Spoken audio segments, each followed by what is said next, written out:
Before we begin tonight's meeting, could I ask all members to stand up, please, to observe a minute's silence in memory of former councillor Terry Haynes.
Thank you, members. Please take a seat.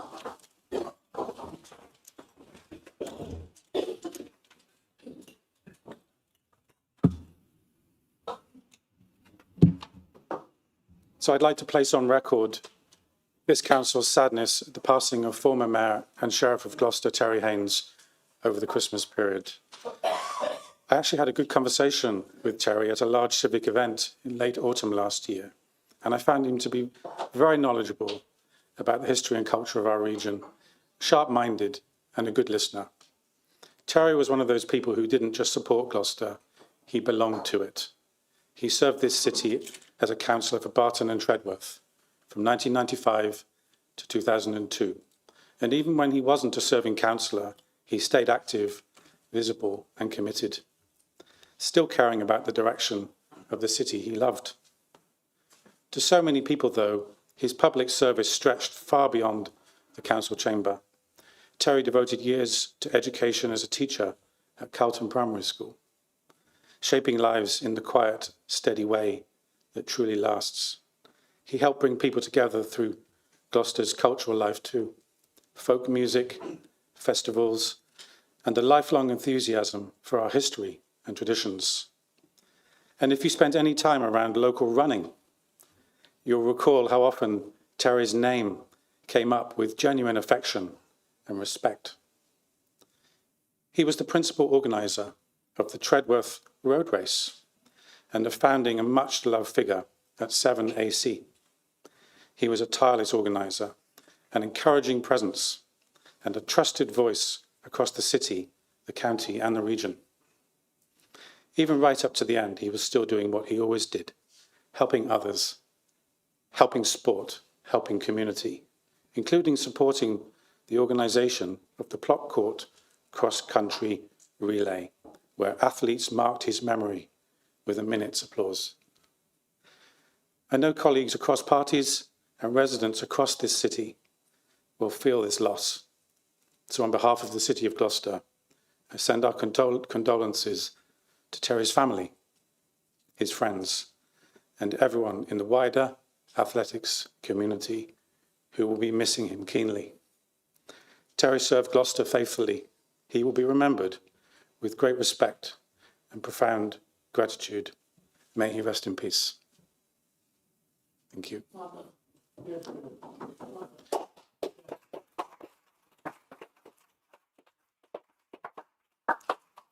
If anybody else would like to pay a tribute.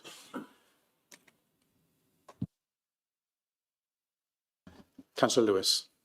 Yeah, I came into contact with Terry when I was mayor, and he wrote me in for various and many road races and whatever, singing them off. And I think what struck me with Terry was the fact that he was of the people, for the people, and for Gloucester, pure and simple. And I don't think anybody needs to say anything else rather than that. He was just such a decent, honest fellow from Gloucester, and he served his community and the wider Gloucester with distinction, and he will be missed. Councillor Pullen. Thank you, Mr. Mayor, and thank you for those warm words. It's particularly nice to welcome Kevin Stevens, who was Terry's uncle, and Kenneth, who was Terry's brother. So it's really nice to have them here this evening. I first met Terry Haynes in the year 2000. He came to open Grapevine, a young people's information and advice service on Eastgate Street, where I worked. I set up as part of the youth service. Do you remember that? Thanks, Pam. And so Terry arrived. I was expecting the Mirror car. No, Terry rolled in on his bike. But it was really good, and I certainly picked up his warmth, his generosity, and his understanding of the needs of young people. I met Terry again in 2014 in my very, very first election campaign. And what struck me was how many people knew him, how many people liked him, and how many people admired him, irrespective of his political views. And I think yesterday's funeral was a testament to how highly regarded he was, how well known he was, and how much love and respect people had for him. As you've said, Mr. Mayor, he represented Barton and Tredworth and was twice mayor and once sheriff. I understand that he was a formidable politician. And even though he was a sound Labour councillor, he would argue the toss, he would argue his point, he would argue with the administration, Kevin's nodding, particularly around things that were passionate and important to him, and we all know that particularly athletics was incredibly special to him. He was also obviously a faithful Christian, and that was very, very important to him, well known on the Cajun and Zydeco scene, and it was interesting to see yesterday Councillor Campbell dancing with him at a Cajun and Zydeco event. He made a huge difference to this city. His contribution to civic life of this city was legendary. And if I may, I'd like to use a quote that Ken said yesterday, that in life, there are do-gooders and there are good doers. And Terry Haynes was definitely the latter. And also at the wake after, a guy called Lennox Griffiths, who I believe was a chair of Severn Athletics Club, summed up Terry in 3 words: trust, justice, and righteousness. People who met Terry throughout the city will remember him with fondness, with respect, and with affection. He will be sadly missed. Yeah. Thank you. Councillor Marshall. Thank you, Mr. Mayor. In this very room, just over, I think, 26 years ago, I had a school trip with the mayor, and Terry was the mayor. And then I met him, my brother did, at the mayor's Christmas party in Guildhall. And he was really, really kind and pleasant. And he really did give a lasting impression on me, especially as a child who was always into politics from a young age. I thought how cool it was that he was a mayor. It was just really cool to meet the mayor and go to his Christmas party. So roughly 25 years later, I met him in this very, very chamber on my first council meeting. And I think that feels really significant to me because it feels like he was like my childhood mayor. Terry was very passionate and dedicated at his time for the local community as a councillor in Barton and Tredworth. He set up the Tredworth Road Race, which was a massive thing for many people in the community. People have come to me and said how that road race was the race that set them up into their passion for running and as a lifelong hobby. For many people, you know, that they're quite scared to start a new sport or, you know, and it is quite daunting starting a race. And that race changed people's lives forever. Some of them running around the world and getting the 6 super marathon medals. And it was a big thing. He inspired many people at Severn Athletics Club and Gloucester Athletics Club, including our very own Olympian, Lorraine Shaw. and she inspires so many other people across the city, including myself. Terry was very active. You could see him race walking everywhere in the town centre. And I think my lasting impression was on the general election day, and he was race walking up Upton Street, outpacing me. And he was so active up until the very end. And another thing is that you could always spot Terry on a Wednesday at the bottom of Kenilworth Avenue, timing people during their Kenyon Hill training session with the Severn Athletic Club. But I think what we can learn from Terry is to be a role model to other people and to inspire and motivate people. He was obviously an all-rounder, and he was liked by so many across the party, across the city, and across the community. As the mayor, sheriff, an uncle, a brother, he was a part of the community for everyone. And he'll be sorely missed by everyone in the Labour Party, in this council, and in civics. And most importantly, he'll be missed by his family. So I just want to say thank you. Councillor Field. Thank you, Mr. Mayor. I find it really hard to believe, actually, that Terry's gone. I only saw him not a few days before he died at our concert on a Saturday at St Mary de Crypt in December, and he was full of life. And we were talking about how he had plans to do some folk music in 2026, and he was looking forward to more of our concerts, and we were trying to, in vain, to get him onto our email list. He didn't like technology very much. He was a big supporter of our music and of music in general. He loved his folk and, as Councillor Pullen said, his Cajun and Zydeco. And he was always supportive of what we were trying to do and many other things in the city. I first really got to know Terry during my mayoral year in 2015-16, and I attended a number of events with Terry, and as did my wife.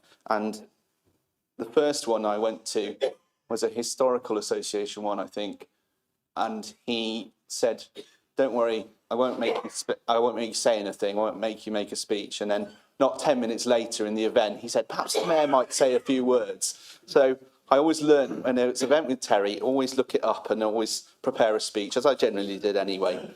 But he could be like that. He was passionate about so many things. He was passionate about his church, about his music, history of the city, history in general, his running, civics of Gloucester. But most of all, I think he was passionate about the city of Gloucester. And although he was a staunch Labour man, as we've all heard, I think his biggest loyalty was to Gloucester. Terry, my friend, we will miss you. Councillor Gravels. So there's not much left for me to say, but I think I met him at the count one day at the council years and years ago, and I remember it specifically because it was the date I lost my seat and he'd beaten me. And losing your seat on the council, some of us know, is never a pleasant ordeal to have to go through.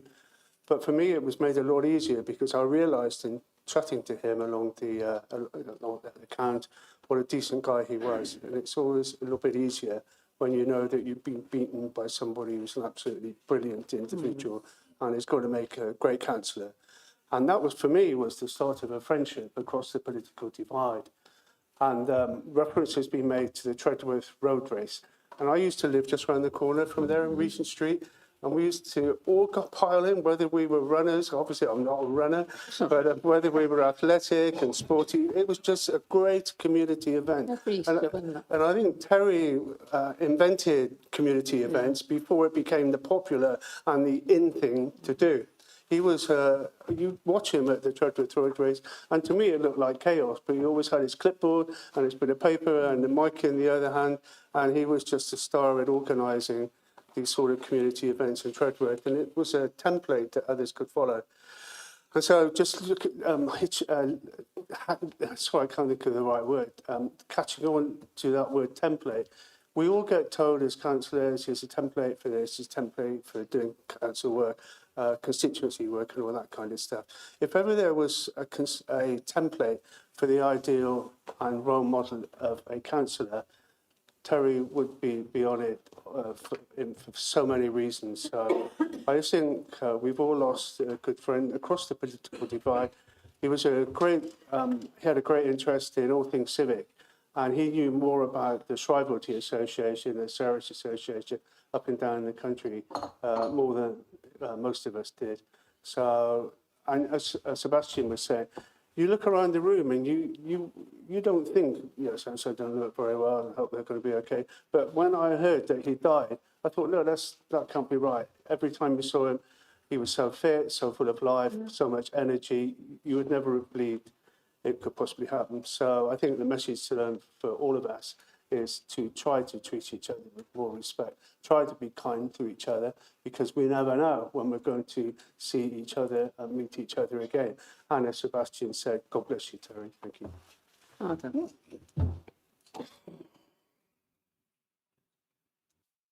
Councillor Campbell. Thank you, Mr. Mayor. I'm surrounded tonight by people in this chamber who knew dear Terry for much longer than I, of course, but I feel so privileged to have had the opportunity of getting to know him, and I cherish everything that we shared over the past 3 years or so. I really wish I had met him sooner, but I'm so grateful to have known him at all. We first met on the board of Gloucestershire Charities Trust and then crossed paths frequently during my year as mayor at a variety of events. He was always so encouraging, and his kind support meant a great deal to me. Whilst introducing our tribute video on the Guildhall stage at Terry's wake yesterday, I remarked on the fact that it was in that very room exactly a year ago where Terry taught me how to dance Cajun style. Not easy in the mayoral chain, I can tell you, but it is one of my fondest memories. I was a complete beginner, but I had the best teacher in Terry.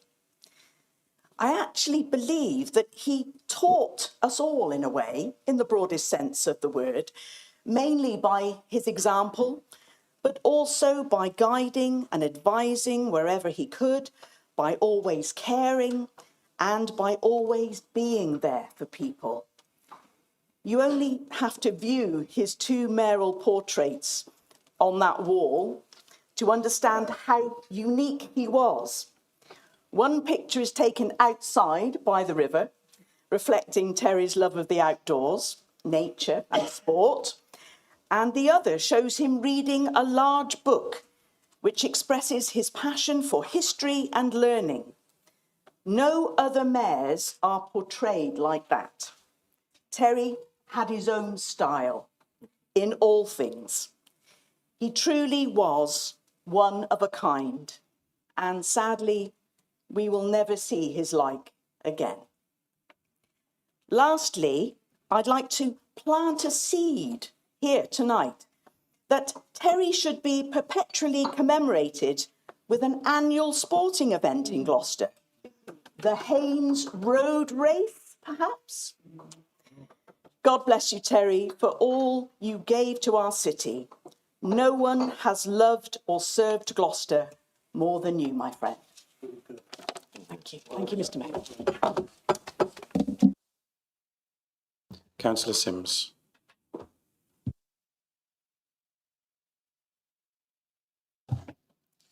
First of all, I'd like to say commiserations to the family, and just to let you know that I haven't written a speech like everyone else, but Terry was only a couple of years younger than my mother when he was born, and he started in the 40s and died on the 2025. Now, the gap, we always talk about the gap that he actually made come true for everyone's lives, listening to everyone here. But most of all, he actually touched the lives of a lot of the Black community, especially speaking to a young lady that I didn't even know that she was, if it wasn't for Terry, she wouldn't have actually ran in any of the sports and had received medals. He literally went to the family and persuaded them to say if she can make it to him, he can then bring her home. And she had to walk in those days about 4 miles to his house every single evening. And that's the dedication that the people, the young people in those days, actually admired him, respected him. There was a lot about him that people still don't know. And it's amazing, when you pass, this is when it all comes out, how well you're well known, you're loved, you're appreciated and everything else.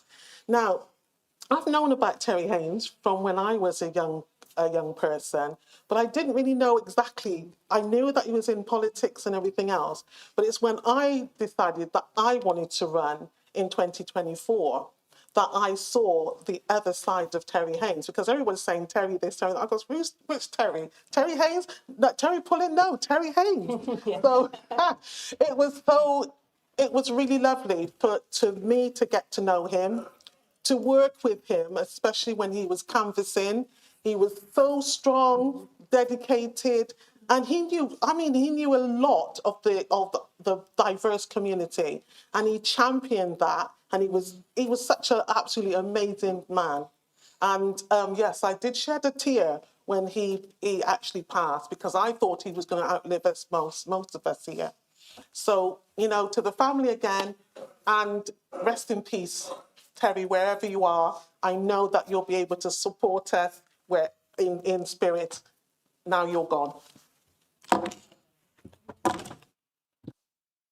Any further contributions? Councillor Chambers-Dubus.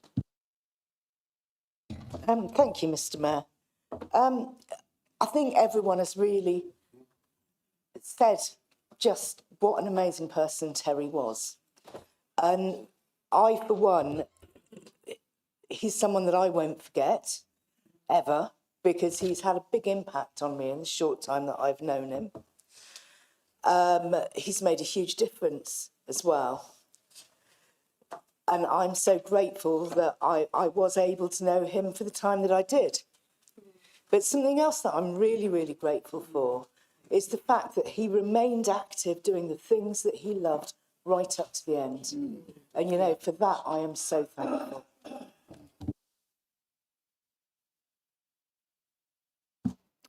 Thank you.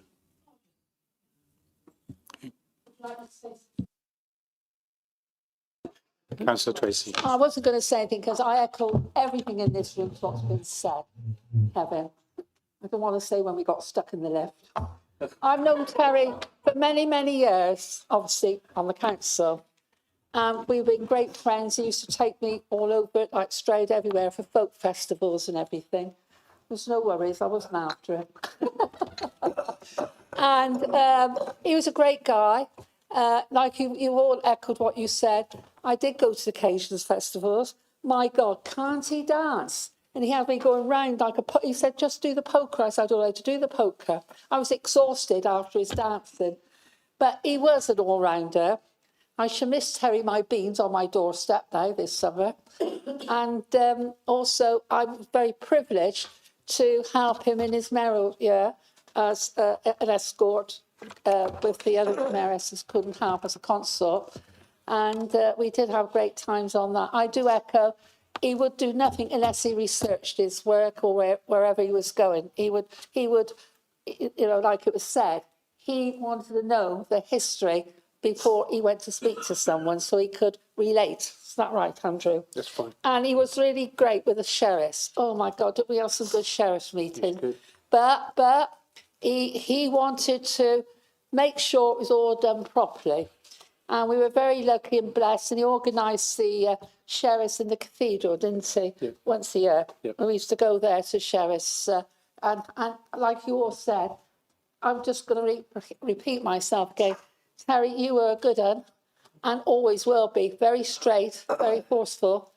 But he will be a great miss to this council. And may God bless you, Terry. And we will keep your name alive. God bless you. Okay, thank you. Thank you, everybody. So this meeting is being live streamed on the council's YouTube channel. The recording of the meeting will remain online for 4 years. And if you are present in the chamber, you are consenting to appearing in the recording and broadcast, which may also be used for training purposes. Anyone else recording or filming from within the room must not obstruct the view of councillors, officers, the public and press, and flash photography must not be used unless this has been agreed beforehand. As we begin tonight's meeting, I want to remind us once more of the responsibility we carry as elected representatives of the City of Gloucester. This chamber is not just a place for debate and votes, it belongs to the public, and everything we say and do here shows how seriously we take the trust they have placed in us. There are young people watching who may one day consider stepping forward into public service. We must show them by our example that politics can be conducted with respect, dignity, civility, and purpose. As the chair of this council, my expectation this evening is simple. We will conduct ourselves with courtesy and restraint, whatever our differences. I will not permit shouting across the chamber, personal remarks, abusive or obstructive language, or interruptions while others are speaking. Each member will be heard in turn through the chair, and our contributions will be relevant, respectful, and kept to time, because I want everyone to have a fair opportunity to speak. The tone we set tonight matters for the decisions that we take, for the reputation of this council, and for the kind of politics we pass on to those who follow us. Let us carry out business in a way that strengthens the reputation of our city and makes Gloucester proud. Thank you. We will now proceed to the agenda.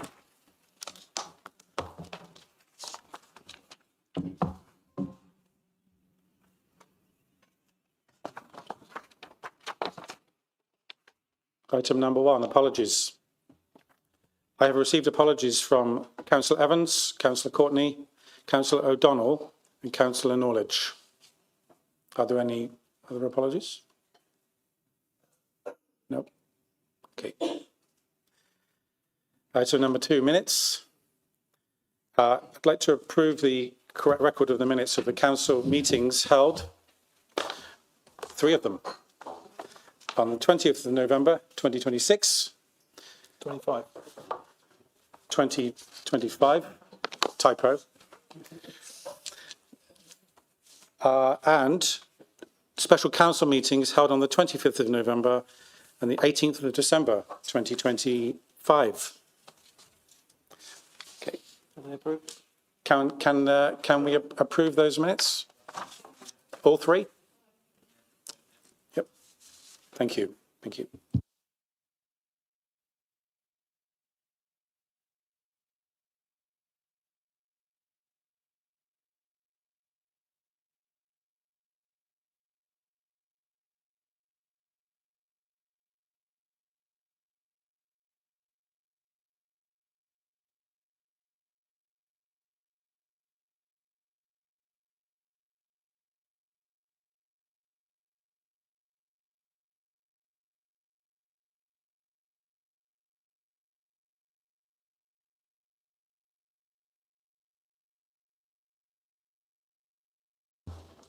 Item number 3, declarations of interest.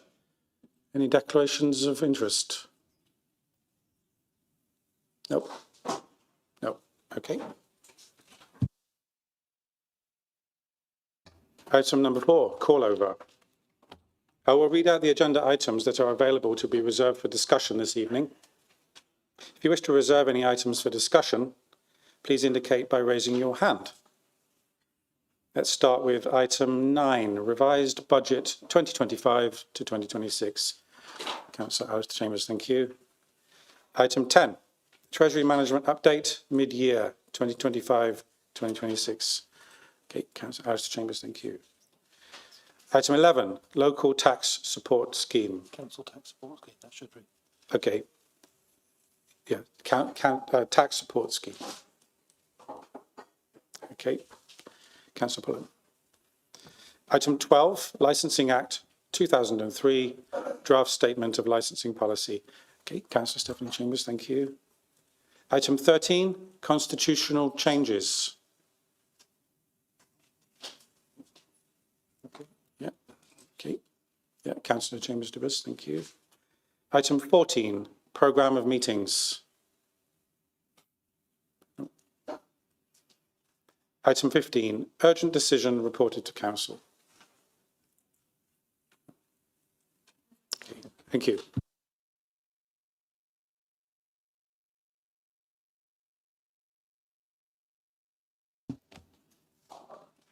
Okay, items 9 to 13 have been reserved for discussion. I will now call upon the Leader of the Council to move a motion to ask Council to approve the recommendations of those reports that have not been reserved for discussion. Councillor Hilton to move. I so move. The Mayor. Do you have a seconder? Okay.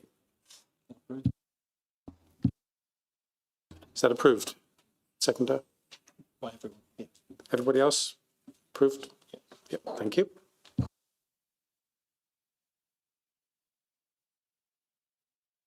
Okay, we move on to item 5, public questions. Questions from members of the public and responses from Cabinet members have been published and circulated in advance. Those questions and answers will be taken as read. I will now invite those who submitted questions to ask one related supplementary question. I would ask members of the public to proceed directly to the question, which will be answered without discussion, after which members of the public should leave the speaking area unless they have more than one question on the schedule. We have 15 minutes to get through as many supplementary questions as possible. We've had 2 questions from Mr. Chilcott. Is Mr. Chilcott here this evening? No. Oh, Mr. Chilcott's not here this evening. Okay. We'll move on to the next item, which is item 6, petitions and deputations. We have not been notified of any petitions or deputations. Thank you. Item 7, announcements. Okay. This evening I do not have any announcements. So, Leader of the Council. Announcements? No announcements from the Leader of the Council. Members of the Cabinet? Oh, yep, Councillor Dr. Triminal.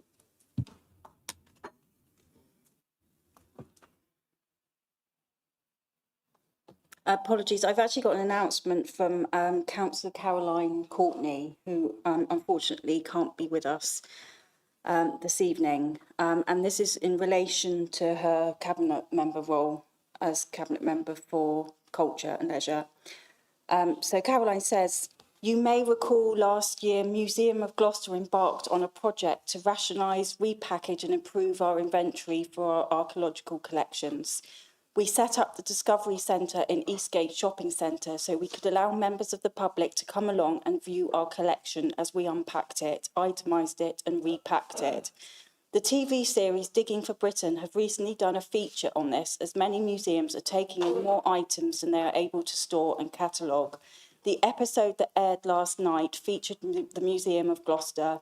They sent one of their archaeologists to visit the museum and the Discovery Centre and talk to our museum collections officer, Lizzie Johnson-Hartley, and some of our volunteers about our archiving project.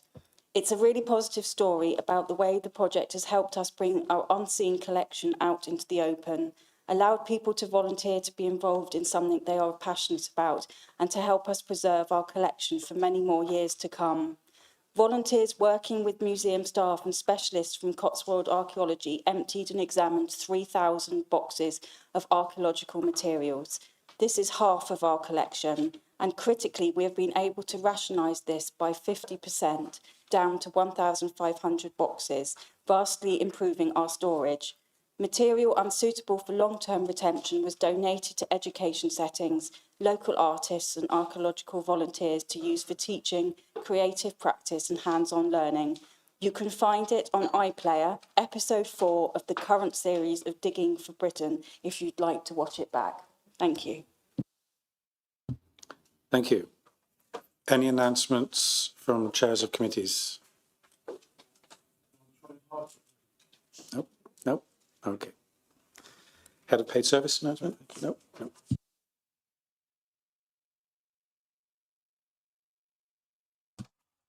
Let's move on to item 8, members' question time. Okay, I will invite group leaders to ask 2 questions and related supplementary questions. Other members may indicate that they would like to ask a question by raising their hand. After group leaders, I will endeavour to allow each member who has indicated to ask 1 question and 1 related supplementary question before allowing any member to ask a further question. This will continue until the time has run out. Questions should be put and answered without discussion, noting that we have 45 minutes to get through as many questions as possible. And questions must comply with council procedure rules, which have been circulated to all members, and the members' code of conduct. Thank you. Councillor Stephanie Chambers, please. Thank you, Mr. Mayor. My first question is for Councillor Declan Wilson. Can you confirm whether our current cash flow position is sufficient to meet upcoming obligations without any more short-time borrowing?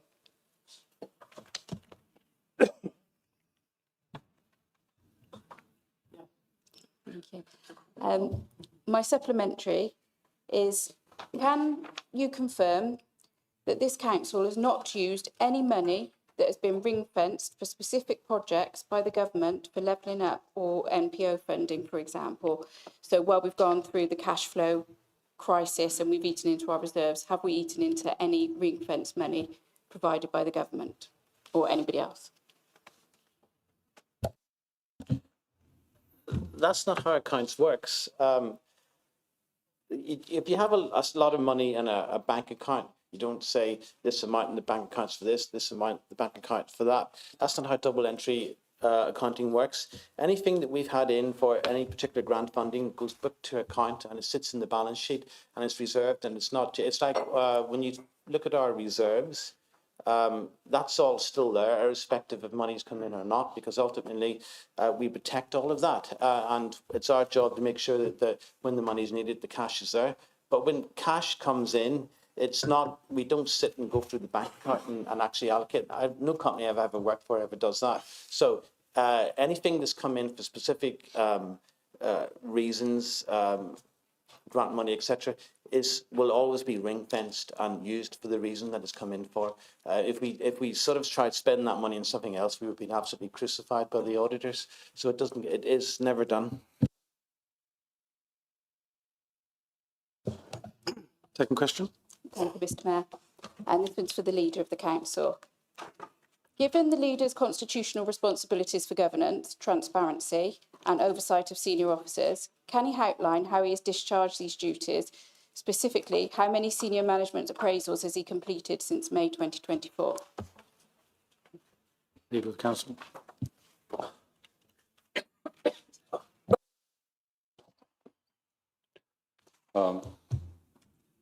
I'm not involved in every appraisal, but at the moment, none.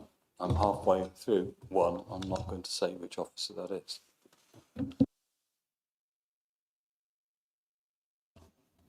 Supplementary question?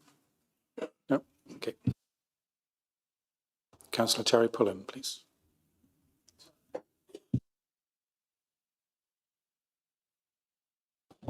Thank you, Mr. Mayor. My first question is to the Leader of the Council. On the 29th of December, Council put a message out saying that 2025 was a year to celebrate in Gloucester and suggesting that everything in the garden was rosy. On the 21st, Council put out an extensive Facebook post trying to explain that things actually weren't rosy and there were still extensive financial problems. In all fairness, the public are getting mixed messages here. Which piece of publicity is correct, Councillor Hilton? Is everything in the garden rosy, or are there still serious financial problems? Well, Terry, we know there's financial problems, and we know that this administration has carried out forensic testing already of our accounts going back to 2021, and we managed to publish 2 cabinet reports which explain the current financial situation of this council. And we put something out on Facebook. Now, bear in mind, I know some of the opposition members are getting a bit upset by the Facebook page because it's growing and growing, and we've now got 12,000 followers. When you compare that to the county council, it's only got 20,000 followers. We are doing really well. And we're putting out not only factual information, we're also putting out good news. And the good news, I can't remember exactly what it said. I think it might have mentioned that we got the car boot sale back up and running, despite some problems at the beginning in getting that done. We've done really well in progressing the Forum project, and we're doing really well in starting to kick off the Greyfriars project. So there's lots of things being done in Gloucester that are ones that we should celebrate. We're making progress. So what I don't want to do is what maybe opposition leaders would like us to do, is just put out doom and gloom all the time, because that's what you'd like. You wouldn't like any success, just doom and gloom, let's run Gloucester down. It's a balanced approach, and I think our communications team is doing a really good job, and I'm really pleased that we brought them back in-house rather than have the county council manage it for us. Do you have a supplementary question, Councillor Pullen? Yes, Mr Mayor, of course. So, at the special council meeting on the 18th of December, I made the point that no one had actually apologised for the financial mismanagement. No one had apologised for cuts to services. No one had apologised for increased charges. No one had apologised for assets that were likely to be sold. And no one apologised for the jobs that were going to be lost. I asked for an apology. There hasn't been one. Why not?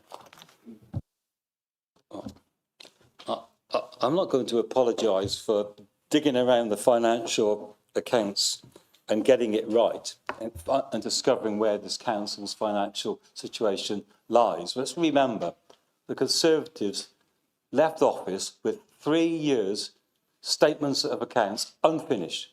Unprecedented situation.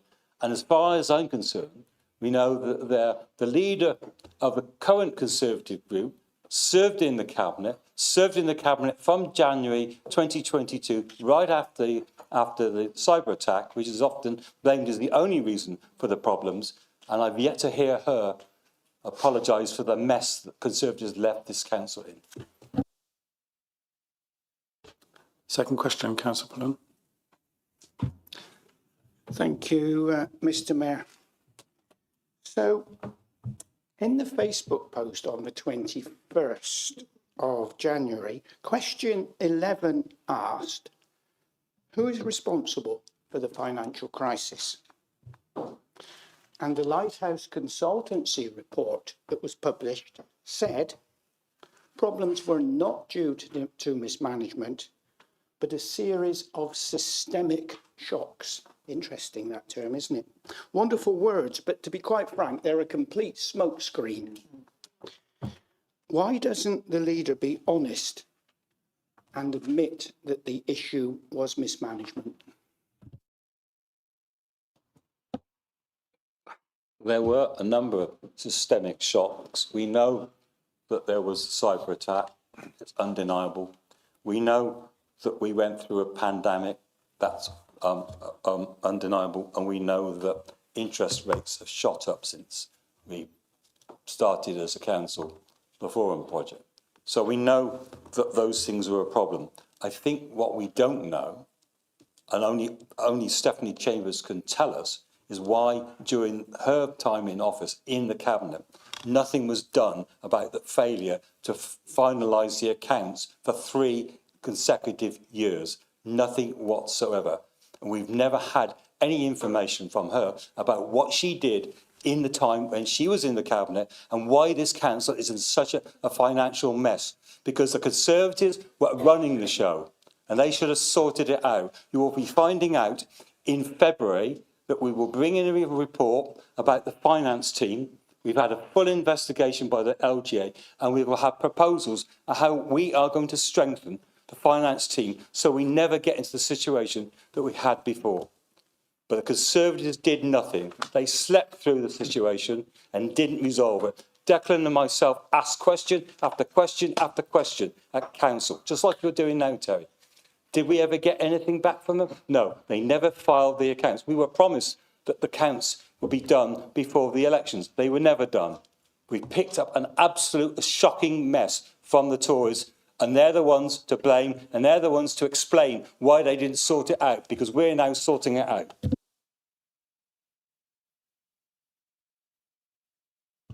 Yeah, that's allowed.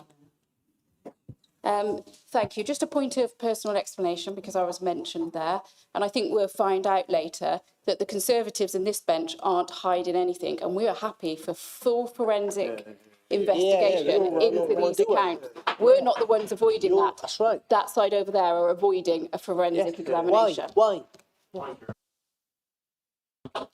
We've Councillor carried Pullen. out a forensic Thank you. examination. That's why we've got all the figures. Thank you, Councillor Hilton. Thank you, Councillor Hilton. Councillor Pullen, second question. Supplementary, Councillor. Councillor Hilton, I think you need to calm down, dear. Come on, just Can we just keep the tone a bit kinder, please? Yeah. Can we all calm down just for a moment, please? Let's just keep it professional. Thank you. And with respect to Councillor Hilton, I'm asking you the question as leader of the council now. So the question was about who is responsible. And frankly, that question has been dodged. So where does the leader of the council think ultimate responsibility lies? I think the ultimate responsibility lies the situation we're in financially with a former Conservative administration. They were in charge for 3 years. They failed to file any accounts in that period. If any of us had done that in business, the Inland Revenue would be on our backs wanting to know what was going on, why we hadn't filed the... Or if we were running a business like that, Companies House might be striking us off the register. So they were in charge, not the Liberal Democrats. The Liberal Democrats have done some superb detective work, and we've employed a new finance officer who's gone through the accounts back to 2021. We've had the support of SIPFA. We've had Ernst & Young as new auditors have gone through it forensically. And we've presented 2 reports, one in September and the final one in December, giving what the financial situation of this council is. For the first time in probably 5 years, we've got an accurate assessment. And later on this evening, we've got to the review of the budget so that we can reset that, so we can go ahead and sort it all out. What the Liberal Democrat administration is doing is sorting it out. And we've been open. We've disclosed everything. What happened in the former administration, they didn't do anything about it. And we asked them question after question after question. When are you going to file the accounts? We got fobbed off, fobbed off, fobbed off. We never got an answer. Councillor Alistair Chambers. Thank you, Mayor. To the Cabinet Member for Environment. Litters all over Gloucester. It's increasing as well as fly tips. Sorry, Councillor Alistair Chambers. Councillor Tracy. Thank you. Please continue, Councillor Alistair Chambers. Litters all over Gloucester. It's increasing as well as fly tips. Yet you've increased bulky waste collection costs and removed the concessions for people on benefits, the most vulnerable of the city. Why have you done this? It's a really, really nasty thing to do. Councillor Field. Thank you, Mr. Mayor, and thank you for the question. I don't agree with your characterisation. I think it's a necessary measure to take. We've got to find £1 million of savings in the next financial year, and a significant way that we're going to do that is by raising some fees and charges. And frankly, some of those are long overdue, and some of those encourage people to recycle more. And I think that the fixed penalty notice, for example, for littering and fly tipping, that's going up. That's been increased partly at the urging of many members in this chamber. And so I think it's actually a necessary thing. It's not how you describe it at all. You have a supplementary question, Councillor Thank you for the James. amazing response. Do you think removing benefit concessions for the most vulnerable and deprived of our city would increase fly tipping? And also, it's a really nasty thing to do. Making personal remarks.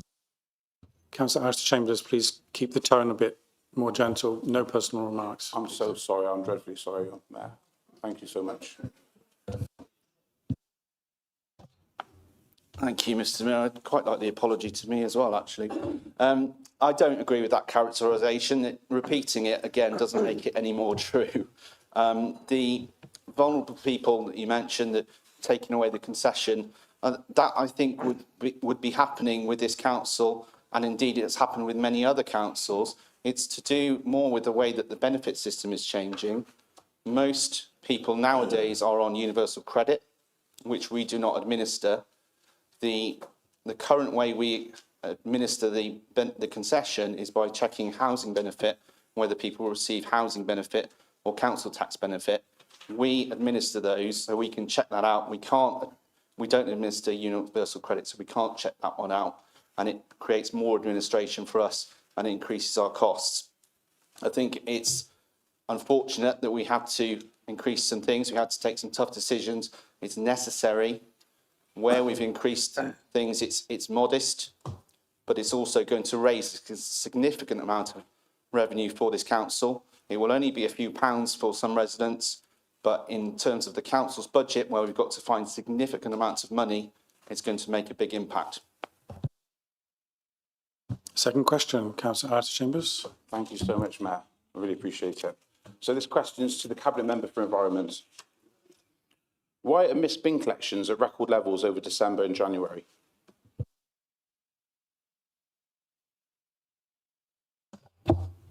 Thank you, Mr. Mayor. I don't agree with that characterisation either. I want to check what quite precisely you're referring to. I guess you may be referring to the Christmas period, which, of course, is the same every year. We always will lose 3 days over Christmas to lost collections, and even that will even happen if Christmas Day and New Year's Day are both on a Saturday, because you will get bank holidays in lieu. So the crews worked extremely hard. They came in on their days off and worked overtime, some of them. We can't enforce overtime. And actually, those bank holidays over the Christmas period are the only bank holidays that Yubico don't work.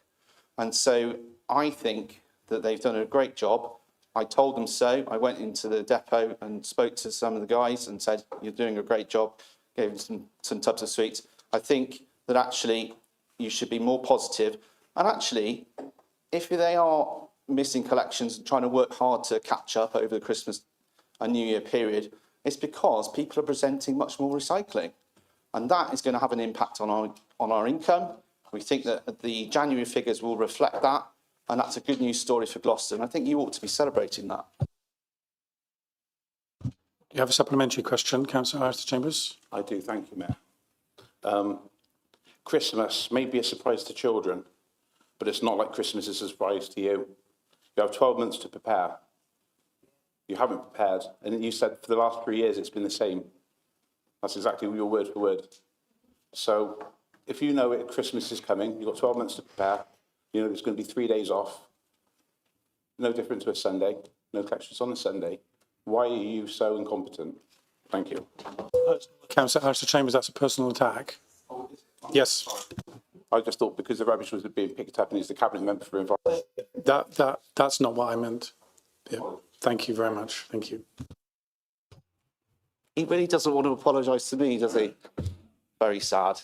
Okay, well, I didn't say it was the last 3 years, Councillor Chambers. I said you get 3 days off every year, regardless of when Christmas Day falls, because you will always have bank holidays in lieu, even if Christmas Day is on a Saturday.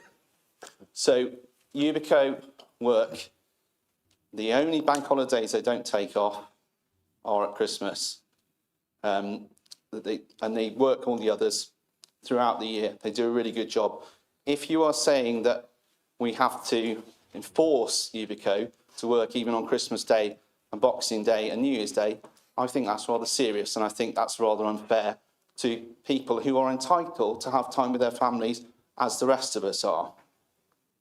And furthermore, I think that they do a really good job, and we do prepare for Christmas every year. We had a meeting this morning, the quarterly performance meeting with UPICO that I attended, and yes, we discussed Christmas, and the director said, are we talking about Christmas this year? And we said, yes, we're talking about 2026. So we are already preparing for it, but there is only so far you can prepare when you will always lose 3 days, and there will always be a significant amount of recycling. Now, I hope over the next coming years that the extended producer responsibility, which is a fine for companies that produce too much packaging, will actually gradually reduce the amount that's recycled at Christmas.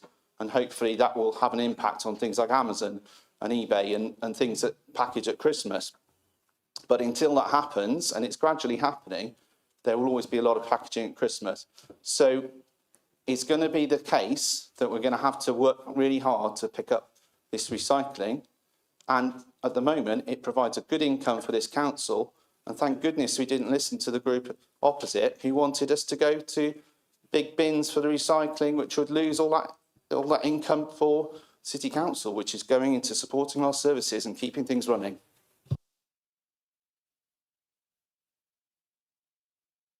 Councillor James.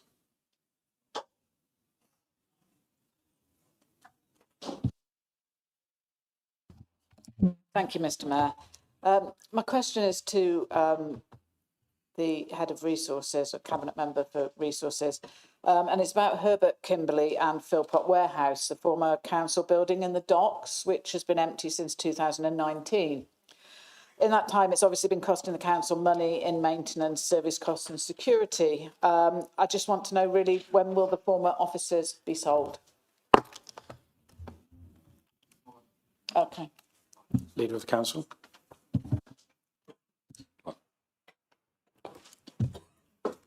We're in close negotiations with a buyer.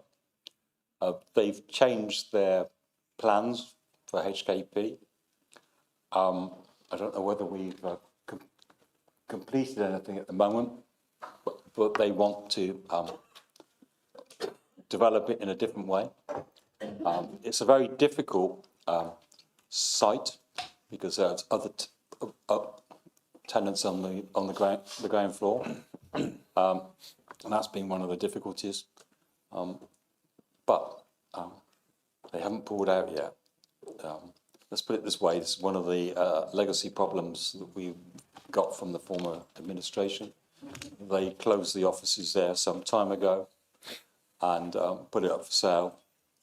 But we've got to get the right project. I think they wanted student accommodation in there.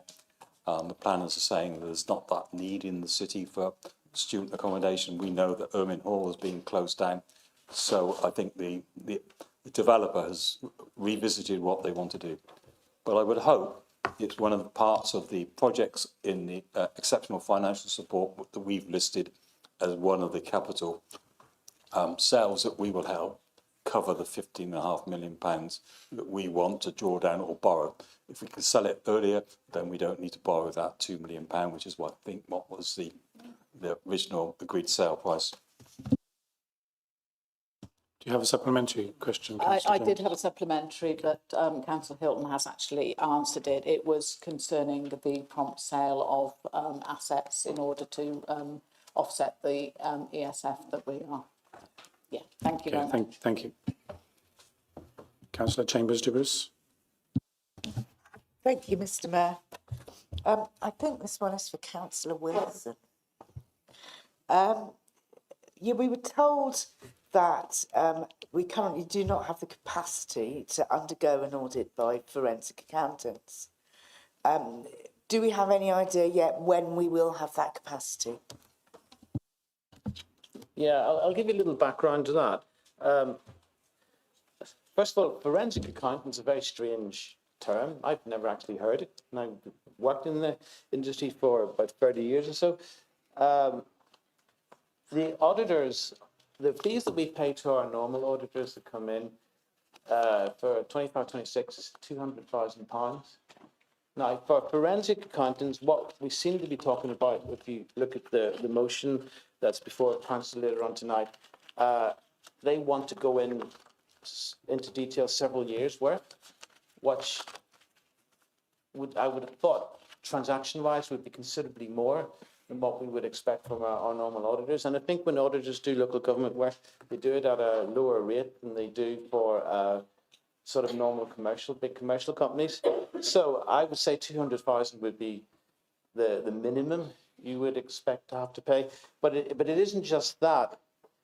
We know that our staff, our finance staff in particular, they've been under-resourced, and they've had to deal with an awful lot recently.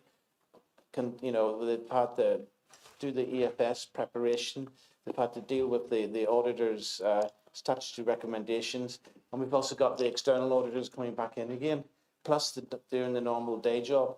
And we've already been told by the LGA that we need more resources in there, which we're doing right now. Well, my concern is that if we were suddenly to bring in forensic accountants, we would have to find 200,000 from somewhere. And I'm not sure where on earth we're going to find that money. And I'm not sure that the NHCLG would be particularly impressed if we were suddenly announced that, we've sort of done a submission, we've outlined where we think we can find savings, then suddenly to add in 200,000 the other way. I'm not sure that they're going to think that's our top priority. So there's that issue as well. My other concern about it is that it's already going to duplicate some of the work that's already been done. SIPFA have already done a historical discovery exercise, and that's the reason why all these very scary numbers have fallen out of the cupboard, if you like, because they've gone into the historical numbers and they found all of this stuff. So a lot of this would be repetition if we were to do that again. Now, having said all of that, there are still questions that I want answered as well. And as I say, as the old saying goes, timing is everything, and this is not the right time to do it right now. I think we should be prioritising in our financial recovery. I don't think we should be spending that sort of money on forensic accountants or auditors or whatever. A lot of the work that's in that motion, you would almost expect our internal auditors to be doing anyway. So it's not something that I don't think we've got the capacity in terms of money, and we don't have the capacity in terms of staff resources. And the other thing that concerns me as well is staff morale. We should be caring and taking interest in how our staff are doing, and making sure that their stress levels are not too severe. If you dump something like a forensic audit on top of them, in addition to everything else, I would be concerned about their sort of their stress levels, and well, I don't know why not mental health is the right thing to say, but it would certainly put them under an awful lot of strain. And I think right now, as a good employer, I think they've got enough stress to be going on with, rather than bringing this into play as well. So it's not the right time to do it. And I also think that maybe we should be looking more on governance issues as well, rather than going through individual transactions. Because if you think about how many transactions that you get, say a typical citizen's my council tax bill, how many transactions do you think that generates? Well, I'd tell you right now, it's probably about 30 or 40. And you think we issue 60,000 of these every year, and that's only one type of transaction. You're talking about millions of transactions. Auditors don't even do that.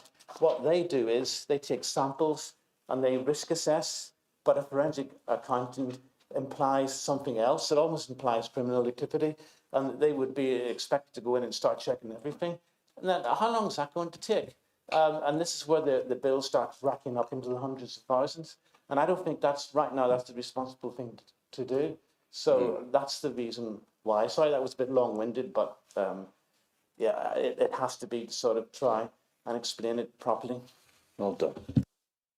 Do you have a supplementary question, Councillor Chambers-Dewars? I do, thank you, Mr. Mayor. Thank you for explaining that. And the reason why I brought this question today is because if you go out and talk to residents, they're very, very angry and they want answers. They're asking for this, residents are asking for this, and I believe it's because everything is very, very smoke and mirrors with this, and nobody has said, okay, it was me that should have had oversight with this. Ultimately, somebody somewhere along the line, and I don't know who, and I think this is what people would like to know, and that person isn't coming forward, either had responsibility for the oversight of this and took their eye off the ball, or they knew what was going on and chose to do nothing.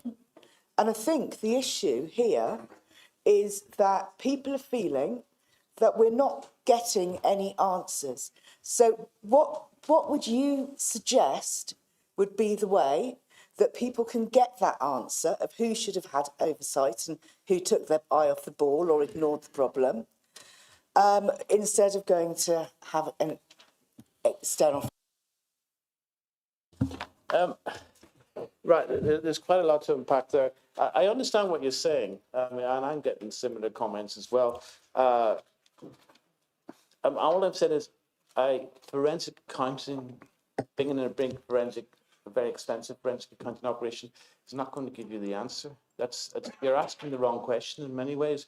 You need to sort of look at the governance, the cabinet at the time. What did they know? What decisions did they make? Did they push it aside? I don't know, things like that. But the thing is, if you look at what we have done in the last year, we have appointed a new head of finance. We have cleared 3 years of outstanding accounts. We have brought in SIPFA and the Local Government Association to review our systems, capacity and controls. And SIPFA in particular have been very good, but so have the Local Government Association. And we've also had the MCHLG, so the government have been in as well, going through the recovery plan. So we have been doing a lot. Now, you do see publicly a lot of people saying, where's the missing money? Blah, blah, blah, implying that money is missing. Well, you just need to look at the accounts. It's there. All the accounts are being published. You can see where all the money is. What we're doing later on in the first exercise of the night, the budget, is that we are correcting the historical anomalies. So we're fixing it. But then it's by doing this process that we're discovering that things weren't quite as rosy as we thought they were. But, what the public want to see, they want to see an investigation, they want to see something being done, and maybe we're not being vocal enough in what we are doing. So there will be another paper coming to Cabinet, I think in February, from the Local Government Association about the resources in the finance department. So that will give us some more information. But effectively, I think some of the narrative around this has been given a misleading impression.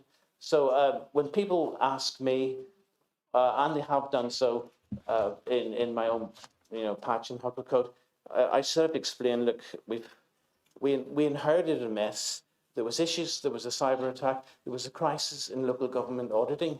And if ever you wanted a crisis in local government auditing, you didn't want it just after you had a cyber attack. That was the worst possible combination.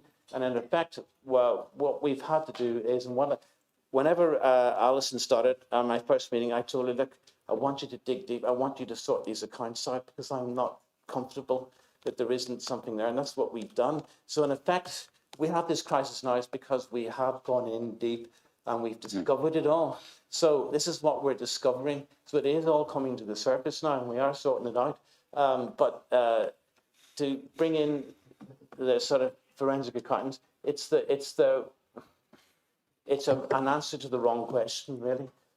It's all it's going to do is dump us with a lot more expense, and it's not going to really tell us something you don't already know. So I appreciate it is a difficult thing to explain to members of the public who are not involved as much as we are. So, I wish I could come up with a magic formula that helps explain it. But all I can say is that we are sorting it out. It was something that we didn't know was there, although we did warn that there was the possibility. And I would hope that all councillors are now working together to, bring us back up, get the right numbers out there, see what the true situation is, and then help us meet the challenges, because we do have challenges, in particular the forum and the interest rates that are being charged on the loan. One example being that if you look at the original forum papers, everything was calculated on an interest rate of 1.66%. Councillor Wilson, can you make it brief, please? Sorry, am I going on too long? I do apologise. In a sense, yes, I do understand what you're saying, but forensic accountants are not necessarily the right solution. Thank you. Councillor Millard, please. Thank you. I think my question is to the leader. Apologies if it's to the wrong person. Outside of Guildhall, the flagpole has rather a tatty flag. And I'm just wondering, could council look into the quality of the flag, please? Councillor Hilton. It would have been Caroline, but she's not well today. Yeah, I'll have a look at it. We need a new flag. We've got two nice flags flying outside North Warehouse, and the officers will take up the point I've said. Yes, we'll look at it, and if we need to replace the flag, we'll replace the flag. I need to go and have a look myself as well, but I think we'll sort that one out for you easily. Do you have a supplementary question, Councillor Millard? My supplementary was, can I have a time frame as to whether a replacement or removal would take place? Well, I can't give you a time frame other than it'll be inspected tomorrow by officers or somebody, and we'll order a new flag. We might have the flag in stock. I mean, is it the Union flag? I can't. Yeah, if it's a Union flag, we might well have one in stock to put up straight away. I don't know. Otherwise, we might have to order one, and that will be as long as it takes the supplier to supply us. But it shouldn't be too difficult to do. Councillor Marshall. Okay. Thank you, Mr. Mayor. My question is for the Cabinet of Planning. Derby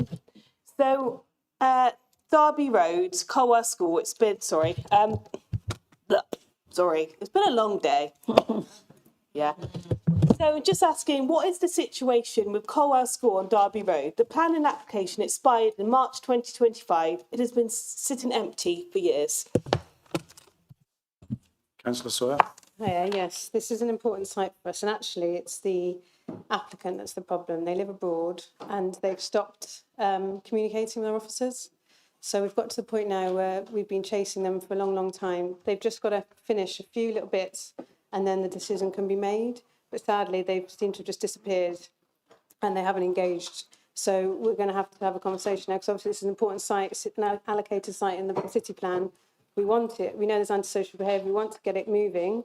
But sadly, at the moment, it's because the owner lives abroad and they've completely stopped speaking to the officers. So we've got to look at how we can solve that situation, really. Do you have a supplementary question? No, thank you.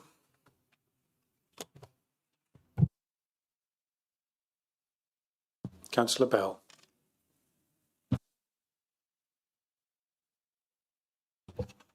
I was going to tell a joke, but the life's been sucked right out of me. Sorry. Councillor Trimble, favourite case. Can the Cabinet member explain what measurable outcomes the City Warden Service is currently delivering in terms of community safety, antisocial behaviour, reduction in value for money?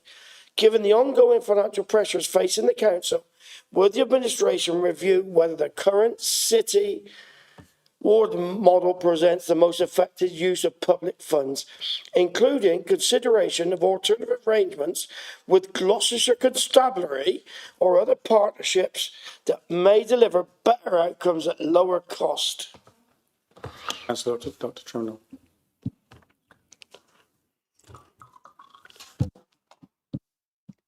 Thank you for your question, Councillor Bell. You've raised a really interesting one. It's one that I do not have the answer to yet, but I am in the process of getting a meeting together with my officers to go through just exactly what you've questioned. I believe also that there will be a report and scrutiny will take this up at some point as well this year. But we are mindful of the financial situation of this council, so we will see whether it's value for money. When you say City Wardens, do you mean the engagement officers that were employed? Yes. For the two engagement officers? I do know that the two engagement officers are doing very well. They're very approachable. I find it very arrogant. Oh, do you? Oh, gosh. Well, I'm really sorry to hear that, Councillor Bell. But if you just email me on the occasions that's happened, and then we can talk about that further. But just so I haven't really got an answer for you at the moment, but just watch this space because it will be coming up shortly with the Overview and Scrutiny Committee. Thank you. Councillor Bell, do you have a supplementary question? Can the Cabinet Member confirm the total annual cost of the City Warden service, including staffing and overheads, and provide evidence that this expenditure has delivered outcomes that could not be achieved more effectively through partnership with the police or targeted community safety initiatives? And if such evidence cannot be clearly demonstrated, will the administration commit to an urgent value for money review? Councillor Dr. Trimnell. Okay, so I think you may be talking about the city protection officers, which is a separate, oh, you want to know all of them. Okay, we'll get you a written breakdown, if that's all right, Councillor Bell, because I can't get a figure off the top of my head on that one.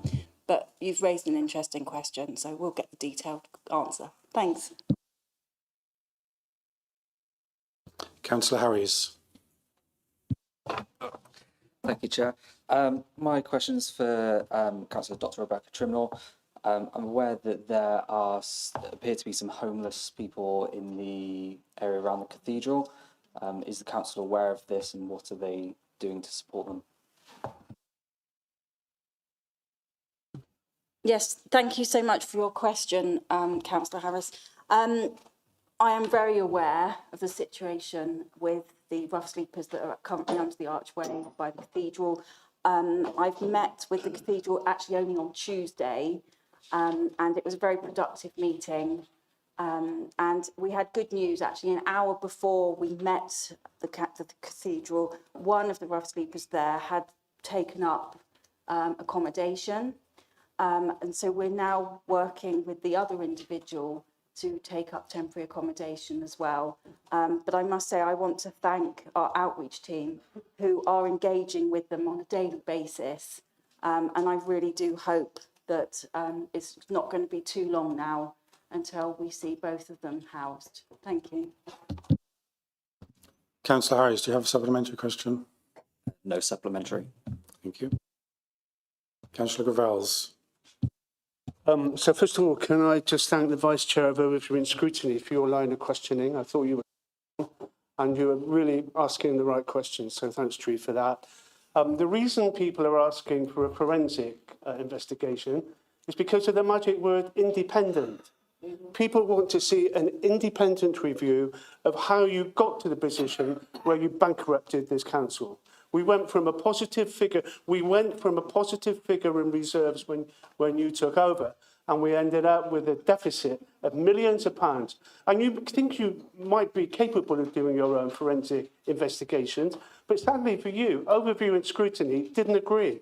And unanimously, they said, Andrew, as chair of the committee, write to the Cabinet and say, we want an independent forensic inquiry into how we got into this situation. So, Jeremy, I wrote to you a couple of times, and I think your last reply, looking at it, you said, still thinking about it. Well, how much more time do you want to think about it? If you're not going to have one, have the guts to say, no, we are not going to have one independent forensic inquiry. And if you are going to have one, tell us when it's going to begin. Is that Councillor Wilson? First of all, I need to correct you when you said we bankrupted the council. I've explained this to you in Overview and Scrutiny, but you must have forgotten the explanation. So I'll go back again. Back to September, well, not September, the report that went to council in September, we discovered at the end of July, beginning of August, that when we completed the accounts for 23-24, 24-25, there was an overall difference of the reserves were overstated by 1.5 overstated by £1.5 million. That meant that our general fund was down to just £130,000. Now, first thing to remember about 25-26 is that the first quarter happened under your administration. So therefore, as a proportion of the shortfall at the end of 24-25 belonged to the Conservative group. Now, the other thing is that if you read the report that went to January, overview and scrutiny, it talked about the final position, audit, outturn position, pre-audit, and it refers specifically to SIPA coming in and going over historical transactions. And what they were talking about is how we were accounting for MRP, which is minimum revenue provision, capitalisation, valuation, and our commercial property. They could not be booked to 24-25 because the period had closed. So therefore, they show up in 25-26, but they actually belong to 24-25. And that's what I meant when I said that the council was already bust when we took over, because it was. Now, the fact of the matter is, and I mean, and the unfortunate fact is, I wasn't even going to talk about any of this. Time's running out. This is not a conversation. No, I've got 1 minute 46 seconds. He's trying to answer. Councillor Wilson is attempting to answer the question. Thank you. Thank you. Yes or no?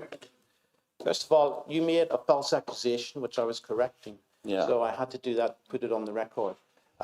Now, as regards, of course, we're going to have, first of all, we've had SIPFA in, they're independent. We've had Ernst & Young, they're external auditors. You may have heard of them. They're in, they're normal auditors. We've also had the Local Government Association in as well. So we are bringing all these experts in, etc. What you are talking about is you want to have an independent a so-called forensic investigation, which, yeah, yeah, and I'm explaining to you, do some work and tell us where we're going to find the minimum £200,000 to pay for it. Are you going to cancel green bins, or what are you going to do? You know, we have to sort of make sure that we do the right thing. A forensic investigation will look through every single transaction over many years. You're talking about millions of transactions. That is going to cost an absolute fortune, and I'm not even sure it's going to tell us what we don't already know. Councillor Gravels, please don't interrupt. Councillor Gravels, enough. No, enough. Councillor Wilson, would you like to continue or not? He's finished. We will be continuing to look at this for a long time to come, because I think there's more answers that we need to find. It's just that the proposal that you're coming up with, you need to explain what you mean exactly by forensic investigation, because I've never even heard of forensic accountants. Like Ernst & Young. They're independent. They're auditors, that's their job. Are you right? Thank you. Okay, I think we've exhausted this. Do you have a supplementary question, Councillor Gravels? What, 23 seconds? No. The time is the time.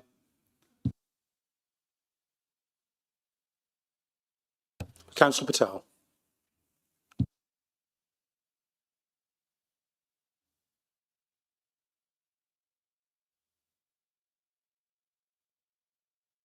Thank you very much, Mr. Chairman, for squeezing me in just in time.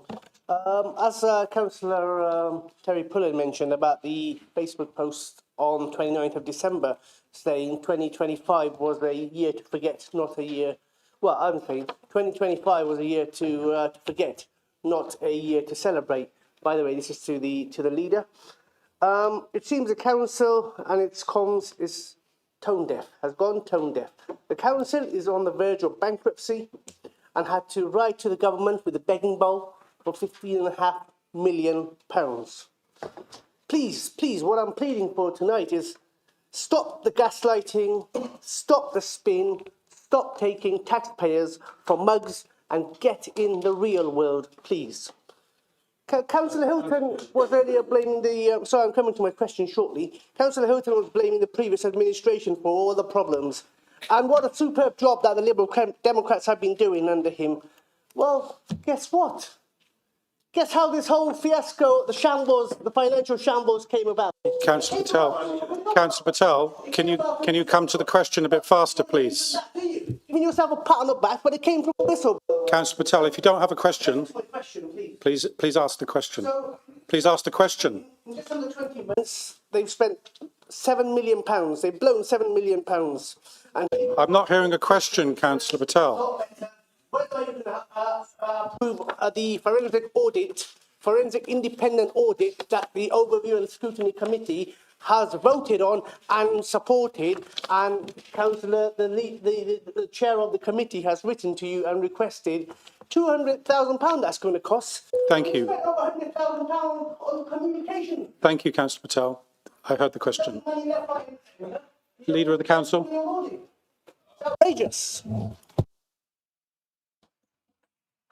Councillor Patel can never ask a question without going through an absolute rant of diatribe about a whole load of nonsense. Now, have you ever wondered why this council is in such a financial mess when you think that that lot over there were running the show for 20 years? 2025 was a good year as well, because on the county council, they got kicked out and there's only 6 of them left there. They all fit in a taxi. I think 2025 was a good year, and we've completed the forum. We've done a really good job of fixing that and getting it sorted, and we've started the Greyfriars thing. And despite your challenges on the car boot sale, we got that one sorted, and we've got somebody operating it really well. So there's a number of things we've done which have helped, but the mess you left was unbelievably bad, and your financial literacy is appalling. Thank you. Thank you. Councillor Patel, if you have a question, not a statement, please go ahead. Supplementary. With a question, please.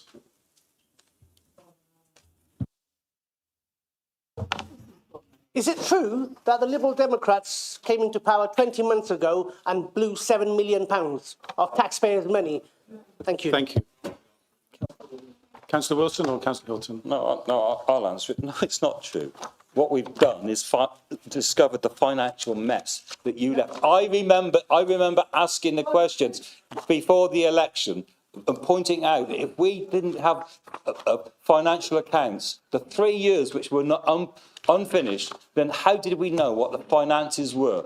It's just really difficult. You imagine if you were buying a company and had 3 years' accounts unfinished, you'd be paying a really low price for it because you wouldn't know what the true financial situation was. That's what the legacy of the Conservative administration thank you. was. 20 years of absolute failure. Councillor Hilton. Thank you, Councillor Hilton. Right. Can we stop Councillor shouting? Can we have some peace and quiet, please? Everybody just chill, please. Thank you.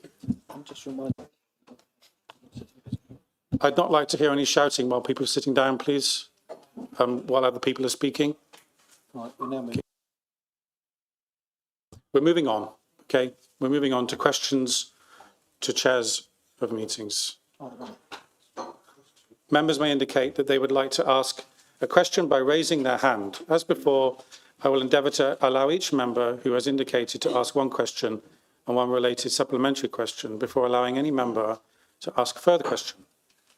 Questions should be put and answered without discussion, noting that we have 15 minutes to get through as many questions as possible.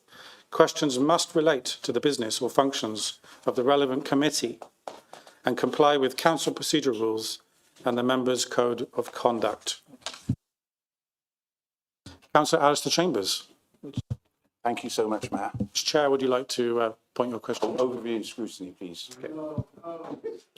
So to the Chair of Overview and Scrutiny, we unanimously, I think apart from a couple of Lib Dems, didn't want the forensic accounts. Overview and Scrutiny asked for forensic accounts, and you yourself wrote to the administration. I'm really upset that they haven't responded. What do you think about that situation? Well, I think the interesting thing about debate at Overview and Scrutiny. Point of personal explanation. No, I haven't said anything yet. Objection. Are you the chair or the leader? Can we please calm down? No interjection. Meeting, Jeremy. Oh, dear. He doesn't stop. David? Does it every meeting? Councillor Patel, you're making a habit of this behaviour in this meeting and it's not acceptable. Please. He's making a point of personal explanation. If he wants to make a point of personal explanation, he's allowed to do that. His name was not mentioned. Councillor Hilton, please. That's you. That's not me. indirectly, I was mentioned because Councillor Gravels wrote to me, and he's explained he wrote to me, and he said I didn't give him a reply. I have given him a reply, and I said I was asking officers' advice. One of the advice I had from the finance team was that they couldn't cope with too much demand on them. They've got to fix the problem. And two, the expected cost of what Councillor Gravels wants is about £200,000. Thank you, Councillor Hilton. Councillor Gravels, would you like to continue? Yeah, so to answer Councillor Alistair Chambers' question, yeah, it's disappointing. The Prime Minister currently is in China. What sort of democracy do they have there? Ukraine is talking to Russia. What kind of democracy do they have there? We have democracy, except that you guys just ignore it. We have the committee which challenges your decisions, calling for an independent inquiry.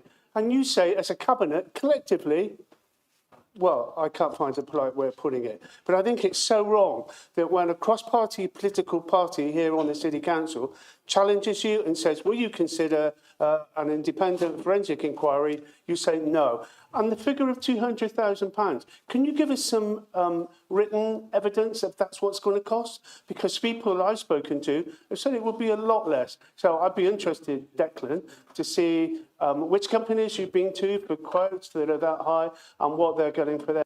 Councillor Gravels, are you responding to Councillor Alistair Chambers? I'm answering indirectly and directly the question. You're not asking any questions. So the answer to your question is I'm disappointed. Democracy doesn't work here.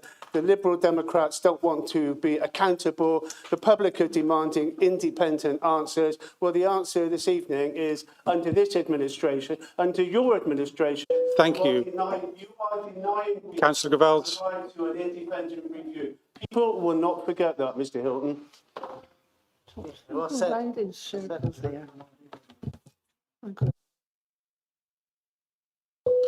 Can I remind all members that at the beginning of the meeting, I asked you all to speak to the chair? Not the directly. Yeah. There's been, Councillor Stephanie Chambers, there's been quite a lot of pointing in this meeting. We don't need any pointing in this meeting. Not from anyone. Thank you. Councillor Alistair Chambers, do you have a supplementary question? I do, thank you, Chair. Would you like to be called Chair or Mayor? What would you prefer? Mayor. We can carry on with Mayor. Thank you. Sorry, Mayor, because you mentioned direct things to the Chair. So I just wanted to... Sorry, I'm just getting sidetracked. Thank you so much for your response. It's very disappointing to see that that's the situation. I noticed that you asked the Finance, on behalf of Overview and Scrutiny, thank you so much for that. You spoke to the Cabinet Member for Finance and they failed to give you a yes or no answer. Will you proceed with asking them for a yes or no answer? Because obviously it's very sad. Members of the public are really distressed about this and they're asking for 15.5 million and I believe there's only a 7 million deficit. So where's the other 8.5 million going? Can we have a look at that in Overview and Scrutiny? Because they said they can't afford 200,000 for the forensic accounts, but they've got 8.5 million slash fund. So, Councillor Gravels. Thank you for everything you do. You're really, really good. I spoke here before at Council about the parity of esteem that scrutiny should have. And the problem in this council is that the Liberal Democrats, the controlling administration, just ride roughshod over us. The important point about that ONS meeting, was that it was cross-party. It was cross-party through you, Chair, Mr. Mayor. It was cross-party. That is so regrettable. All of you collectively, sorry, Rebecca, sorry, Angela, sorry, Sarah, Sebastian, Declan, you all carry responsibility for not permitting the independent forensic inquiry to go ahead. You can easily reverse that this evening at full council, but I suspect you're not going to. But you ignore at your peril the views of this scrutiny committee, of the vice chair, the other members of it. Otherwise, what is the point of us meeting? If whatever we say and suggest you're just going to ride roughshod over, we all might as well pack up and go home and do something else, because it is a waste of our time, Mr. Mayor, through you. And just on that point, we've been brought up to hear that the proper way of addressing you isn't Chair, isn't Mayor, it's Mr. Mayor. That is what was done in previous years up until Howard, I think it was, said, I don't want to be called Mr Mayor, I just want to be called Mayor. And Howard, you left a legacy, but sorry, that doesn't accord with what people have told me went before. Thank you for your permission just to add that footnote at the end. Thanks so much. Thank you, Alistair Chambers, for your questions, helpful. Stephanie Chambers, please.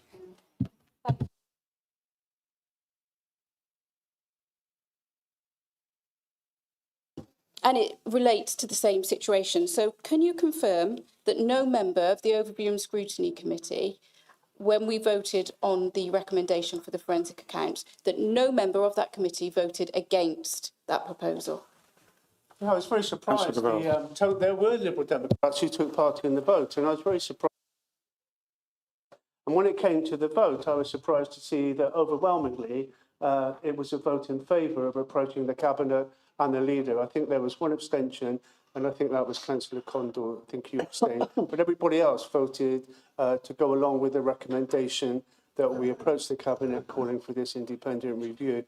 And I was really pleased about that, because that shows that democracy was working that evening, and it was disregarding political affiliation. And that's what scrutiny should be about. Scrutiny should be about, my goodness me, I've spoken against my party enough times when it was the honest and required thing to do, but not just voting in block like all of you do and say, no, we're just going to ignore you.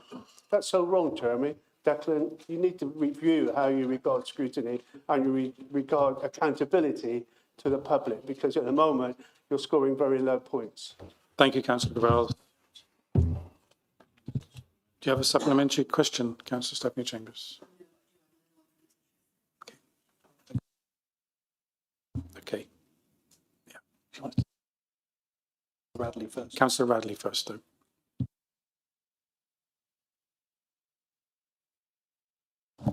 Thank you, Mr Mayor. I'm going to change the question that I was going to ask. I'd like to ask a question to the Chairman of Overview and Scrutiny. When I'm thinking back to that debate, we were very careful in what we asked for, and that was something that would not overburden the finance team, something that would give us an answer that was meaningful and actually move this debate forward. And again, we had quite a debate about what the costings would be and what the realistic resources we needed from the finance team. And it was my understanding that that conversation about a sensible piece of work would be taken forward.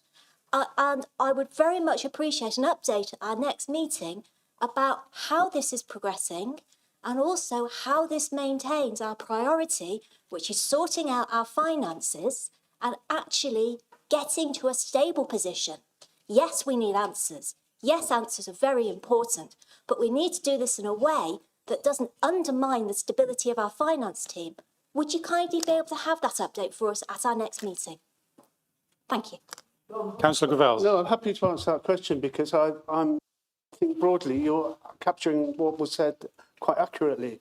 So the actual resolution, just very quickly, was that the Chair of Overview and Scrutiny write to the Cabinet to request that it immediately instructs independent forensic accountants to investigate where council funds have been spent and to ensure complete transparency. I'm picking at your point, Councillor.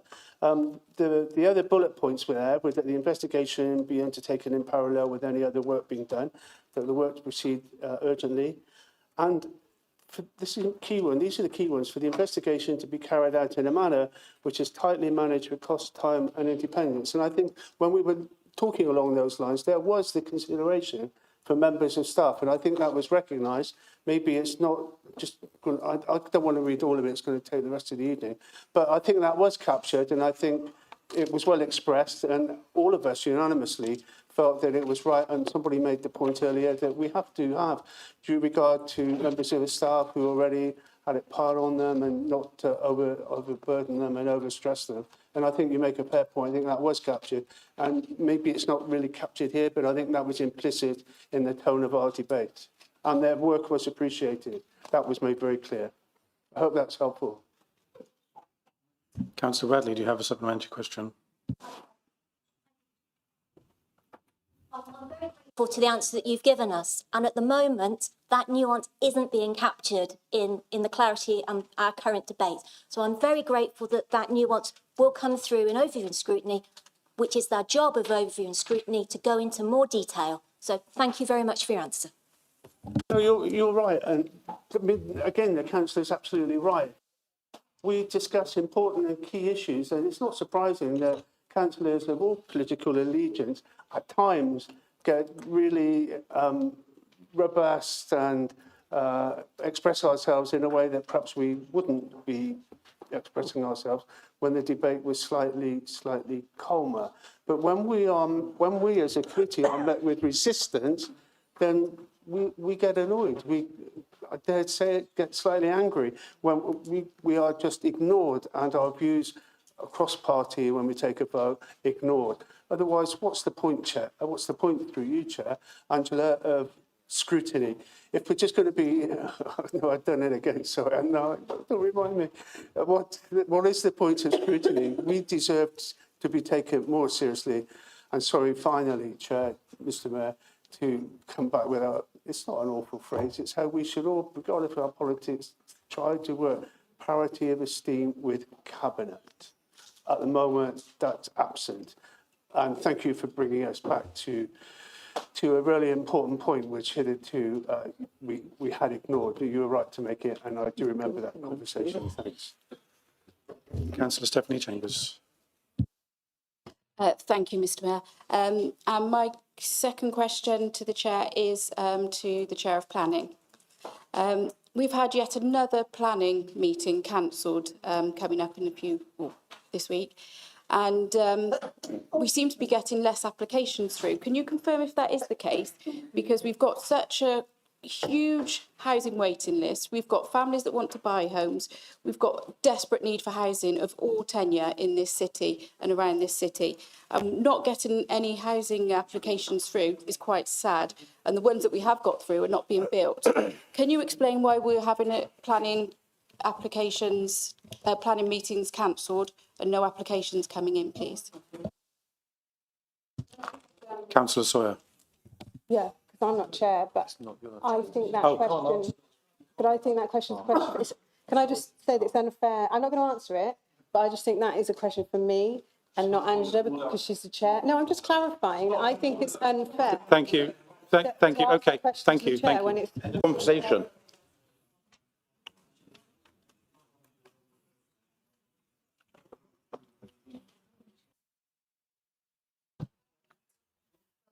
Councillor Condon, do you wish to answer the question or not? Yes, certainly. Councillor Stephanie Chambers will know from her own past experience that the chair of planning has no control over what comes before the committee. It comes as a matter of due process. I wouldn't want to hasten anything so that it wasn't prepared properly. I've already answered this in the previous council meeting to Councillor Alastair Chambers, but I will repeat myself if that's necessary, which it obviously is. The work comes to us when it's ready. I'm sure there's a good deal in the pipeline. I'm looking forward to some of it. I'm aware of what's coming along. I'm not going to push the officers. We've talked a lot this evening about stress on officers. I'm not going to push them into doing work skipping over the proper procedures, rushing things, not doing things properly in any way. It will come when it's ready. And I was surprised, as everybody else is, that there's no committee meeting coming up, but that's the way it is. What more can I say? Councillor Alastair Chambers, your name was mentioned. You wanted to make a point of personal explanation. I wish to thank you, Mr. Mayor.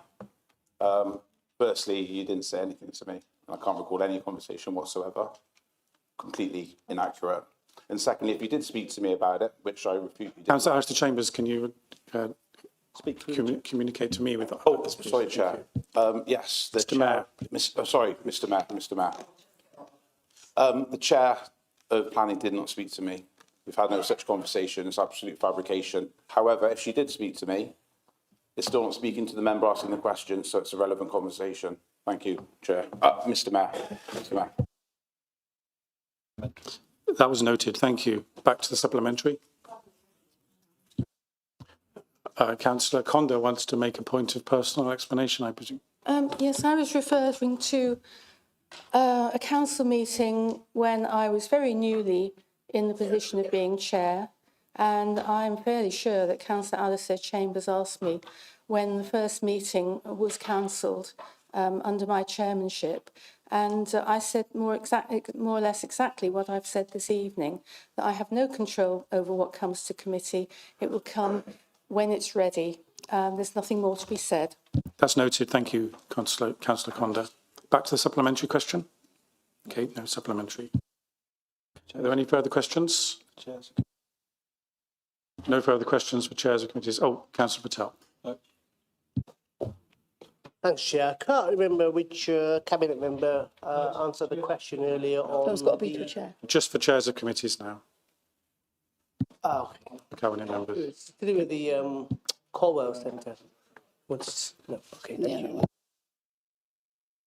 Okay, thank you. Let's move on to item 9, revised budget 2025-2026. Councillor Wilson to move. Yeah, thank you, Mr. Mayor. Right, has everybody calmed down? What this report is asking us to do is to approve the resetting of the budget for 2025-26. It's not a routine budget adjustment, but it is necessary and responsible step in stabilising this council's finances and restoring confidence in our financial governance. I would hope that by now we all understand the City Council is in severe financial difficulty, and that position did not arise overnight, but it did arise because of it didn't arise because of a single decision either. It really arose over several years following the destruction of our finance systems in 2021 by the cyber attack, and also it hasn't helped by our failure to publish audited accounts for a number of years. I should also point out that there was a crisis in local government auditing as well, which didn't help either. It meant that as a result of that accounts backlog, this council did not have the necessary financial information it needed. That meant that budgets were set without reliable opening balances, without verified outturns, and without confidence that spending levels reflected what was really happening. Over the last year, as I've already said in question time, we've made some progress. We've appointed a new head of finance. We've cleared 3 years of outstanding accounts. We've brought in SIPFA and the Local Government Association to review our systems, capacity and controls. And crucially, in November, this council unanimously accepted the statutory recommendation issued by our external auditors and committed to the actions required to put our finances back on a sound footing. One of those commitments we made during that meeting was to reset the budget once reliable financial information became available. And that is exactly what this report is doing.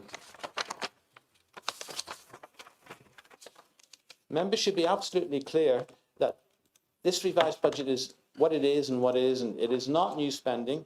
It is not an expansion of services, and it is not a discretionary choice. It is a correction. The revised figures reflect what services are actually costing the council based on closed accounts, improved financial controls and realistic assumptions. In several areas, including property income, IT and the crematorium, budgets have been set at levels simply could not be delivered. Continuing of these figures could guarantee further overspends and deepen the financial hole that we are already in. Approving this budget increases the net budget requirement by 2.8 million, with a corresponding impact on reserves. That is not comfortable, but it is honest, and it will be the foundation of our recovery. It is also a key part of our submission to MHCLG for emergency financial support. I would strongly urge everyone to support this proposal tonight. If we don't, it will put us in breach of the commitments we give unanimously to our external auditors, and would also fitly undermine our application for emergency financial support from government. In reality, there is no credible alternative. This budget reset is a critical step in restoring proper budget monitoring, realistic medium-term planning, and financial resilience. It allows us to move forward with transparency rather than continuing to manage our finances and set our budget using estimated numbers. I'm not saying this is going to be easy or that we should feel comfortable about the position that we are in, but it is not about comfort. It is about taking the difficult decisions that bring both stability and the recovery require. So I would urge Council to support the proposals that are before us tonight. Thank you, Mr. Mayor. Thank you, Councillor Wilson. Do you have a seconder? Yes, Mr. Mayor. I'll second it, but I'll reserve my right to speak at a later point in the debate. Okay. Okay, so we have an amendment from the independent group. Councillor Alistair Chambers. Thank you, Mr. Mayor. This amendment was 10 points, but a lot of the points were causing legal issues with regards to the budget. So the 151 officer and myself removed them. So this is adequate and fair, and with the monitoring officer's support. Thank you so much. The monitoring officer is really good, by the way. I'd just like to point that out. One of the best I've ever seen. Sorry, Mr. Mayor, I'll keep going. So this is just an amendment. It causes no concerns. It doesn't impact anything legally. And all it's asking predominantly is for the Cabinet to consider that no further permanent increases to the net revenue budget to be approved, which is a good point, and to ask Audit and Governance Committee to consider undertaking urgent scrutiny of the historic causes of repeated overspends and late accounts, the effectiveness of internal financial controls prior to and following statutory recommendations, and the government's arrangements that followed materially unrealistic budgets to be approved over multiple years. So it's not causing anything. It's adding to it. It's improving the paper. It's taking it to audit and governance, and it's something that we should all approve unless we've got something to hide. And hopefully no one's got their hand in the cookie jar and have got a reason why they're not going to approve it. Thank you, Mr. Mayor. Okay. Do you have a seconder? Okay. Councillor, would you like to speak now, or do you reserve the right? I reserve the right. Thank you.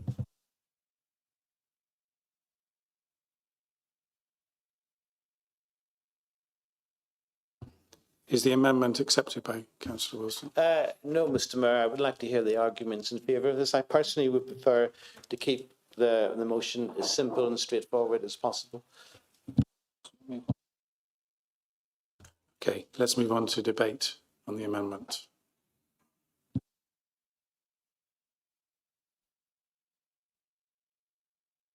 Councillor Pullen. Yeah, thank you, Mr. Mayor.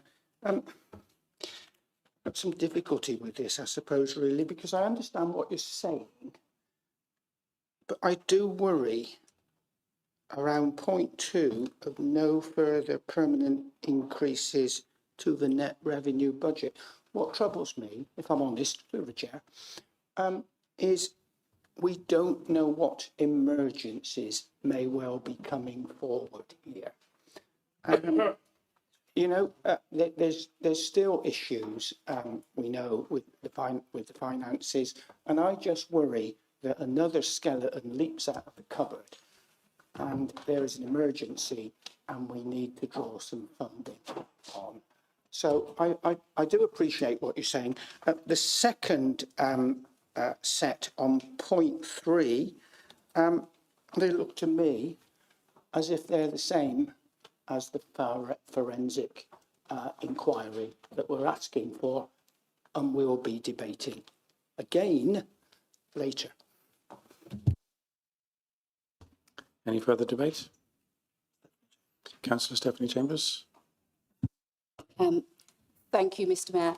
I too share some of Terry's concerns that it's a little bit of duplication, and speaking to the Chair of Audit and Governance earlier today, we did consider that. However, I do think there are some valid things in there, and because it's simply asking the Chair of Audit to look at those things that are duplications, that what we've got in the forensic investigation motion later today, we felt that if the forensic investigation passes today, then she can happily say that's duplication and they don't need to carry on with doing that duplication, because the last thing we want is duplication or anybody's time being double spent.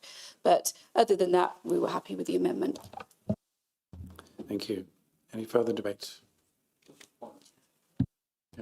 Councillor Hilton. Yeah, I think there's no plans to increase spending in this year's budget. The reason why we're resetting these figures is to ensure that the opening balances for the next year's accounts and for the ones that we've got to decide in September, we finalise the figures, because what we're doing is finalising the figures and set it.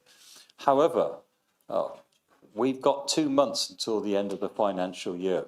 And if there was to be crisis, a disaster or something like that happening in Gloucester, and we had to draw on money from this budget to deal with that crisis. Effectively, you're saying that the Cabinet can't make that decision when the Managing Director comes and says, we need 30,000 to sort this thing out, that we can't do it. Therefore, there is no plans to instigate any new expenditure, and the new budget for next year will be quite clear that that's again very tight. This is about resetting the budget at the moment. I think the amendment is unnecessary. What we're asking to do is to reset the budget for this financial year so that by the end of it, the working balance for next year is set and is accurate as it can be, rather than the problems we've had where we've been setting budgets with not knowing what the previous year's end of balances actually were. And we've discovered some of them were not as accurate as we had hoped. So I would suggest to Council that this amendment is rejected. Is there any further debate? No? Okay. Would you like to speak now, Councillor Graham? Okay.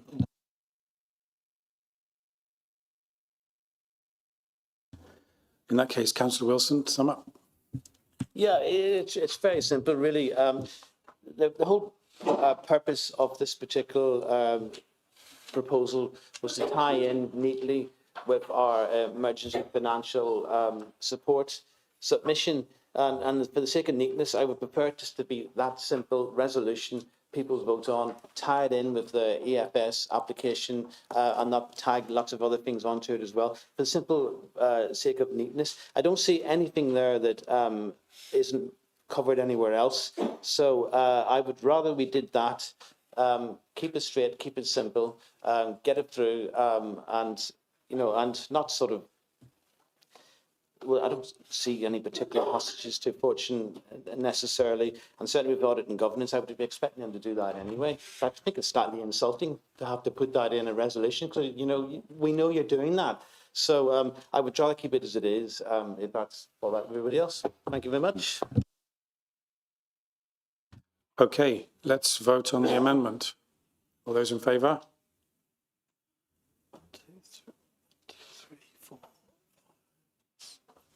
Can you keep your hands up, please?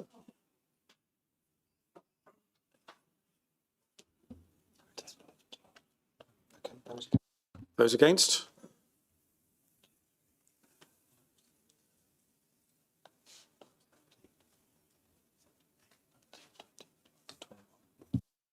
Any abstentions?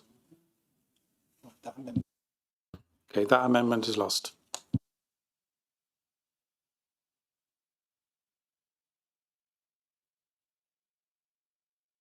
Okay, there are no further amendments. Let's go back to debate on the main motion. Is there any debate? Councillor Pullen. Thank you, Mr. Mayor. First of all, I think we need to put on record our thanks for the head of finance, the head of the 151 officer, for all the work that she and her team have done on this report and pulling things together. It is really appreciated. Thank you. Let's be honest, many of the proposals in this paper we've already debated back just before Christmas, and frankly, we don't have any option but to accept them. But I do have a number of questions for the Cabinet member, respectfully. So could you please assure us that the figures now are based on accurate finances rather than best estimates? Are you confident that what is being proposed is realistic and achievable? Are you confident that we will balance the budget at year end? And can you give us an assurance, please, that there are no more financial shocks, no more surprises, and no more skeletons in the financial cupboard? Is there any further debate? Councillor Alistair Chambers. Thank you, Mr. Mayor. And I'd just like to say you are the best mayor we've had for a very long time. I think you're very, very good. With regards to the budget, and Labour's mentioned that it's a duplication of the forensic accounts, I'd actually agree with Councillor Pullen. I'd say actually that's a good way of thinking about it. It is. But my concern is will we get these forensic accounts? That's my concern. That's why I put this motion forward. Because I think the appetite of the Lib Dems is that they don't want the forensic accounts, given that they... Councillor Alistair Chambers, we're debating the motion, not the amendment. Please continue. Okay. So the budget is obviously asking for another 2.8 million. And if that's not shocking us in this room, I don't know what is. It's a lot of money. We've got a begging bowl for 15 million, 15.5 million. We've got a deficit of 7 million. So I don't know what the extra 8 million is for. Is there some surprises coming up? What's going on? Is there something we're not being told? Because asking for an extra 8 million is a lot of money, a lot of interest at the taxpayer's burden. So we're approving an extra 2.8 million in the budget deficit, but we're asking for 15.5 million. So where's the 8 million? What's it for? Where's it going? And what's going on? Because that's a lot of money, and it raises significant concerns about the Lib Dem administration with this budget paper, that they know there's something on the horizon that they've not told us about. And thank you so much, Mr. Mayor. I really appreciate the service you give to the City Council. Thank you. Thank you very much. Thank you, Councillor Alistair Chambers. Is there any further debate? Councillor Stephanie Chambers. Thank you, Mr. Mayor. Just to reiterate something that Councillor Pullen said about the team that have been working on this this budget, it's taken a lot of work and effort, and we all from our group thank you all for that. To move on with some of the finer detail in resetting this budget, we agree also it has to be done. We have to be working on accurate figures. But the one real thing that really flashes up to me, and that's a thing on priorities, and I presume that was the priorities were generally set by the administration. And that's the amount of money that's being taken from the housing budget to cover the losses in other sections of the budget. And I understand there was extra grant funding that were coming in, etc. But those grants, they get worked on by officers and they are for specific reasons. Now, we've done a huge deal of work back when I had the portfolio that has been continued on with this administration in temporary housing and providing better temporary housing and more stable temporary housing rather than hotel use. The one thing that really got me in my portfolio was understanding the amount of child deaths there are a year of children that live in temporary accommodation across the UK. Now, that figure is staggering, and I think it's about 80 a year. That there is a causal link between a child living in temporary accommodation. And it is really sad to see that amount of money being taken from the housing and being put into to cover over other losses. It would have been much better spent on providing more homes. And that's why I get so sad about the lack of homes being provided in this city as well, because we need permanent homes for these children. And the stats that show that a child who was lived in temporary accommodation will be the rough sleepers and the homeless people in the future as well. And that is a really sad stats to see. And there are some that escape that cycle, but they're not going to do that now. We're taking some of this money away. So it was just about the priorities and what this cabinet did when making those decisions of taking from that housing budget. And we talk about staff morale and staff working really hard to bid for these grants and all the work involved. And I would have thought if they were grant funded, which I'm told that money is, you know, that was given for housing. Why is it not ring fenced for housing? Why is it covering the debt of environment that waste and recycling alone accounts for 595,000 across the 2 years of this administration? So it is really sad, and I just hope in the new budget you change your priorities and focus more on housing. Councillor Conda.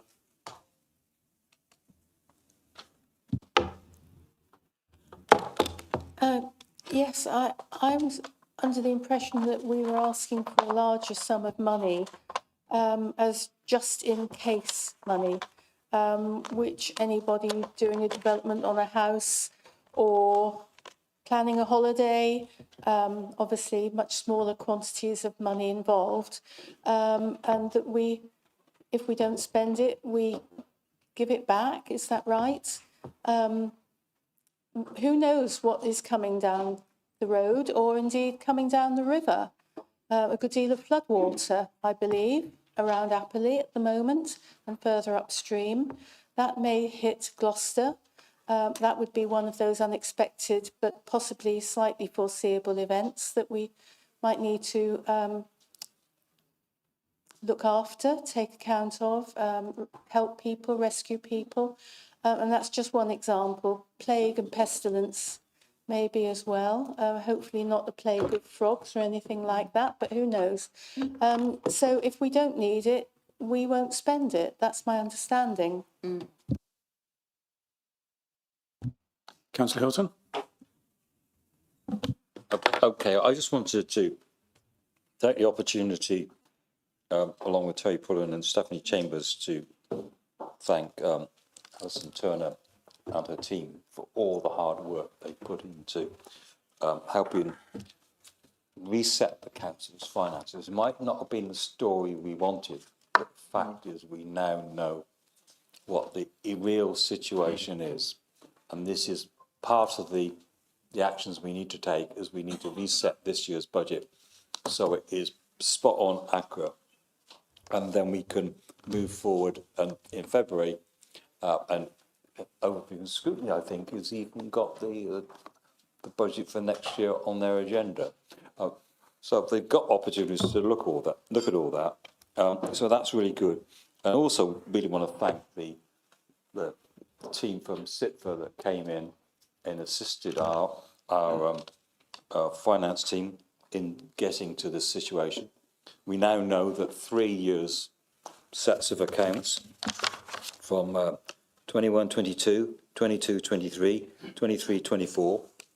They were all accounts during the former administration. We've now finalised those ones and published the accounts during the late 2024 and 2025, and we're working on 24-25 ones to finish those off. So we've delivered our manifesto pledge for sorting it out. God, did we ever think it was going to be as bad as this? We didn't, but we're sorting it out.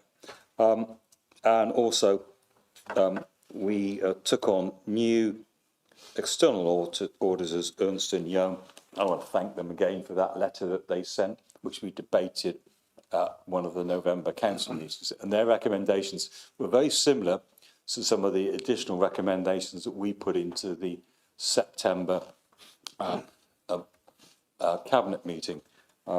We've got to fix the problem. We've just got to fix the problem. And I know Councillor Chambers is a bit concerned about the housing stuff, but we've just got to fix this year's finances, then move forward. I think the best thing to do is to have a look at what the plans are for 2026-27. It will be a tough year. There is not any spare cash. We're going to have to balance it and be really tight with it. But it's got, you know, we've got in that financial year, we have to strengthen our property and commercial team. Asset management is one of the weaknesses which has been identified in the LGA report. We've got to strengthen the finance team, as you will find out when we take the cabinet report. And we've been doing other things like strengthening, for example, our enforcement team, and we're taking action on some of the problems that never got dealt with previously. You know, like the fact we boarded up Spread Eagle Court, and we charged the owner for what looked like a prime arson opportunity. The doors were open, everything. We did that. And if anybody wants to go down Escort Road, there was a family of squatters in there. They will see that one of the houses is all boarded up because our enforcement team took action on that. So this is setting this year's budget, finalising it, and that's the purpose of the report, so that we can move on and discuss next year's budget knowing what the final outturn was, or will likely be anyway. Councillor Sherby.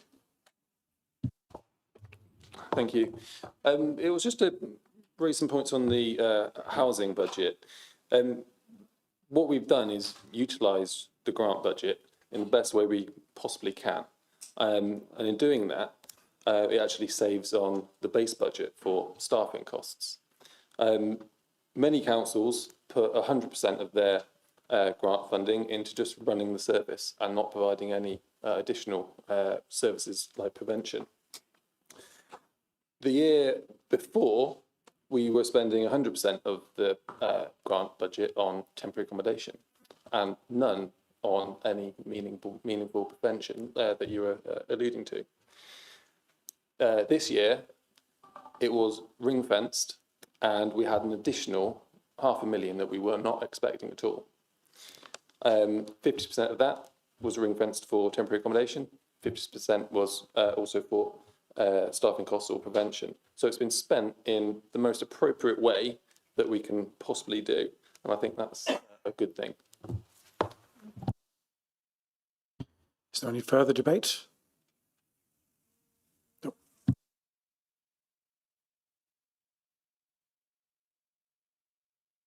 In that case, Councillor Wilson, sum up.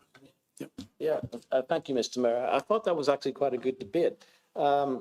A few points that were raised, I would need to refer back to, and summing up, particularly from Terry. Are you confident? We've now got realistic numbers. I'm as confident as I can be. Yes, I am. I think this is it. And you also asked about balancing the budget. Well, it's a statutory requirement. We have to balance the budget. There's no ifs, no buts. No more skeletons in the cupboard. Again, mind you, this is Gloucester. There's skeletons all over. If you look in the city centre, anytime you dig anything up. But yes, I think we've reached the painful conclusion that this is where we are. I hope to God those words won't come back to haunt me. With regards to Steph's comments about housing, I see Luke's already referred to it, but I understand the point you're making, and I appreciate it's coming from the heart. We will. On the one hand, yes, it's symptomatic and it's typical of the kind of difficult decisions you have to make when money is short. But I can assure you that if there's any genuine need out there, that just because the budget isn't there anymore, I'm sure we can be flexible. But if anything, it emphasises the importance that even early on in the year, that you keep your spending down and build up some resilience and some reserves in case you need something like this later on during the year. But that's good budget management. So I do take your point, and I'm pretty sure that you'll be keeping a particular eye on the housing sort of department. Other things that we need to be wary of. The big issue that's really affecting us is interest rates, if I'm honest. I had a look at the original documents for the forum that went before Cabinet back in 2020, and those. It was a redacted report, but the interest rates and all the calculations were made were assumed that the PWLB interest rates would be about 1.66%. In reality, if you look what the PWLB interest rates are now, I think it's about 5.4, 5.5%, and that's a huge difference, and that's a burden that we will have to take on as a council. We got issues. We will have issues. We know that we weren't quite. The accounting for commercial property wasn't quite right, and we know we've got issues with some of the contracts that we've signed. We need to sort those out as well. But again, that's going to be another pressure on the budget. But at least now we know, if you like, so we can. We know what the facts are, and we're just going to have to come up with plans to tackle that. MRP is another sort of technical calculation to do with money you've borrowed for fixed buildings, etc., and how you write this off over so many years. We've had advice, and we know how to account for that properly as well. But all of these things have to be factored in. Thank you, Councillor Wilson.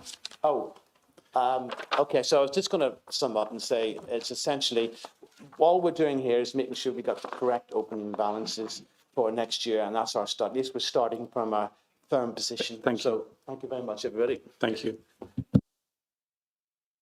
Okay, we go to the vote on the original motion.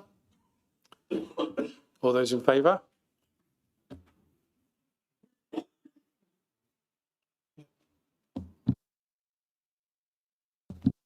Against? Any abstentions? That's unanimous. Thank you.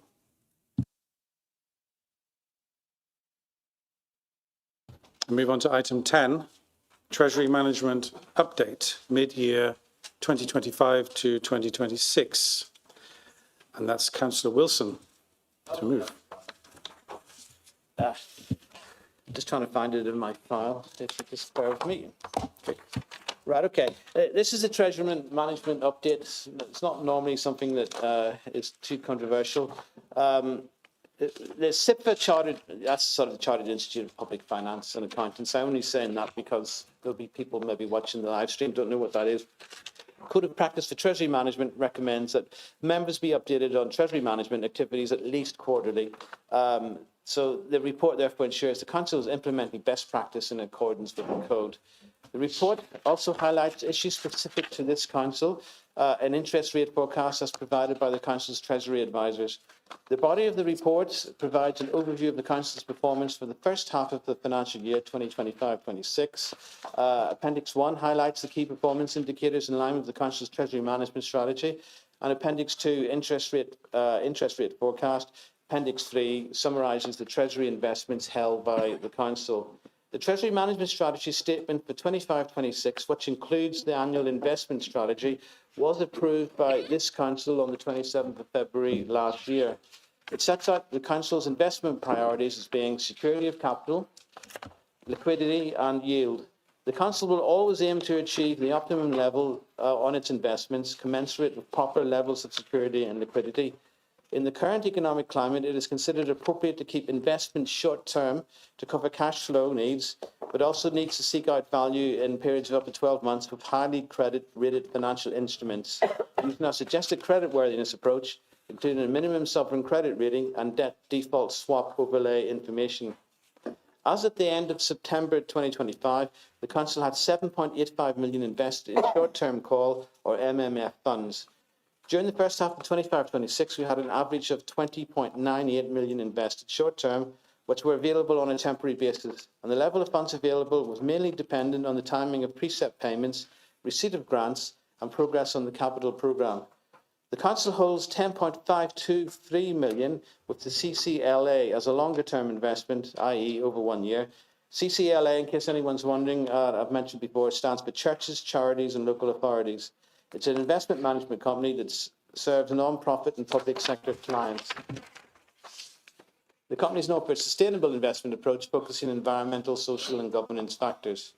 Our average investment returns were 3.4% on short-term or cash equivalent investments and 3.8% with the CCLA. As regards to borrowing, in the first half of 2025-26, no new long-term borrowing was undertaken. The Council has taken the decision to borrow short-term to fund the Forum development. Short-term rates are lower than long-term due to the normal gilt curve we are experiencing. As the Forum, well, at the time of this report was written, is still under construction, we can absorb these financing costs and spread them over the life of the asset. Once the asset is complete, and this is roughly where we're getting to now, we will decide alongside our advisors on the best way to structure our borrowing. Debt rescheduling opportunities have been very limited in the current economic climate, given the consequent structure of interest rates and following the increase in the margin added to gilt yields, which has impacted PWLB new borrowing rates since October 2010. No debt rescheduling has therefore been undertaken to date in the current financial year. During the financial year, the Council has operated within the Treasury limits set out in the Council's Treasury Management Strategy Statement and in compliance with the Council's Treasury Management practices. So the recommendation is that the contents of the report be noted. Thank you, Mr. Mayor. Do you have a seconder? Man. I'll reserve my right. Thank you. Okay, I see we have an amendment from the Independent Community Independent Group. Councillor Alistair Chambers. Thank you, Mr. Mayor. Given the time and some great motions coming up, especially one about voluntary sector of the Labour Group, and hopefully the protection of their funding. I'd like to withdraw the amendment and move on to the next part of business if those agree. Yep, that's granted. Let's move on to the debate on the motion. Any debate? Councillor Pullen.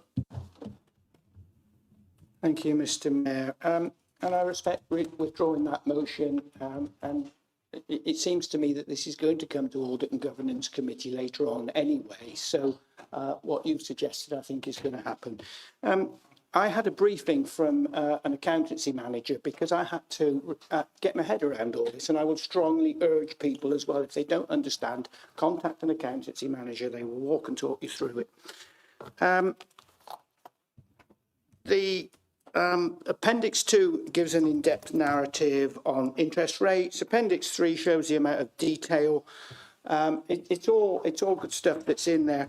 I was quite interested in the investment that Councillor Wilson talked about. That some of them are relatively short term, and I understand some of those short term investments could be just for a number of hours as well, rather than and pleased that CCLA are for the longer term. I think, to be honest, given the point that Councillor Chambers has made, let's not have this discussion here tonight. If we can take it to Audit and Governance, I think that would be helpful. Thank you. Is there any further debate? Councillor Hilton. The point Terry has just made is, I think it's a good one. Is that, the detail on something like this really needs to be discussed at Audit and Governance. When you can discuss the detail, you can ask experts and officers questions out there, and it's much better to get that sorted before when we get to the point of agreeing the treasury management thing for the next year.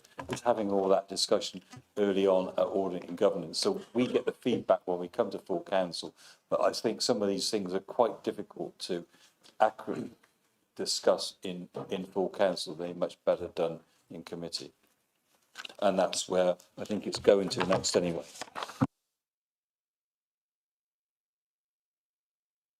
Councillor Stephanie Chambers. Thank you, Mr Mayor. I wanted to echo what Councillor Pullen and Councillor Hilton have said. But also what we've got to remember is, yes, we could speak to the accountancy team, etc., but these reports are very complicated. But the purpose we have to publish everything isn't just for our own benefit, it's for the public's benefit.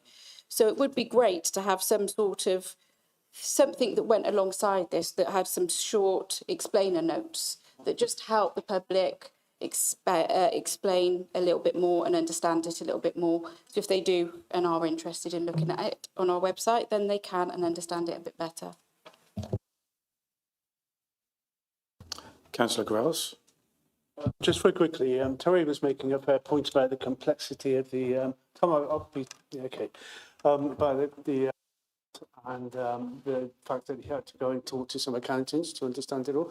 The County Council, about 2-3 weeks ago, I don't know if you went to it, did some fantastic training on all this work. And I think we all emerged as trainee Chancellors of the Exchequer. But it was put across in such a clever and easy to understand way.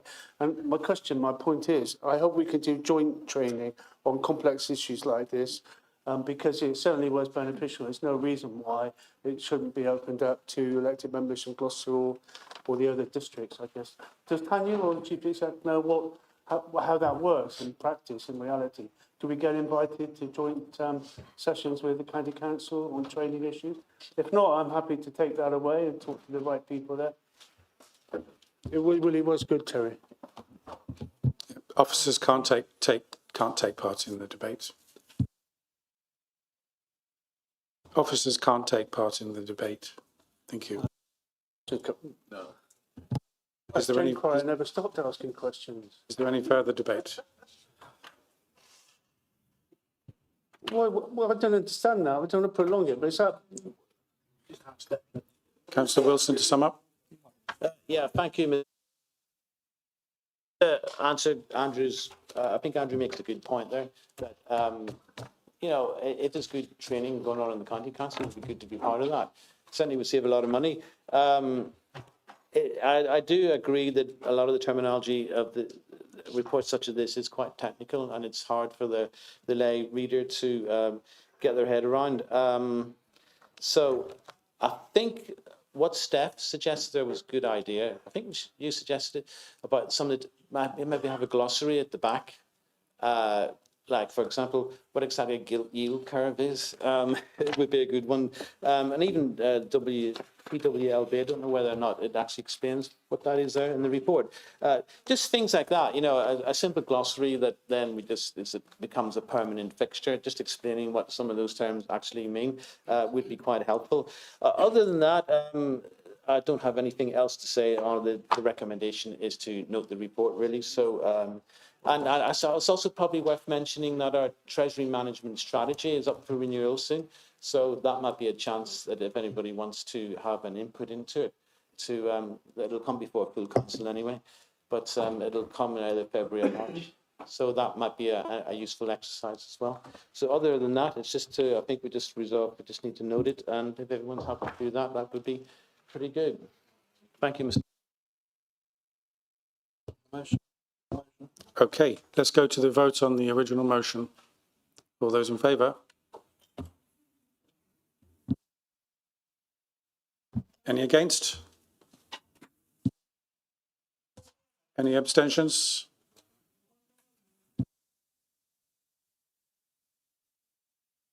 Okay, that's unanimous. Carried, thank you.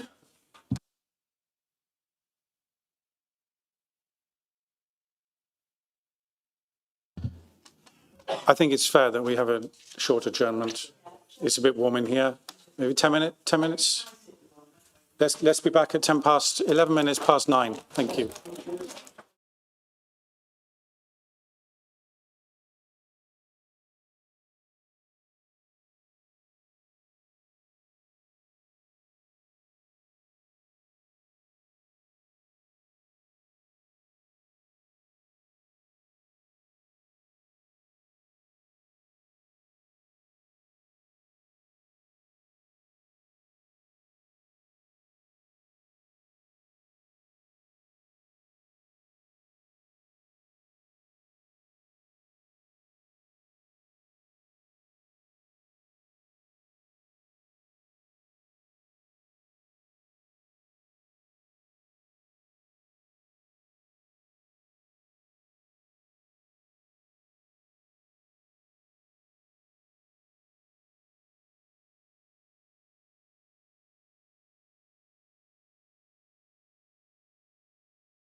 Two checks at a time. Fine.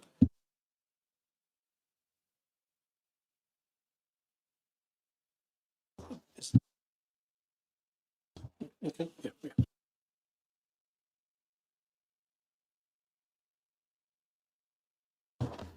Okay, great. Welcome back. Let's move on to item 11.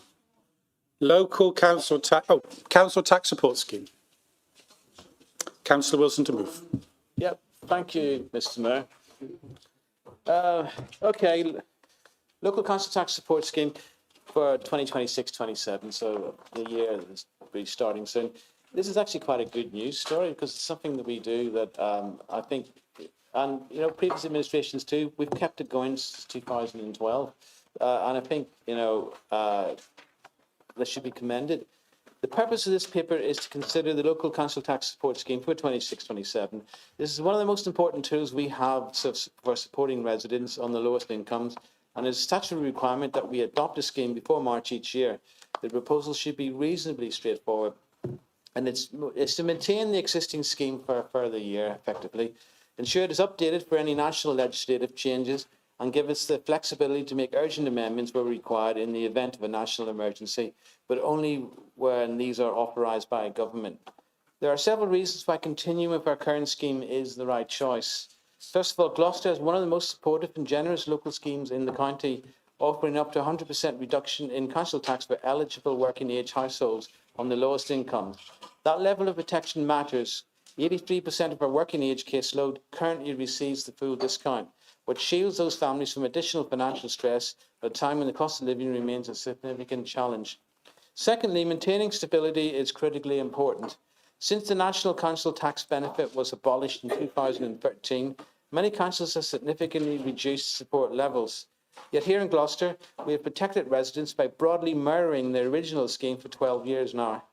This continuity has helped people during an ongoing cost of living crisis in which the poorest households spend proportionally more on food and housing. Thirdly, the administration of the scheme is efficient and well understood. The move to universal credit has greatly already justified alignment of processes, making claims simpler for residents and for the council to process. Continuing the existing arrangements avoids disruption and uncertainty.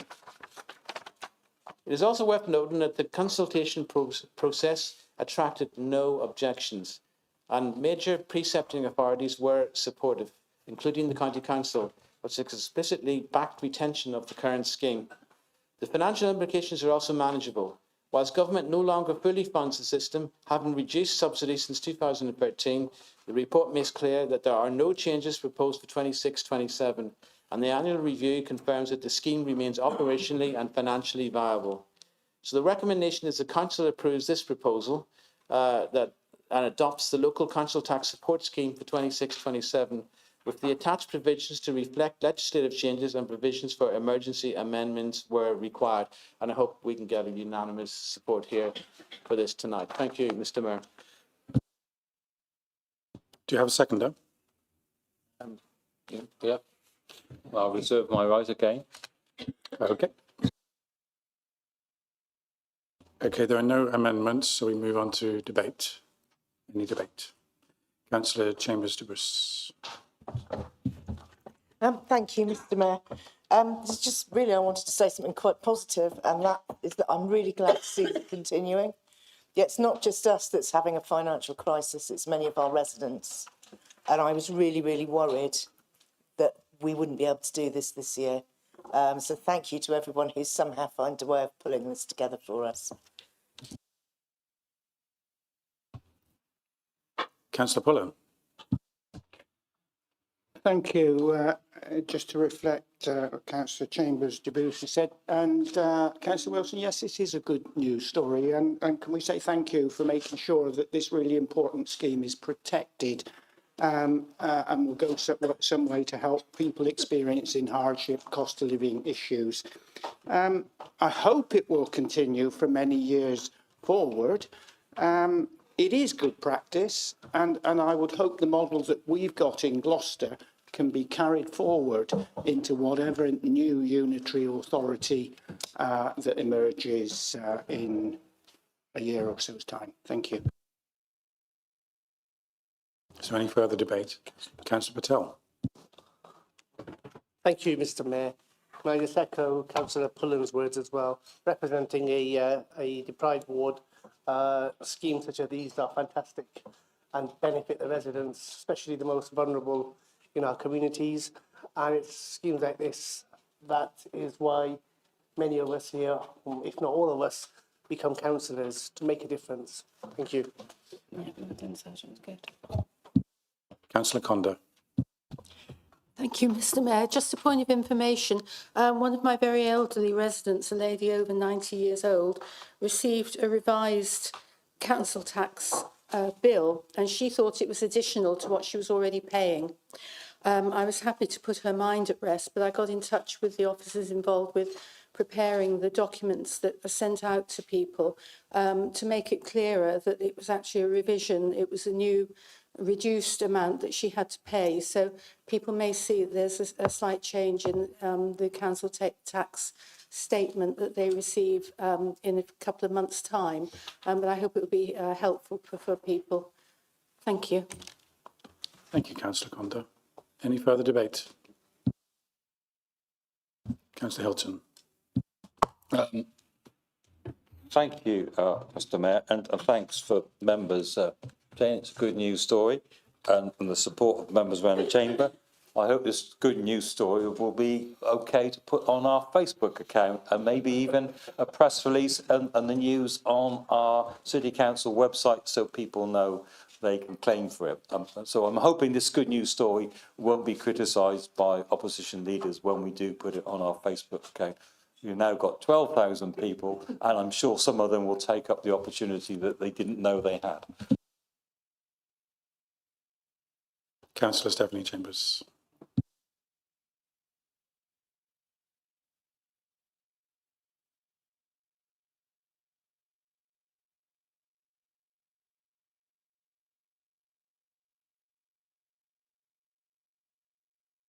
Going to absolute value. When you think of, in the worst cases, the suicide rates related to debt, this is an absolute lifesaver just to have something like this that takes that bit of pressure off people that are really suffering and in debt. So I just wanted to echo that thanks, and I'm really happy we are continuing with it. Thank you. Is there any further debate? Councillor Wilson, then to sum up. Yeah, thank you, Mr. Mayor. That was quite a hard debate, actually. So I think Terry's point about hopefully this will continue after local government reorganisation. I have to admit that's a concern of mine too.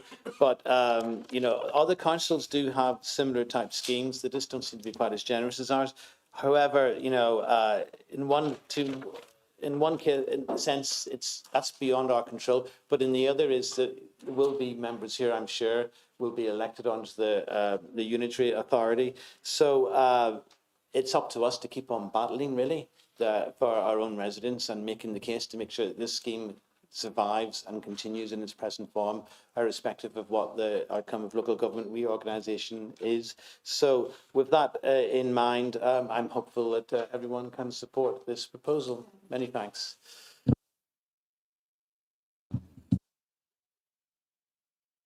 Okay, let's move to the vote. All those in favour?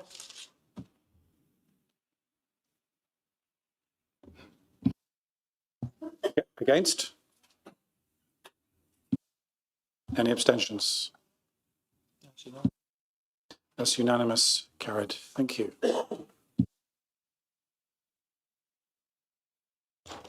Item 12, Licensing Act 2003 Draft Statement of Licensing Policy. Councillor Millard to move. Thank you. So the recommendation is to approve this. It has been agreed at committee. Under the Licensing Act, the Council is required to determine and publish a statement of licensing policy at least every 5 years. On the 9th of December, members of the Licensing Enforcement Committee approved a final version.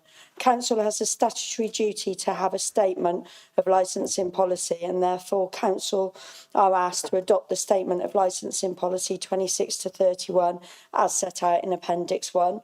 Consultation did take place from the 22nd of September 2025 to the 3rd of November, and no responses were received. Thank you. Do you have a seconder? Councillor Brooker, would you like to speak now? or I'll do you reserve over? the right, thank you.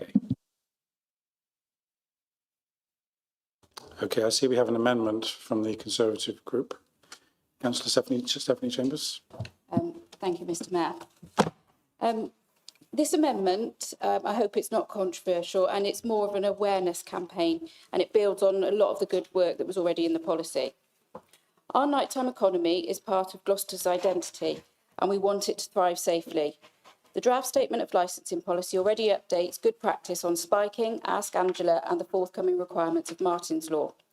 Tonight, my amendment makes a practical next step by adding Street Safe to our policy toolkit and by strengthening how venues support victims when incidents occur. Street Safe is the national policing tool that lets people anonymously flag places where they feel unsafe. It is simple, it's accessible, and it helps police and councils target patrols, lighting and partnership action in the right streets at the right times. Making Street Safe an expected part of venue information and staff awareness is a proportionate change that empowers residents while complementing formal reporting. We all know why this matters. The latest Police UK mapping for November 25 shows 152 violence and sexual offences in the Gloucester City Centre neighbourhood, with 94 antisocial behaviour incidents, and in the Eastgate area clearly marked as a hotspot. That is not an abstract chart. This is our city and our constituents.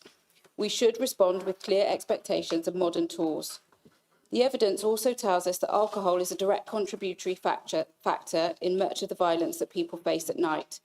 Current UK analysis shows that around 2 in 5 violent incidents involve an offender who's been drinking, and peer-reviewed research confirms alcohol increases both the risk and the severity of gender-based and sexual violence. We could not ignore that context when we set policy for late-night environments. At the same time, we must face the reality that most sexual assaults never reach the police. Nationally, only about 1 in 7 victims of rape or penetration report their most recent assault. That leaves a large gap between experience and recorded crime, which Street Safe helps bridge by surfacing patterns of concern that still require practical response on the ground. My amendment also strengthens safeguarding language in the policy. It encourages venues to ensure staff can identify vulnerability and respond to suspected spiking or harassment and provide a quiet, safe space, which many already do.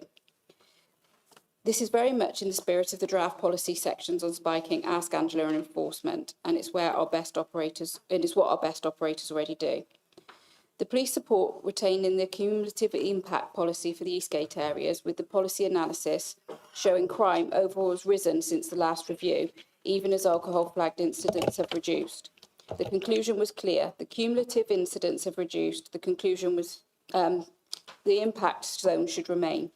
Our amendment complements that stance by focusing on operating practice inside venues and how we support victims.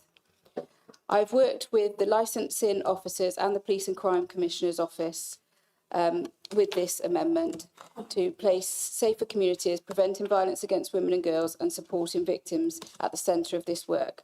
I also want to recognise that it's not only women and girls that suffer sexual assaults and that men and boys are victims too. Our policy must serve everyone. Finally, this is not about punishing responsible businesses, it's about clarity. It signals the standards that protect customers, staff and the reputations of the trade. It gives responsible operators the framework they want, and it gives enforcement partners the tools they need. The amendment asks for a short further consultation on the Street Safe and a safeguarding additions, and subject to that for the policy to come back for approval. Colleagues, please support the amendment and the policy tonight, thus that Gloucester remains a vibrant city with a nighttime economy. And just to add, this doesn't affect the policy being approved this evening as it stands. Do you have a seconder, Councillor Stephanie Chambers? Thank you, Councillor Patel. Councillor Millard, is the amendment acceptable? Personal safety is and has to be a priority. However, I do wonder why this wasn't put forward to the committee prior. If agreed, my understanding is that this amendment has to go to committee to be addressed. Therefore, having a delay in implementation, if agreed by the committee, and then consultation takes place. However, that being said, I am minded to accept this amendment.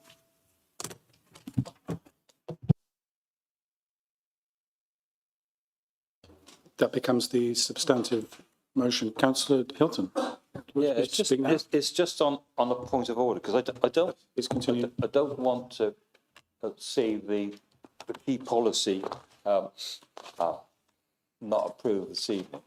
And I don't want to go back for further consultation and then to bring it all back. I just wonder whether it might be better to refer the proposal that's here from Stephanie Chambers to the licensing committee for consideration, and then for them to bring it back to council. I'm just thinking out aloud. I'm looking for some advice from the monitoring officer. I mean, as the chair said, it should, if it had gone through the licensing committee and come to us, but we're asking, I don't know what impact it might have, whether there's unknown consequences. So I think, the proposal going to the licensing committee and coming back to full council for final ratification isn't a problem. It can be done the next meeting if we do it that way. Thank you, Councillor Hilton. Monitoring officer, would you like to contribute? So the amendment doesn't stop the policy from being approved this evening. That will happen. There is a deadline by which that has to be approved to ensure that we remain compliant with the Licensing Act. Because it's already been out for consultation, without these amendments in it, it needs to go back out to consultation before it can be reapproved. So that's the purpose, as I understand it, of the amendment. So there will be a further piece of consultation. It will come back to Licensing Committee and then back to full council to approve. So we can review the policy at any time, but we must approve it this evening.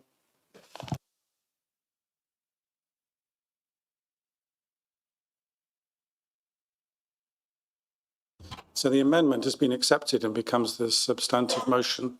Let's debate the motion.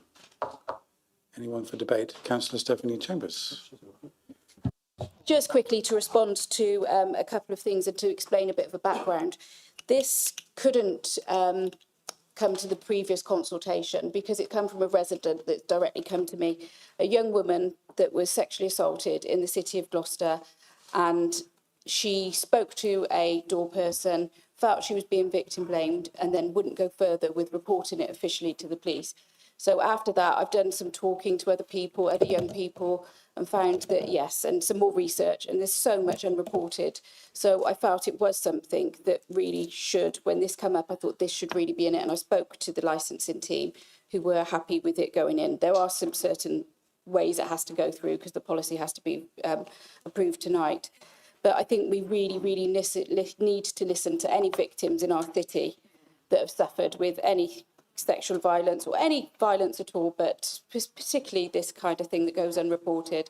So I just really wanted to explain that's why it couldn't go out to the previous consultation and why it was brought now. Thank you. Is there any further debate? Councillor Brooker. Don't think there's anything further to add. Thank you. Okay, thank you. And Councillor Millard to sum up, please. Thank you. Stephanie, I'm really sorry to hear about the experience of one of your residents, and absolutely agree that we need to listen to all of our residents. And that's why I'm more than happy to take the amendment. But unfortunately, as already stated by the monitoring officer, we do have to follow due process.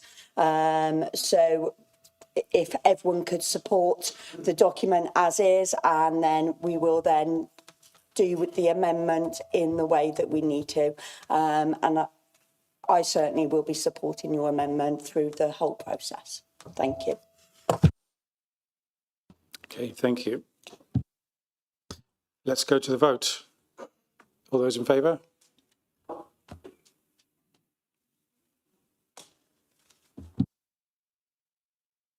Any against? Any abstentions? Okay, that's carried. Thank you.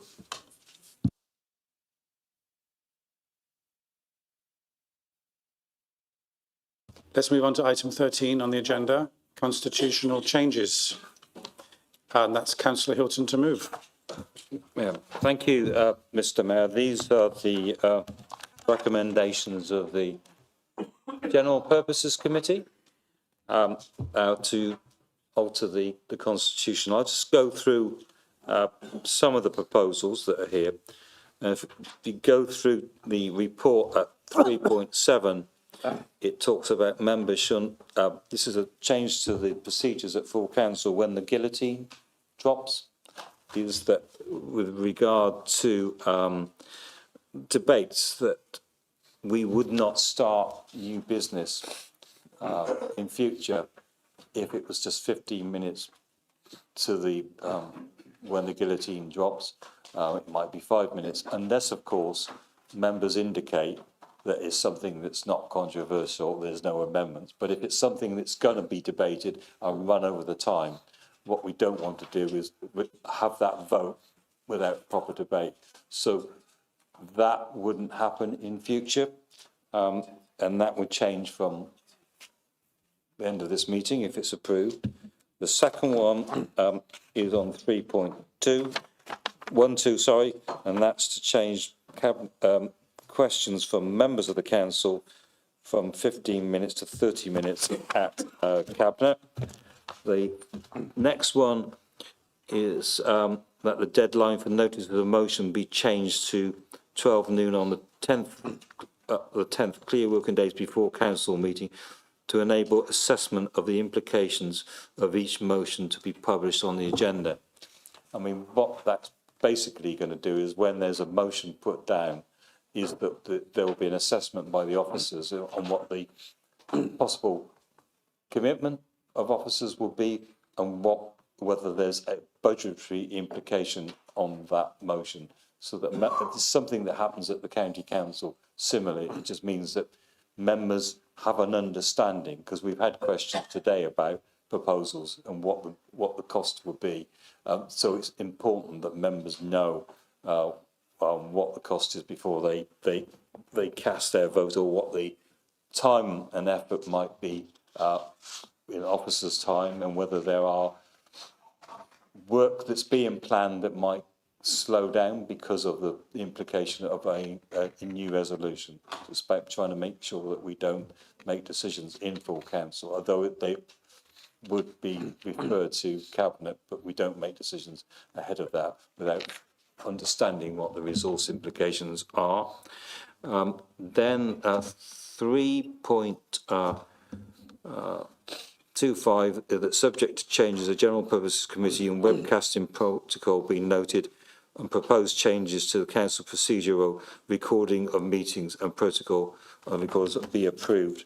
So you've got that in your sheet as well.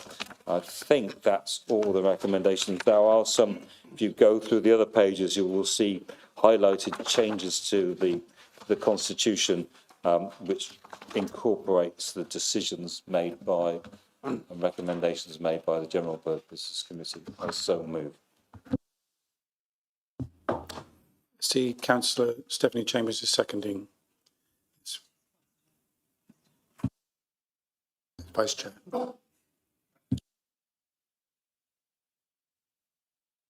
Okay, since there are no amendments, let's go on to debate. Is there any debate?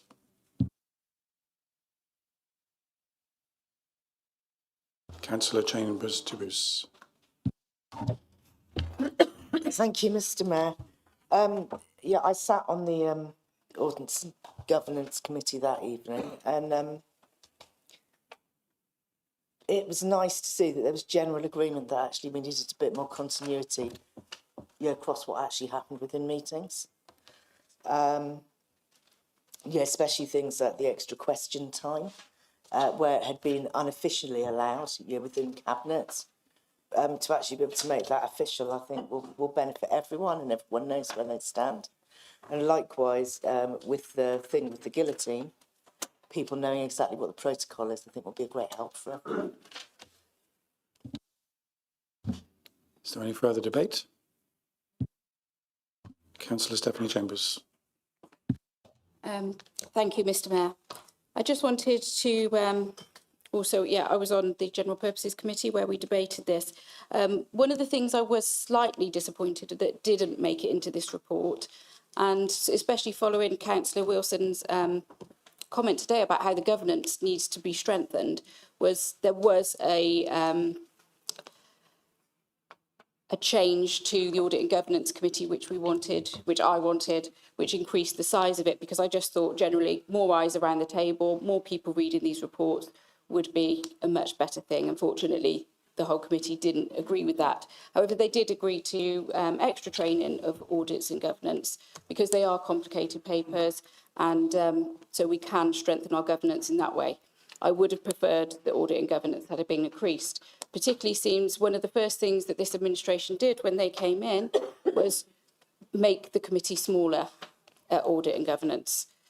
And it makes me just that little bit doubting whether you are concerned about governance.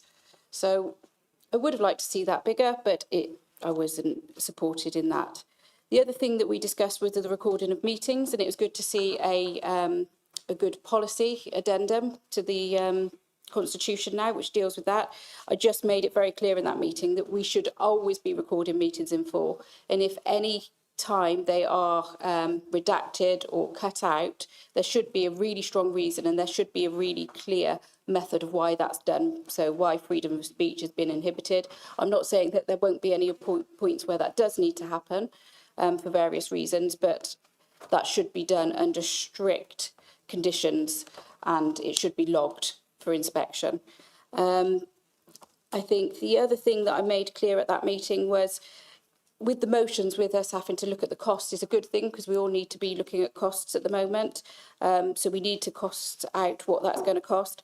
But so do the cabinet reports. They need to have clearer financial implication sections, and we need to clearly understand the implication, and so do residents, of what that's going to cost.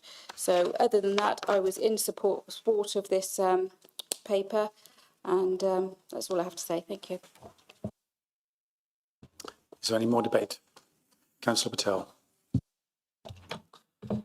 Yeah, yes, thank you, Mr. Mayor. I would just like to say that I would just like to ask all members to support the recommendations. I was on that General Purposes Committee, and what happened, what was attempted was pretty crafty, really. But I'm glad we got the result we wanted. So one of the proposals was to increase the time from 15 minutes to 30 minutes, that having a question time for members.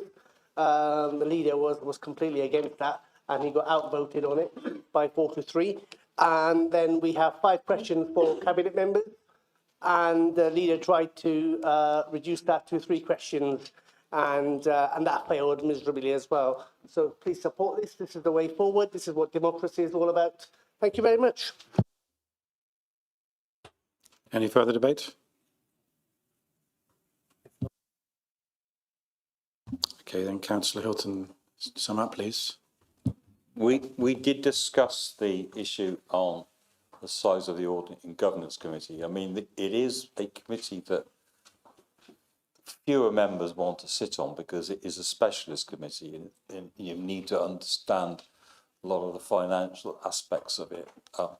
The reason why it's smaller than it was before is because it always happens when you have a change in the balance of administration. You have to balance that out. You have to make sure that the proposal, I think we looked at whether it went up to from 7 to 9, and that one didn't work, it didn't balance out. It would have meant one group having to drop it, and then the one went up to 11 members, and then it was going to be, frankly, problems for members, for political groups to frankly find the members that would sit on it. And it was a decision made, I think, but Alistair was in favour of it, and myself was, and so was the rest of the committee, that we stick with the 7 members of the Audit and Governance Committee as it stands at the moment.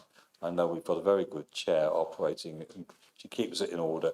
And I just think that what we don't want to do is expand the numbers and find that we're actually twisting somebody's arm, they're press ganged into sitting on a committee that they don't want to do. It's much better in something like this, so important, that we have members that really want to be on the Audit and Governance Committee, which is why some members are concerned.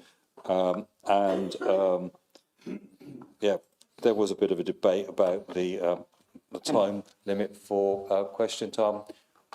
As chair of the cabinet, I have often let that run past the 15 minutes to make sure people do it and get it done. I think the important thing is that during the debate, the members who were pushing for the 30 minutes says that when the 30 minutes happens, if that question hasn't been put, then that's the end of it and there won't be any arguments, because we've been having arguments with members, particularly when somebody before them has been asking all of the 5 questions. And another thing was talking about the number of questions that people could ask, is that one of the points made by the political leaders that they are putting questions that maybe they've discussed in group on behalf of their group.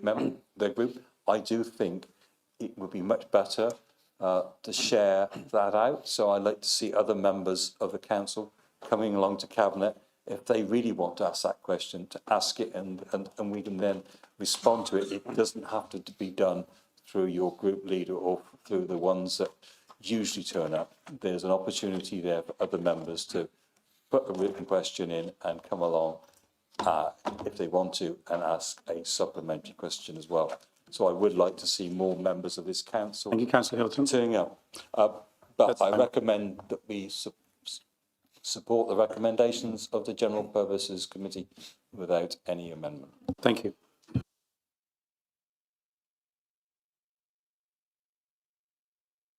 Okay, we move to the vote.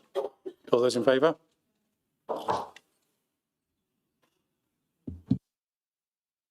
Those against?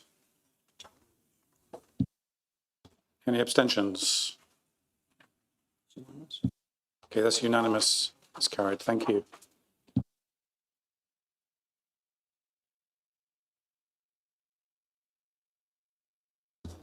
Okay, let's move on to item 16 on the agenda, notices of motion. First motion this evening proposed by Councillor Gravels. Councillor Gravels. Excuse me, pressing the wrong button. So in the interest of time, I'm not going to read out the speech that I prepared this afternoon. So I think the sentiment of the motion is explained reasonably well and tidily in the wording. Gloucester has a proud civic tradition of mayors and sheriffs, and in order to ensure that there's no break in the continuity, we need to get plans ready so that once the government decides which way it wants to go with local government reform, we don't have a mad scramble to try and catch up. So really happy to propose the motion in my name, and hopefully somebody will second it. Thank you. Okay, who's seconding this motion? Councillor Campbell. Councillor Campbell. Do you wish to speak now? I do wish to speak now. Please go ahead. Thank you, Mr Mayor. When I first raised this issue at the full council meeting on the 20th of November last year, it was met with a rather stunned silence, as if perhaps no one had really considered what would happen to the civics after LGR. As Mayor 544, I am proud to be part of that long line stretching back to 1483. And as Councillor Gravell says, we must take steps now to protect the continuity of that history and tradition. It is an essential part of Gloucester's identity, and we must not surrender it to local government reorganisation. That would be a tragic loss. Around 1643, after the Siege of Gloucester, it was the mayor who saved and preserved our cathedral. And as a constant presence throughout the many decades since, the mayor has always been there. And the sheriff too, of course. The post of sheriff goes back even further. I believe, Madam Sheriff, you are the 895th, is that correct? You still look that bad. These roles were bestowed upon the city by the Crown, long before parliamentary politics were even thought of.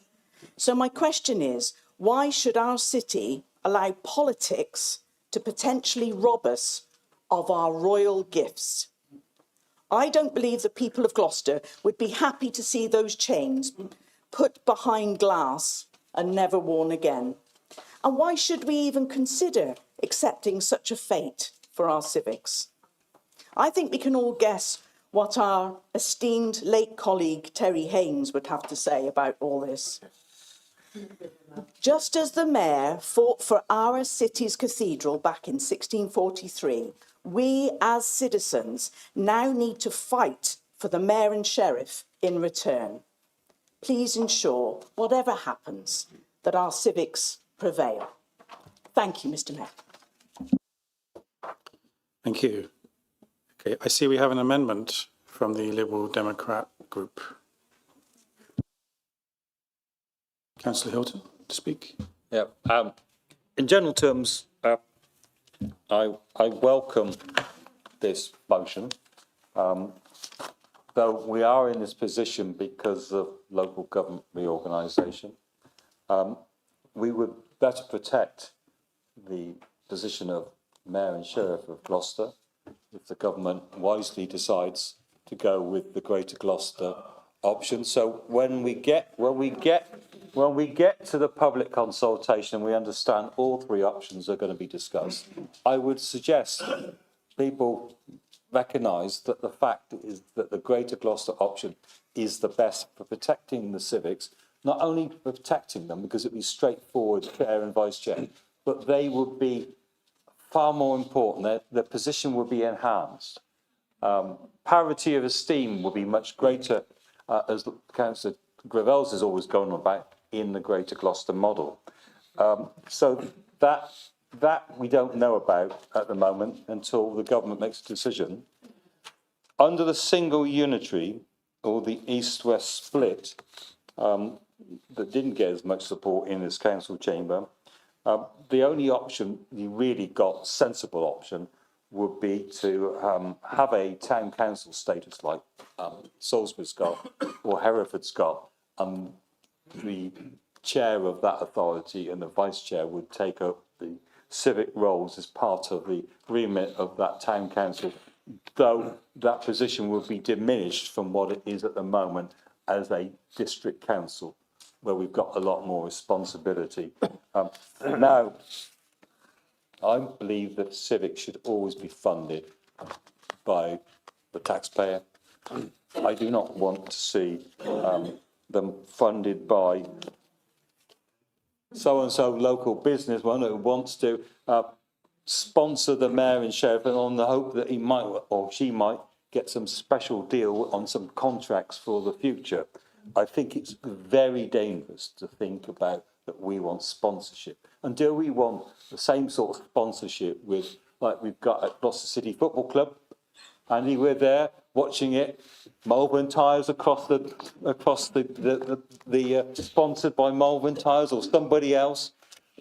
We don't want that sort of nonsense. So the amendment is to remove that final paragraph. But other than that, we need to sort this one out. But I think we also ought to understand that the City Council's been around since 1483, and that's why some of us want to retain a council for the City of Gloucester with some responsibility. So, that needs to be sorted out.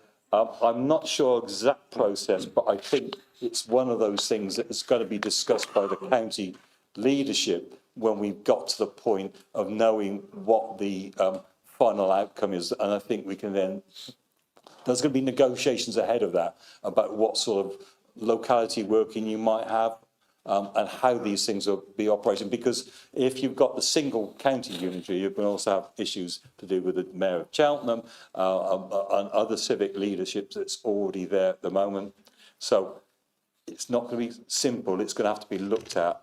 But the Greater Gloucester model, get your votes in, tell them, the Minister, you want that one. That's the one way that we can protect Andrew Gravell's position as the founder of the Sheriff's Association. He might even become the next Sheriff of the Greater Gloucester Council, if he gets elected, of course. Thank you, Councillor Hilton. Do you have a seconder? Yeah.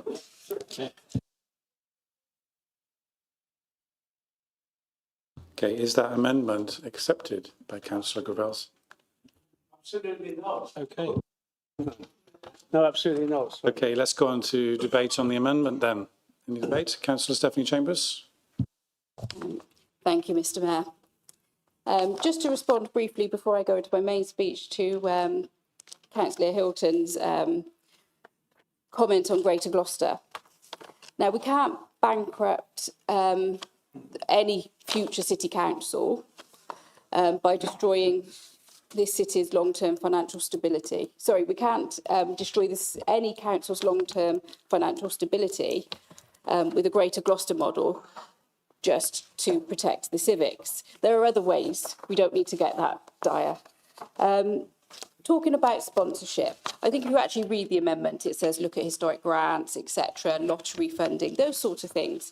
And there can be sponsorship because the mayor does lots of events. There can be sponsorship in providing raffle gifts to entice people to come to those. I'm not talking about banners. I'm not talking about the mayor wearing a company's name on the front of his gown or his back of his gown. What we were doing with this section is asking the Cabinet to explore opportunities for the historic civic offices of the Mayor and Sheriff to be cost neutral to the general fund, not through the taxpayers, through grants and other bids, etc. This is not a radical request, it's simply an invitation for Cabinet to consider whether there are alternative ways to support the civic work that means so much to members of our communities. At a time when this council is facing one of the most severe financial pressures in its history, we should expect Cabinet to be leading the way in looking for alternative funding for all non-statutory services. That does not mean cutting them, it means protecting them, and by being open-minded and creative about how they are funded. The roles of Mayor and Sheriff bring people together. They raise the profile of local charities and generate significant support for good causes. Their community engagement, their visibility and their ability to represent this city with dignity and pride are things that residents recognise and appreciate deeply. None of this touches the constitutional duties that the Mayor must perform. Chairing council meetings, carry out the legal responsibilities of the first citizen of the city and fulfilling its obligations set out in our constitution will always continue. These are not at risk and they're not part of a question before us. What we're talking about is the wider community-facing work, the events and the charitable fundraising. And that's why this part of the motion matters. It asks Cabinet to do something that I believe Cabinet should be doing as a matter of routine in our current financial climate, to consider whether grants, sponsorship or partnership funding could help support these valued civic roles without adding pressure to the general fund. I can see no good reason to remove this sensible and forward-looking request. It 10 seconds. Strengthens the motion, one sentence, it strengthens and protections of our civic heritage and it strengthens the commitment to our responsible, proactive financial planning. We're looking for sponsorship in other areas of events. Yeah. We can do it here. That's right. Thank you. Councillor Pullen. Thank you, Mr Mayor. We are supportive of the motion in principle. And let's remember that the beauty of our Mayor and Sheriff, don't mean you personally, but the role, although... I'll accept it. Thank you. Is their independence, yeah? They are of our city and they are our first citizens. And I have to say, I worry about the term sponsorship. Now, Councillor Hilton, big fan of Gloucester City Gloucester, well, I don't know, City Council, probably, Gloucester City Football Club. And you're right. They are sponsored by Malvern Tyres, and my mischievous mind has followed this through a little bit because I then find that Stoke City Football Club are sponsored by Betting 365, a betting shop, that Huddersfield Town are sponsored by John Smith's Brewery, and Walsall FC are sponsored by Poundland. Now, just hold with me on this one, because actually what we do not want our esteemed Mayor and Sheriff sponsored by a brewery, by a betting shop, or heaven help us, a pound shop. Oh, Everything else we will accept, but the bit about sponsorship seriously worries me. Thank you. Councillor Lewis. Thank you, Mr. Mayor. I wasn't going to speak on this, but after what Jeremy's comments were made, you turned it into a joke, Jeremy. This is a serious matter for the Gloucester City people, and promoting your own idea about the Greater Gloucester, it just makes it wrong. You know, this is such a. Those of us who've been in the civics, we know what that means to this city, and that chain that is worn. Both the sheriff and the sheriff's chain is actually getting more and more unique because they're getting less and less. Because people around the country are sort of saying there's not going to be any sheriffs. Or the Shire Reeve, should we say, going back to all that time. We need to keep the mayor. And I think, like Terry said, the independence of the mayor is absolutely crucial. And to try and make it into sort of a public joke or sort of try and promote your own agenda, it's just a joke. It really is wrong. And it is, you know, you're almost like spitting on the grave of all the mayors and everything that have gone beforehand, where we've actually, the mayor has served this city so well for so many years. And yes, we'll fight for it, but whatever the local government thing is chosen for us, we say, that's when we fight. That's when we tell the people of Gloucester to come on, let's get on with it. Let's fight for our heritage. And this is what makes Gloucester unique. And I know Cheltenham's got a mayor, they have chairmans everywhere else in the county and all the rest of it. But there's nothing and nowhere like Gloucester when it comes to history. So we've got to protect that, and that is it. Councillor Radley. Thank you, Mr. Mayor. I have two minds on this. One, our priority must be essential services, the statutory duties of this council. That's the things we really have to see safe and delivered. So if we can support the future survival of the civics in a new structure, that is nice. That would be lovely. Recognising our history and our heritage is nice. But it shouldn't be done at the cost of anything else which is more vital to people. So when I was reading this through, what makes me really uncomfortable is the reference to sponsorships, because it removes that independence of the civics. We were saying that what makes them valuable is, and I made a joke when Howard was unmayoring, about that he was the Heineken mayor. He could go places that other mayors just can't reach. And that is because they work for us. They work for this council. Depending on what happens in the future, they will work for whatever that is. And if that organisation is strong for this city, they will be safer and their role will be more prestigious. However, to add to this debate, sponsorship also runs the risks of, if done poorly, reputational damage. Everyone's mind here was going to sports clubs. I was thinking of Gloucester Rugby and thinking of some of those organisations that sponsor the rugby team. Now, that would cause me quite concern because some of those organisations, we could be in difficult situations in terms of enforcement. What would happen if, as a council, we had to take one of our sponsors to task for enforcement purposes? So there are additional problems with sponsorship. Now, I fully take the point that when managed well, event sponsorship may limit that risk. That might be a way of bringing in resource and supporting the roles of the civics. But I think that is a slightly different ask to what's being proposed. So I think if we can, yes, let's see the civics safe, but maybe not with a sort of a badge and a bit of a wriggle. So thank you.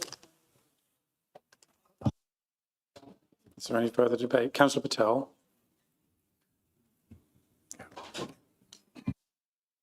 Yeah, thanks, Mr. Mayor. On this one, I just don't see the problem with the sponsorship. If we can be selective. We don't have to go with whoever we don't want to go with. we can choose reputable, established organisations, businesses to support this. This is a historical position that, you know, for the mayor and sheriff, which has been around for hundreds and hundreds of years. And for the leader to stand there and say that, well, if you support the Greater Gloucester model, then, you know, you guarantee it's going to stay. That's an absolute insult and a joke, really. And it's disgraceful, because what you should be doing is saying, this is a fantastic motion and this whole council unanimously supports it and we're going to go with it. That's what you should be saying, not trying to sell. So what, I'll tell you what's going to happen. I'll tell you what would happen is, if this amendment doesn't go through, in the future, if the Greater Gloucester model is unsuccessful and we go to, for example, argument's sake, a single unitary, and the roles of mayor and sheriff are disbanded, then you know what he will say? Councillor Hilton will say, well, I told you so. You should have voted for the Greater Gloucester model. That's what he's trying to do here, and you should be ashamed of yourself. Thank you. Please, no personal attacks or what look like personal attacks. Thank you. Councillor Chambers de Bus. Oh, sorry. Thank you, Mr. Mayor. Yeah, I'm with Anne on this, in the sponsorship of the mayor and the sheriff really, really concerns me. Yeah, I think we've just seen in here, just in the last few minutes, how something like that can be so quickly debased and, yeah, a lot of the importance of it taken away. Yeah, within a few minutes of debate, we had conversation about being sponsored by betting, about tyres, about Poundland, and in my own stupid, childish mind, I was thinking at the same time, well, if we have Greater Gloucester and the shape of Greater Gloucester, maybe we could be sponsored by Krispy Kreme or something like that, you know? By going for sponsorship of the mayor, we are risking effectively having a McDonald's mayor. And that is not what the whole thing about mayor and sheriff is about. Yeah, we need to find a better way. We've got time to find a better way, and we can. Whether that's handing it over to the Civic Society or something like that, I don't know. But I don't think we need to get corporate sponsorship for the mayor. Events, maybe, but not the mayor. Thank you. Okay, before we continue the debate, I hear that Councillor Stephanie Chambers wants to alter the wording of the motion. Yes, thank you. I never for 1 minute thought of sponsorship in any of the ways that you're implying. And I think it's quite sad that you don't trust the officers to make the appropriate decisions and not start putting tacky things all over the place. However, I'm happy to remove the word sponsorship. What I'm really confused about is that you never amended it just to remove that word. So you don't want to look at bids. Should I just keep it? Yeah, okay. Right, I'll keep it as that. Remove the word sponsorship because your minds have gone all sorts of places and I can understand there might be unintended consequences. Thank you. So does council accept the wording to be amended? Hang on, I'm of the amendment. A monitoring officer will explain. So the mayor is simply asking you if you are accepting that Councillor Stephanie Chambers can alter the motion. We're not voting on the motion or the amendment at this point. So do we accept the change in the wording? It's a vote. Yeah. No, well, come on. This is simply a vote on the wording being changed. So how many? No. Hands up, please. Those in favour of the wording being changed. Is it being changed totally? No, just the wording and sponsorship being removed.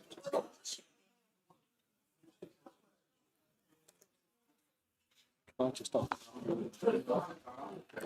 Head of Paid Services just going to ask for clarity. No, this is ridiculous. Yeah, but it's my motion. It's mine.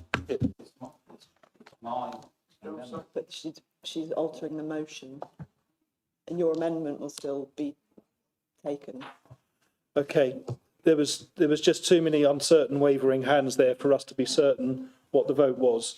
So councillor Stephanie Chambers is asking council's permission that her original motion removes the word "and sponsorship" from the very final part, and that's what council's being asked to vote on now. You will then be asked to vote on the amendment that's currently being debated, even though the word "and sponsorship" may or may not be removed by that point. So, okay, so you are now being asked to approve the amendment of the motion, the original motion, to remove the word "and sponsorship." That's the only thing you're being asked to do. You're not being asked to vote on the motion or the amendment yet, just the removal of the word "and sponsorship." Those in favour? 1, 2, 3, 4, 5, 6, 7, 8. Those against?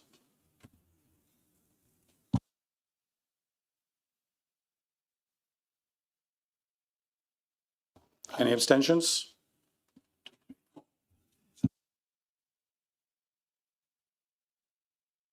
So that motion wording cannot be amended based on the vote. Let's resume the debate on the amendment.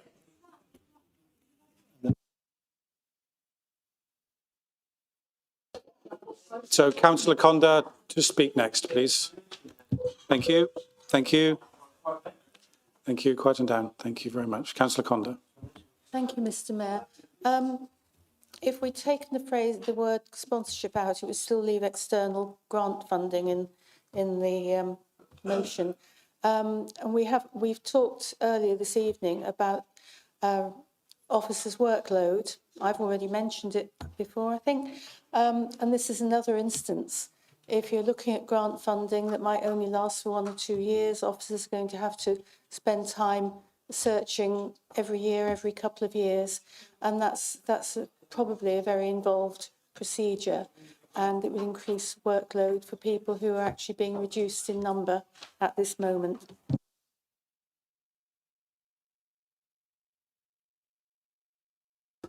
Councillor Marshall, did you want to speak? Yeah, thank you, Mr. Mayor. Just a quick note that we've just got to remember what the Mayor and Sheriff stand for. I think we're getting away from the point here that actually it's about the community, promoting businesses, going out, meeting new people, charity work. The Mayor and the Sheriff are all around across the city. They're there to represent us as the council. And in the future, in this remodel, I'm sure it will do just that in a new and different way. But I think it's really important that we get to the point what it's about, because so many people are inspired, like I said earlier in my speech about Terry Haynes, by the Mayor and the Sheriff. And, this is what it's about, the community. It's not about sponsorship. It's not about money. And yet, money can get in the way a little bit sometimes. But this is purely about representing the city. It's about the history of our city and the culture and promoting our city as well. When you go through Heathrow Airport and you see Alan Meyer, I know that's a bit of sponsorship, isn't it? But, it does. He is the town crier of Gloucester and Camden, and everyone knows him. And that's what it's about, isn't it? Everybody knows the sheriff. Everybody knows the mayor. That's what it's about, these figures, and they're promoting people in our city. And and the history, let's get to the point. Let's just forget about the money for a minute and let's just think what these roles are for. Thank you. Councillor Gravels. So I think I've got a higher opinion of the cabinet than a lot of the members have. I think some of the suggestions, the wording, by the way, says consider, take a look at the ideas and come back to us. It doesn't require you to do it, but it says consider. So finance does come into this. There are several authorities up and down the country really trimming back the amount of money spent on civic occasions and civic issues to the point where they're unable to function. We're being a little bit smarter. We're saying, let's try and find other sources of funding, possibly through grants and all that kind of thing. And the other thing we're trying to do, apart from plugging whichever unitary option we want to succeed, and mine definitely isn't the Greater Gloucestershire option, it's the option that the County Council, your Liberal Democrat colleagues put forward and supported, and that's the one Gloucestershire, and that's the one I will support. And I think that there is ample way of manoeuvring to ensure that the officers of mayor and sheriff survive with whatever is eventually decided on for us by central government. I'm surprised. I could have gone on for as long as the rest of you, at all my facts and figures and dates and all that kind of thing. I am proud of our civic officers, and I am proud that I founded the National Association of Sheriffs, which has a really, really key role nationally. So, wow, this has all got a bit out of hand. And so I think the speech over here, we heard about what's the purpose of it. It means you're absolutely right. It's to go to the Treadworth Road race and roll up your sleeves, talk to the people in the shops and say, hey, well, you don't even have to say it. It's, oh, you're that guy who's the mayor or the sheriff and all the rest of it. And people are pleased to see us. The fact that we might have had to get a grant to continue with our work, I'm not sure that's going to figure too hugely in how they were perceived. And, you know, some of the ideas, but I'm not going to give that tyre company another free plug again. But that sort of issue, I think, is taking it to extremes. So let's have a bit of common sense. The whole thrust of this motion is to say, let's not wait until it's done to us. Get in before and have a plan to ensure that it's not done to us if it's something that we don't like. Jeremy, it's called thinking ahead. And all of you in the cabinet, it's called thinking ahead. Councillor Gavals, speak through the chair, please. Please support us in that way and maintain civic offices. Thank you so much. Okay, let's have a vote on the amendment.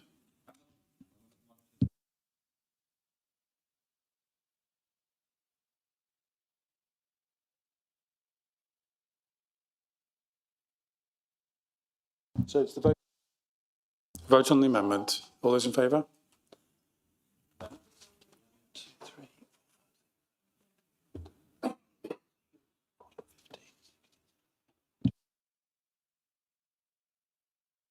All those against?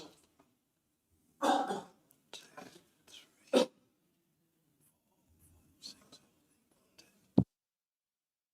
are there any abstentions? Okay, so that amendment is carried. Thank you. So that now becomes the substantive motion. I know that we've now come to the 3-hour guillotine of tonight's meeting. So we're going to have to decide if we would like to continue tonight.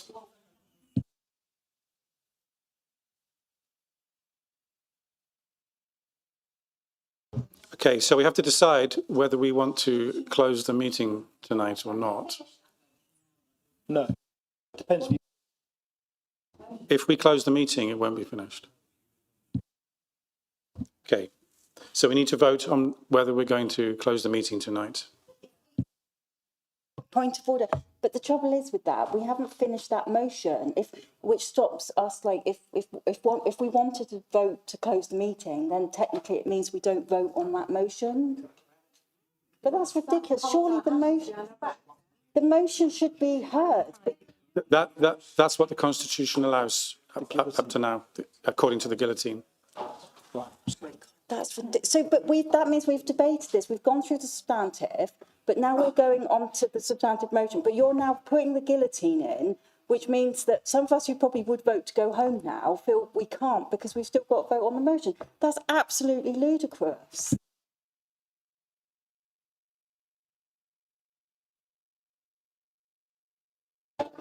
I think according to the Constitution, we have to vote on the guillotine at this stage. We're just past the 3-hour mark. Okay, and if we carry on talking about it, we could be here for longer than that. So we should get on with the vote. So those in favour of closing the meeting, please raise your hand. Voting in favour of closing the meeting. Those in favour of closing the meeting, please, hands up. How many?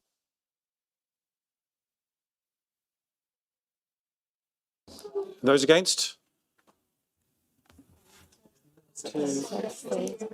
Okay, so the meeting. Thank you. The meeting continues for 1 further hour. Thank you. Okay. That's ridiculous. That's ridiculous. Oh my gosh. Okay, let's continue to discuss the substantive amended motion. Thank you. Mayor, finish off the motion. Quieten down, please. Quieten down, please. Thank you. Thank you. Is there any further debate I'm going home. on the substantive amended motion? Councillor Hilton. We haven't finished it.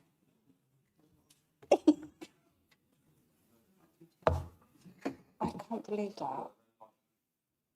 Stop it. Yeah.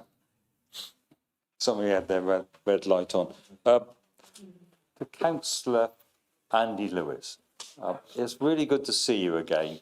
And you've always been a quite jovial chap. And I just can't understand why a bit of humour in a debate like this isn't a good thing to do. Because I think it calms people down when you have humour. And, you know, this is an important issue, quite clearly, whether we have a mayor and sheriff, deputy mayor and sheriff, as the positions are known at the moment, into the future. So we don't know, we won't know until the summer probably, whether the government's going to, which option the government will finally go for.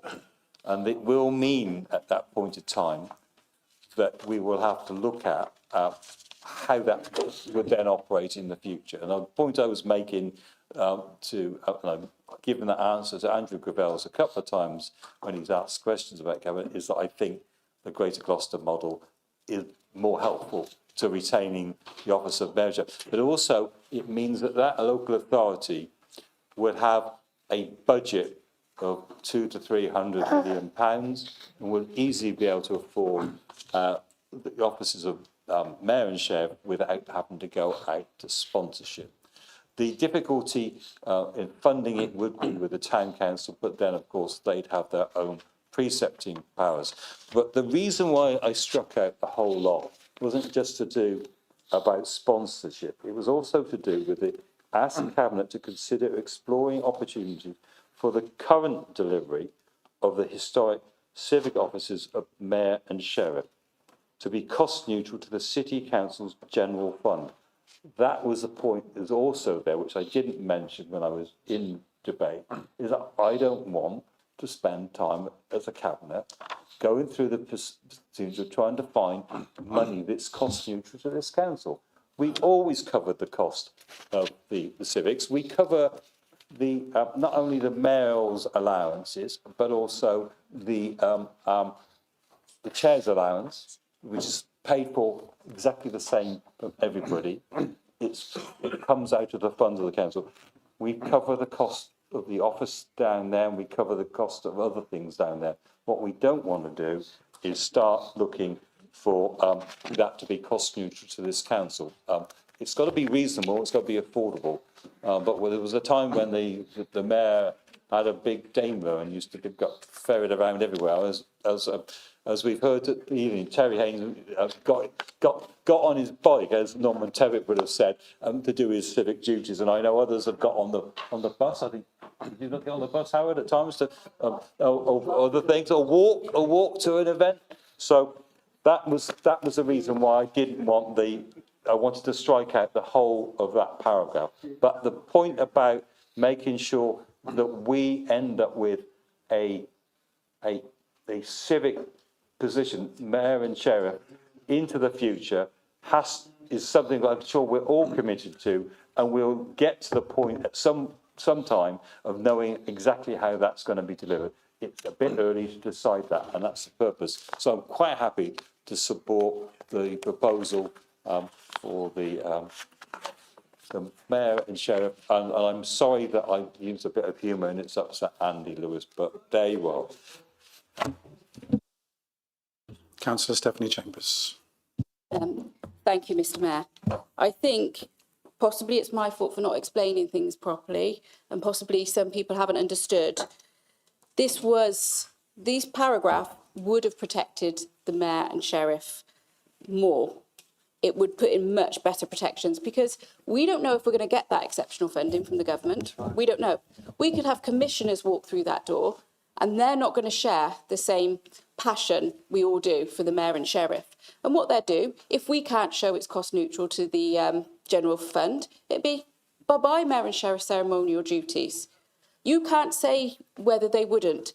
Commissioners make their own decisions, and that will be what will happen. And when it does come to a new council and how they're going to operate the mayor and sheriff, and if it comes to a bigger vote and people aren't as interested as we are in this chamber, if it could be shown to be cost neutral, it's more likely to get all of their votes. However, if it's going to be costing money, they're going to be less likely to put it above social care or children's services.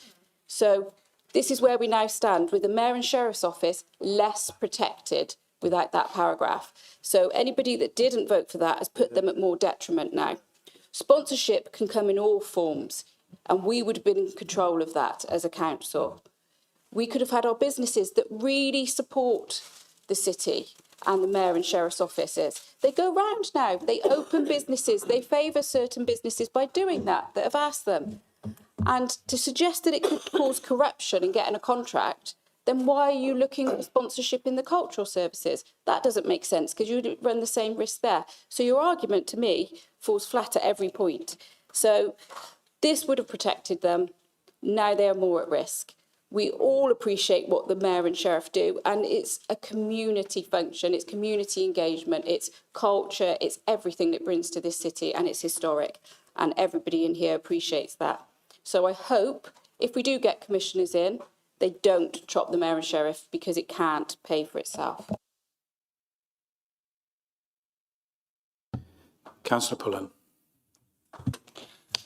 Thank you, Mr. Mayor. I will be brief, and I'm really sorry if my humour offended people, but there we go.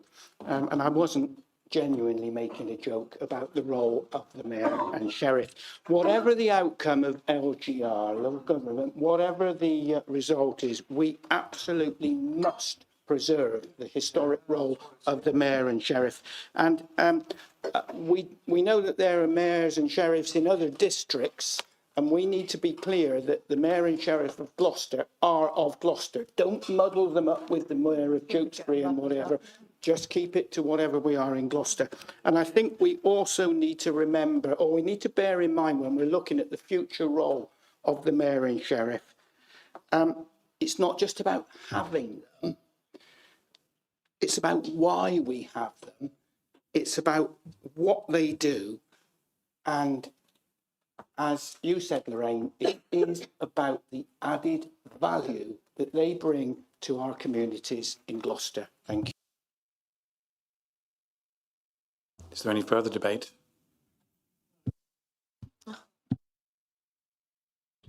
Yeah, Councillor Gravels, yeah. Oh, no, sorry. Very quickly, we've heard a lot today from Declan about the tough budget that's coming and all the rest of it.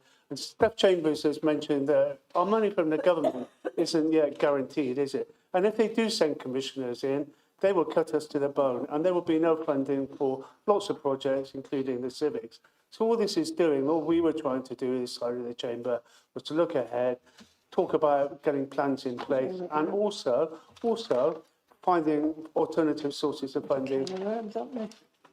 Consider. Remember, consider was the key word there. Not saying it must be, it's got to be, it's imperative it is, it's just consider them. So I think you all jumped the gun, and I think it's a shame that what was supposed to be something that was helpful to everybody moving forward, and not just a cheap opportunity to plug their particular favourite scheme for local government reorganisation, has sort of come to a dead end with not quite the conclusion that I was hoping for. Lorraine spoke with passion, lots of people spoken with passion. The passion is there for the civics and to continue with them, which we all want to do. Didn't see anybody disagreeing with that. We have to do the planning and we have to make sure we got the finance. One without the other doesn't work. It's as simple as that. Mr. Mayor, on a point of order, yes, and I think we need advice from either the managing director or the monitoring officer. because the mayor and sheriff are in the constitution. Can you tell me, if there were commissioners brought in, could they abolish the mayor and sheriff of Gloucester? Have they got the powers? I believe they don't have the powers, but it would be useful to have, because that statement's been made in this council, it would be useful to have that advice about the fact. Would the To be clear, I didn't quite say that. I said cut the funding, not cut the office themselves. There's some, there's some difference there. Councillor thank you. Hilton either didn't hear or was being mischievous. Noted, Councillor Ross. Yeah, the Managing Director would like to speak. I speak on the basis of my best understanding rather than absolute certainty, but my understanding is that the commissioners could take any budgetary decisions, including the cost centre for the civics, but I don't think they could amend out the mayor and sheriff out of the constitution, but they could delete that budget.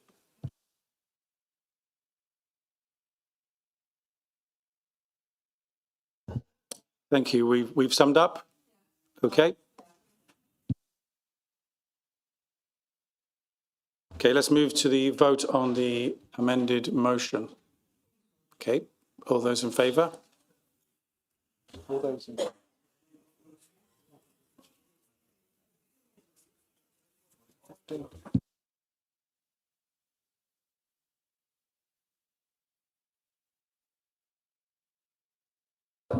And is there anybody against? Is there anybody against? Any abstentions? 2 abstentions. Okay, that's carried. Thank you.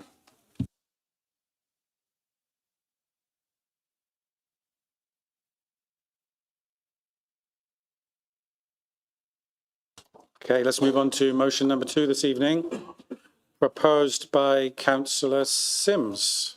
Please. Thank you, Mayor and Sheriff. Across Gloucester, our community and voluntary organisations provide essential services that many residents rely on every day. They support health and well-being, tackle social isolation, help people through the cost of living crisis, and offer safe, affordable activities for children, young people, families, older residents, and people with disabilities. For many, they are lifeline, often stepping in early to prevent issues from escalating. Strong communities are not accidental. They are built through support, trust, and sustained investments. Many of these organisations face several financial pressure. Demand is rising, costs are increasing, and access to funding is often short-term, complex or difficult, especially for smaller and grassroots groups, or including those serving underrepresented communities. I'm sure all of the councils can vouch for the success of these organisations through grants and support within their wards, seeing firsthand the impact on residents' lives. This is not about creating new bureaucracy or new spending commitments with the council under financial pressure. It is about understanding what we already fund and protecting sustainability. Simple stopping spending is not a strategy. Preventing early intervention and partnership are how we avoid greater costs later. When we know when funding flows and where it goes and where it does not, we can make better decisions, strengthen partnership working, and ensure public money delivers real value.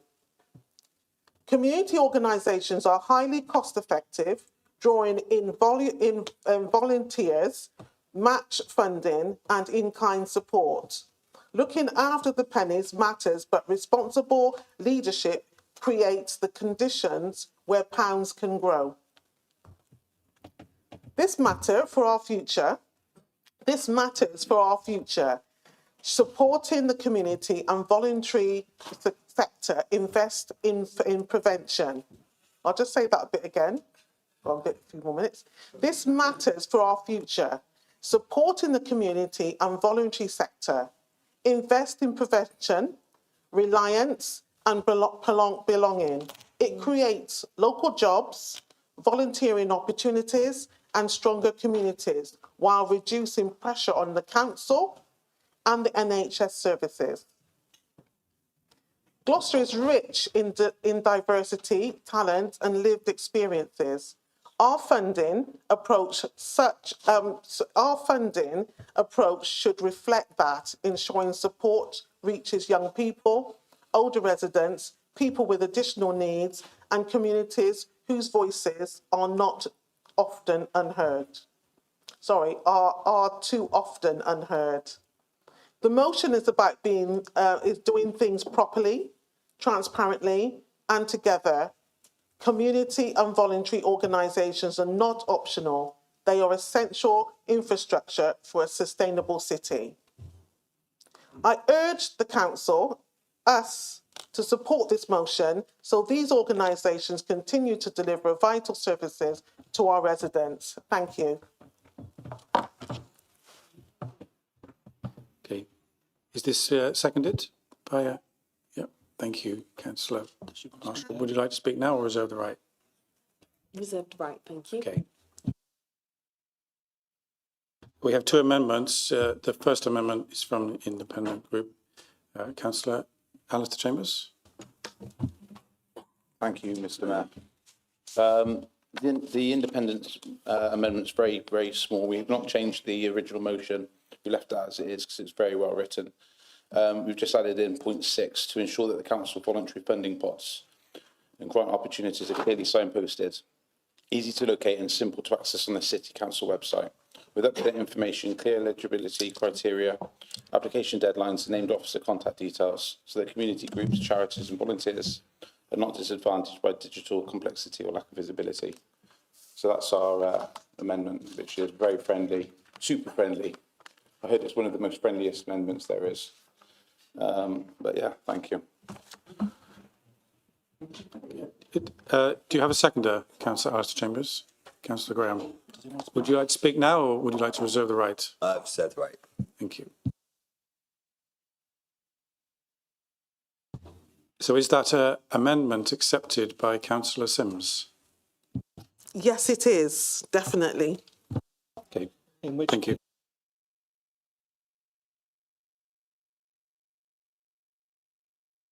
Okay, so that becomes the substantive, and we now move to the second amendment, which is from the Liberal Democrat group. And that's Councillor Dr. Triminal, please. Thank you, Mayor. So the amendment that I'm putting forward, although I completely sympathise with Councillor Sims's motion, we can't support it, basically because what you've said in that motion is about keeping those pots of money for councillors, and that really isn't going to be happening because it's actually even already a part of the EF doing things differently. And so I've been working with officers at looking at how we can use the Gloucester Lottery in order to have more of an application process for grants. And this will be then made readily available for organisations and community groups. I think it's important to say that grants empowers diverse communities. They strengthen local identities. They sustain essential services and spark innovation and foster social cohesion. And the primary reason for advocating for a proper application process instead of the little pots of funding that we all had was that it ensures fairness, it encourages thorough preparation, and it promotes accountability and enhances credibility. And that's not to say that I disagree with anything you've said, Councillor Sims. It's just that I wanted to make sure that you recognise that going forward in this next budget, we will not, as individual councillors, be having our £750 pot. Now, quite frankly, if we had a permanent money boat moored in Gloucester docks, then I would give everyone £1,000, every member £1,000, which they could give then to whoever. But we haven't got that. And this council is in financial crisis, and therefore we have to show, in order for this funding, that we are making these really difficult decisions. And actually it has been a really difficult decision for me, because I am really in favour of councillors taking control of their own patches, because at the end of the day, councillors know their own patch and they know what they can use. But we're not in that situation financially. And therefore, that is why I've had to amend, in a friendly way, your motion. Thank you. Councillor Dr Trimenor, do you have a seconder? Yes, Councillor Luke Shervey. Councillor Shervey, would you like to speak now, or do you reserve the right? Okay. Thank you. Community and voluntary organisations are very much at the heart of our communities. Every day, these groups deliver essential services that many of our residents rely on. Small groups are especially important, especially such as youth groups, grassroots sports, sport for the elderly, community gardeners, litter pickers. For many residents, these groups are lifelines as well. It's a way to build social inclusion, to build communities, and to give them a real sense of belonging in their areas. What it can also deliver is directly supporting the council's priorities.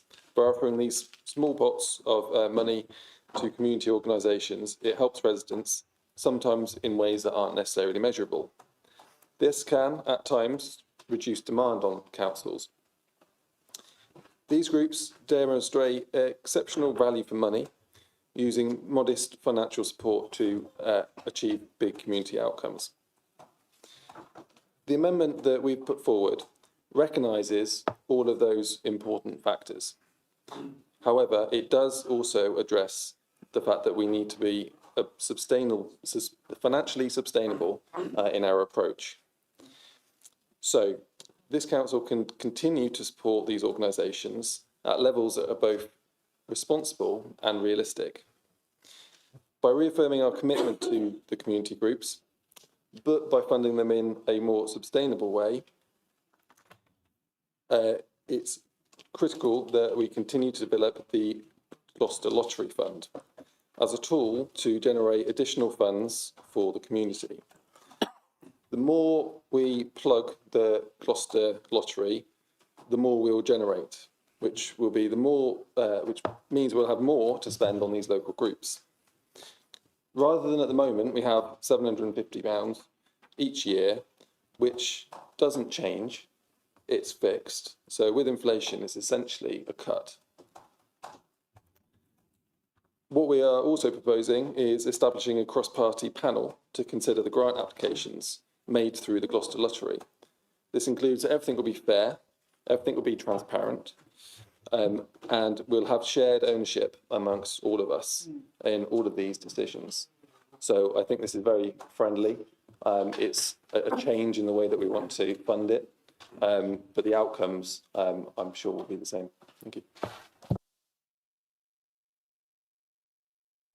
Okay, is this amendment accepted by the mover of the motion, Councillor Sims?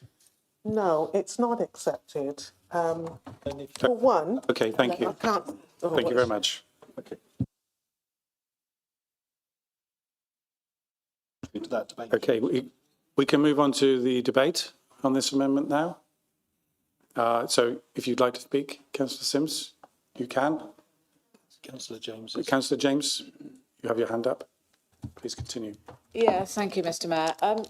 Just to say that the Liberal Democrats say that this is a friendly amendment to our motion. I don't feel it's particularly friendly when it changes the whole notion of what we are trying to achieve here. And on a more detailed note, we were aware that there was debate about local councillors' funding.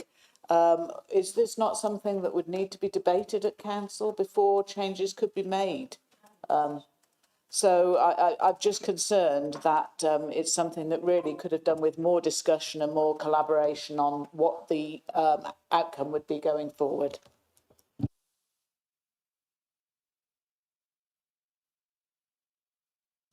Councillor Wilson. Yeah, thank you, Mr. Mayor. I hear the points you're making, but this is, I'm going to have to get used to this, making this sort of speech. Unfortunately, in our EFS application, we've already said we've closed the scheme down. Now, they'll be watching us, and if we turn around and say that, I meant for next year, if they turn around and see that we've backtracked on it, they're going to start wondering whether or not we're serious about the recovery plan overall. It's one of these decisions that, you know, personally, this particular £750, I've always got rid of it, but it's you really have to go out and practically force people to take it sometimes because the amounts are so small. I think other systems are probably a lot better. And certainly we can get a much better system up and running using the Gloucester Lottery and using other sources that we already have. I don't think it's a good idea. It could well be that it's only gone for a year. I don't know. But right now, the fact of the matter is that we've already presented it to the government as a scheme that's no longer in existence. I don't know how fatal it would be if we reversed that, but it certainly wouldn't be a good look. So I would be inclined for that reason. That's one of the tough decisions in favour that's going to have to make, and for that reason, I would be inclined to support this amendment, unfortunately. And Councillor Radley. Thank you, Mr. Mayor. This one really hurts, and we're going to have to be doing this again and again and again. Now, I really value my councillor's community grant. I love the fact that it's a micro grant. I can split it. I've pledged it. Sometimes I've spent my grant a good couple of times because I've been able to say, right, I'll fund that if. And funding's come from somewhere else. And I found it a really useful tool to get things going and get things moving. But we're not where we were. And it hurts. It hurts to say we have to let this go. And I don't like it. But we're going to have to say this again and again and again. We can't tie the hands of decisions that are going to be painful that need to be made. Now, I'm on the board of the Gloucester Community Building Collective. They have got micro grants, which they spend across the city. So, again, it is valuable, it is useful. But unfortunately, I can see how useful it is. I've seen it through other organisations, but we haven't got the luxury of maintaining it and keeping it. And so it is with a heavy heart that I say that we just can't support that in this way, and that we need to think about the difficulties. And so it hurts, but if we're not to have the greater pain of commissioners and losing the influence in our decision making, we have to make decisions that we're not going to like. So I'm grateful for the motion, Councillor Sims, and I'm uncomfortable that we're having to have these types of discussions quite this early. So thank you, Mr. Mayor. Thank you. Councillor Pullen. Thank you, Mr. Mayor. Correct me if I'm wrong, and I'd like to ask the Conservative group this as well. Have you told us that these cuts were part of the ESF bid?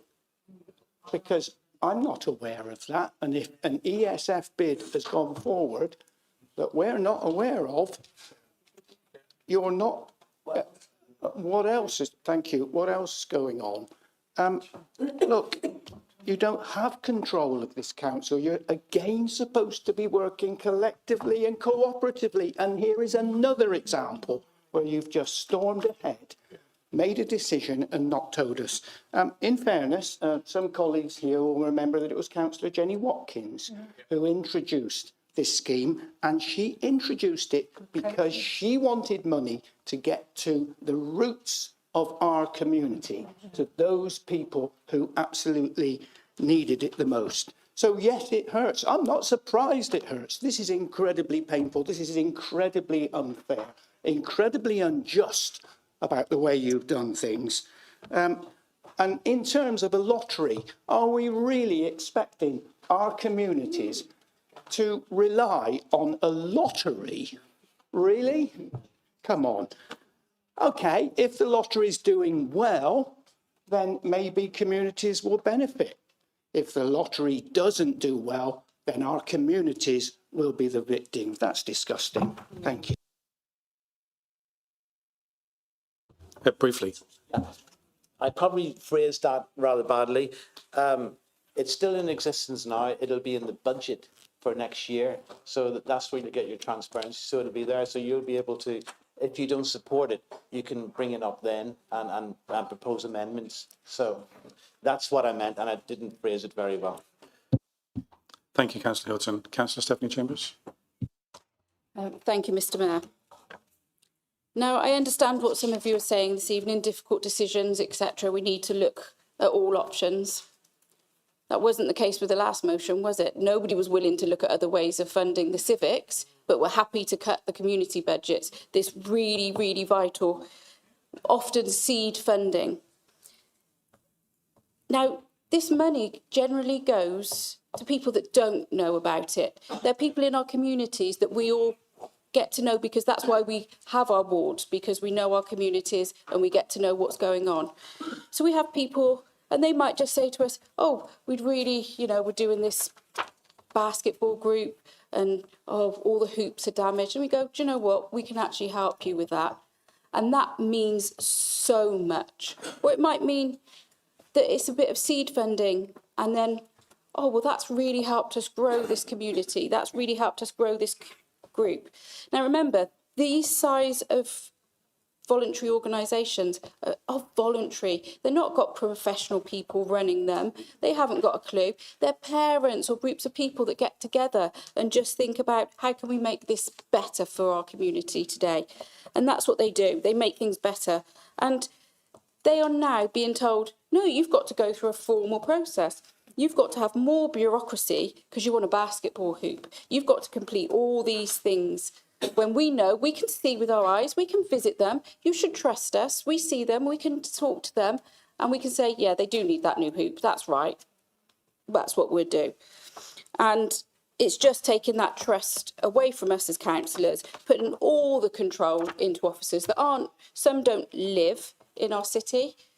We live or work every day in our wards, and this is a really, really sad situation to see. Councillor Trimble said if we had bigger pots of money, we would still give councillor funds. In fact, we give £1,000. So there's a need for them. They're really good things to have. So it's really sad that actually you weren't even willing to look at funding civics in another way. And civics are good. They are really important, but so are our communities. And that's what we're just robbing now. Those small organisations that don't know how to play the system and get the bids. We all know bids is a professional job. That's why we say it's too much for our officers to do, to write bids to get money for civics. But we're expecting that voluntary person that works, that has a family, that gives their free time to extra communities and to making our communities better, to having to complete gosh knows what forms to do it. And I think this is a really sad decision. Councillor Hilton. Yes, this is clearly a difficult decision. The whole EFS application is a difficult decision, and we put that in on the 19th of December. And this saving in next year's budget is identified in that application. I do think the timing of this motion is not entirely helpful because it's just before the budget and it's actually talking about proposals that are in the budget and will be discussed next week at Ordinance Governance for next year and how the savings are made. And I've spoken to Terry about it. I can see and understand about the sympathy towards keeping the grants thing going.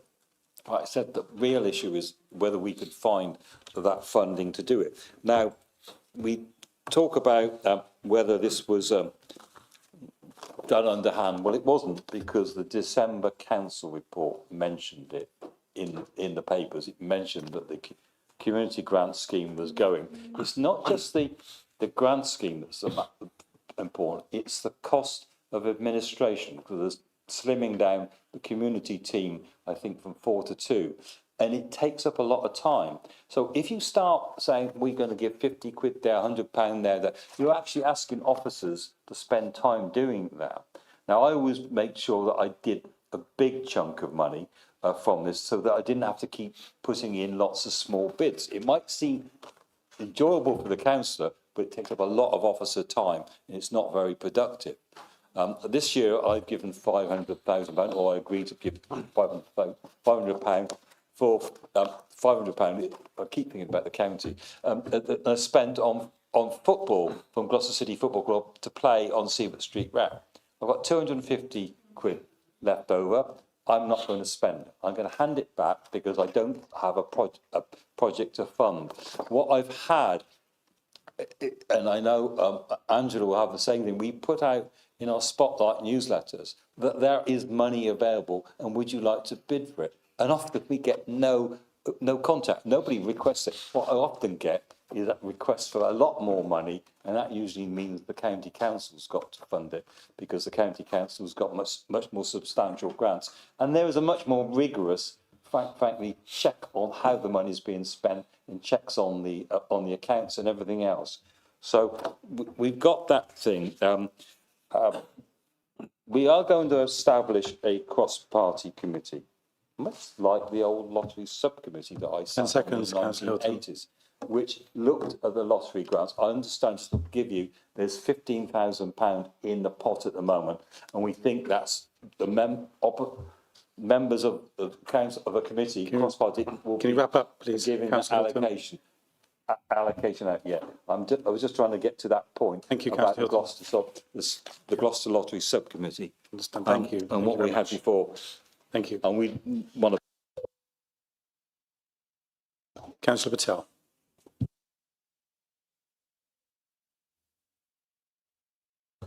Thank you, Mr. Mayor.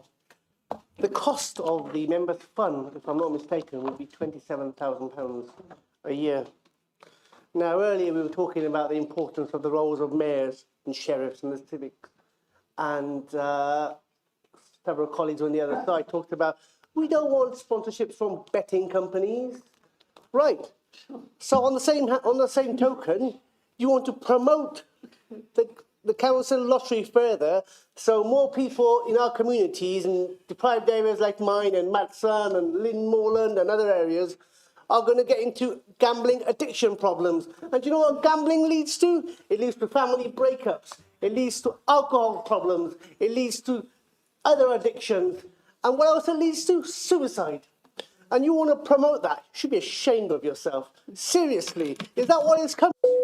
So, Councillor Patel, please calm down the rhetoric a little. Thank you. Thank you. Please continue. So 27 grand is too much. £27,000, right? So how many tens of thousands of pounds have you spent on security in the last 21 months that you've been in administration? Can you tell us how many hundreds of thousands of pounds, if it is that much? How much have you spent on having an additional cabinet member to make life easier for some of you, including possibly the leader? Boarding up privately owned buildings. How many tens of thousands have you spent on boarding up privately owned buildings because it was one of your priorities in your leaflets? And you spent £25,000 clearing up nails for the car boot site. If you'd have come to me, I could have asked our colleagues here, and I'm sure many of us would have put ourselves forward to come and help clear it up free of charge. Did you do a proper tendering process? Did you? £25,000 just gone like that of taxpayers' money, and you can't find £27,000 for members so we can help in our communities to small organisations and charity organisations and sports clubs. It's quite embarrassing. And how much have you spent on comms officers or comms? Extra £125,000. So so Councillor Hilton can say, well, we've got nearly as many followers as the county council. Pathetic, absolutely pathetic. It's sad. Councillor Patel, I remind you to calm down, please, on the rhetoric. Absolutely calm. Okay. I am angry at the same time because this is sad and truly disgusting, and our community will be worse off now in all across the city thanks to this disastrous Liberal Democrat administration. Shocking, please.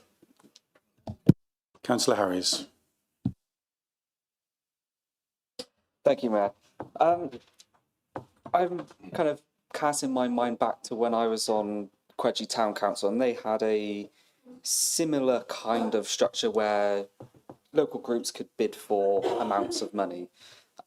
It wasn't run by each individual councillor. It was something that there was a form on their website and people could go fill out the form and it would be dealt with at the next full council meeting. That, I think, worked very well because it helped bring visibility to where the money's going. It also fostered debate on it. And to Stephanie's point earlier about people not knowing how to go through a particular process, we're all ward members, we know our communities well, we can go out and reach those people that we would say approach and say, I think I might be able to help with funding for this. We can still do that, but we just, instead of giving them the money directly, we will help support them through the application process for whatever this new process looks like. I think by going through this new way as well, potentially opens up the opportunity for, if there's a particular project that has a really great cause, it could maybe get more support than the 750 cap that we have at the moment. Or there could be lots of, there's much more scope in that for us to go out, reach the people and help them still get funding that they need. Yes, it's disappointing that the volume of funding will potentially be dropping with this, but we have to look at the fact that we are in a very difficult position and we have to make sure that we can get through this in the most financially stable way possible. Councillor Alistair Chambers. Thank you, Mr. Mayor. Yeah, this is shocking. It's absolutely terrible. Let's read some of the thing out. Maintain existing funding levels. Ripped out. Must not be subject to cuts. Ripped out. Community and voluntary organisations are essential services and their funding from this council must be protected. Ripped out. To protect and maintain funding for the community. Ripped out. To ensure that there's no funding cuts are made. Ripped out. To ensure no cuts are made to grant funding budgets. Ripped out. To maintain the existing amounts of funding that councillors use to support voluntary organisations and community. Ripped out. This is sacrilege to the Gloucester people. It's absolutely appalling. Shame on you all. I thought in this council there's one mayor, one sheriff. But I think we've got a sheriff of Nottingham hiding here somewhere. Robbing the poor to feed the wealthy. Robbing the poor to balance the spreadsheet. And let's not dress this up in polite language. That's exactly what it is. The amendment is calculated removal of protections for voluntary and community groups. The very organisation that keeps vulnerable residents afloat when this council fails them. Those words you stripped out weren't accidental. They were the last line of defence for charities, already stretched to breaking point, and you've erased them. Not through necessity, not through evidence, through ideology. What message are you sending tonight? That the voluntary sector is disposable, that compassion is optional, that community support is a luxury item to be cut whenever convenient. These organisations feed families, prevent homelessness, support mental health, protect the elderly, and keep young people out of crisis. And what do you want to do instead of that? Create gambling. They do not work. If they do not work, the council can't do. They do work that the council can't do, and often for pennies compared to the cost of failure. And your response is to pull the rug from under their feet. That is not leadership. That is vandalism dressed up as governance. Members should understand this is not a neutral budget tweak. This is a direct strike against the lifeblood of our communities. A council that cannibalises its voluntary sector is a council eating its own future. You should not be proud of this amendment. You should be ashamed of it. And I hope we all reject it tonight. Thank you. Okay, before we continue, the Managing Director would just like to make a point about the time that we have remaining this evening. Thank you, Mr Mayor. So I've currently got 4 more councillors wishing to speak on this amendment, after which Councillor Sims has to sum up or write a reply. And then, depending on that vote, we then potentially go back to have a debate and a vote on the original motion as amended by the independent group. You've only got 10 minutes left before the guillotine absolutely falls. So if you want to reach a vote on this, both the amendment and the original amended motion, a member might wish to move that the question now be put rather than continue with the further debate. Can the question now be put?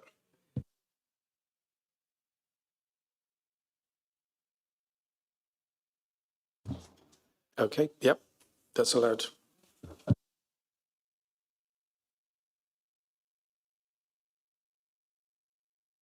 Okay, council needs to vote as to whether the amendment, whether the question should now be put On the amendment. on the amendment. All those in favour? No, the question.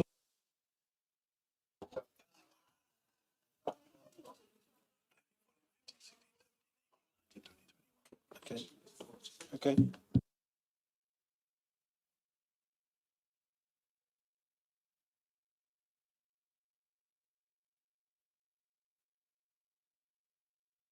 So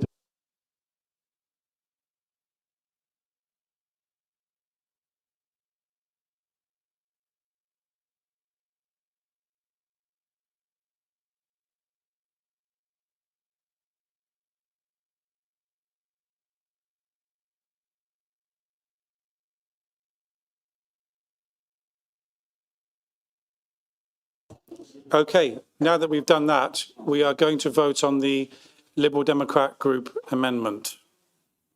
Okay, so all those in favour?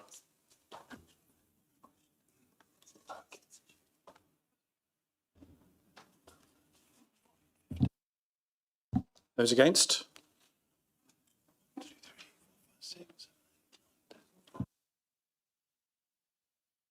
Are there any abstentions? Okay, that amendment was lost. So we now.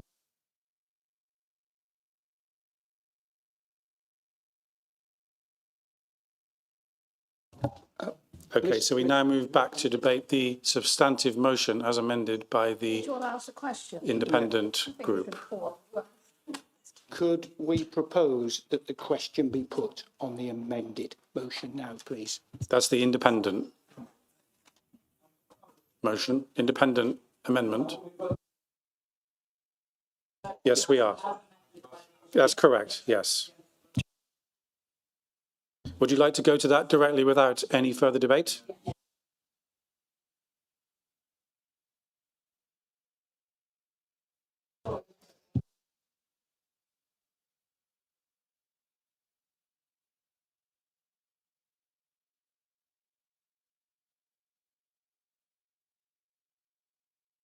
Okay, so now we're going to vote on whether the question should be put on the motion as amended. Yeah. Okay, those in favour? 2, 3, 4, 5, 6, 7, 8, 9, 10. Okay, those against? And those.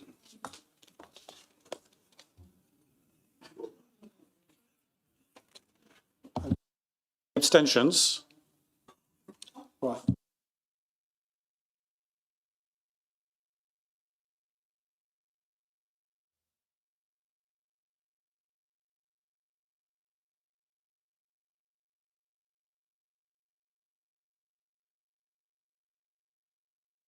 Okay.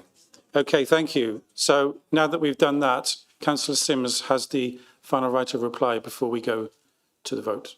There is time for it. There is time if you'd like to speak.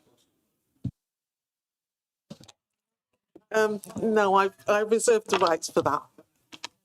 You can't reserve the right. Well, whatever. Yeah, well, I have got something to think say, you've got but we 3 haven't minutes. got time. There is time. Basically. Yeah, No I've pressure, you got don't have time to. for it. So. Do you want to speak? Okay. Okay, then. Okay, no problem. Let me. Okay, so finally we can move to the vote on the substantive motion. Okay, so all those in favour? 1, 2, 3, 4, 5, 6, 7, 8, 9, 10, 11, 12, 13, 14. Okay, and those against?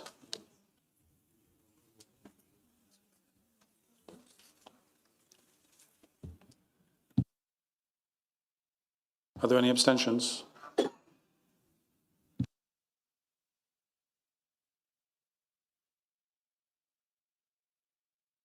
So the substantive motion is carried. Okay, thank you.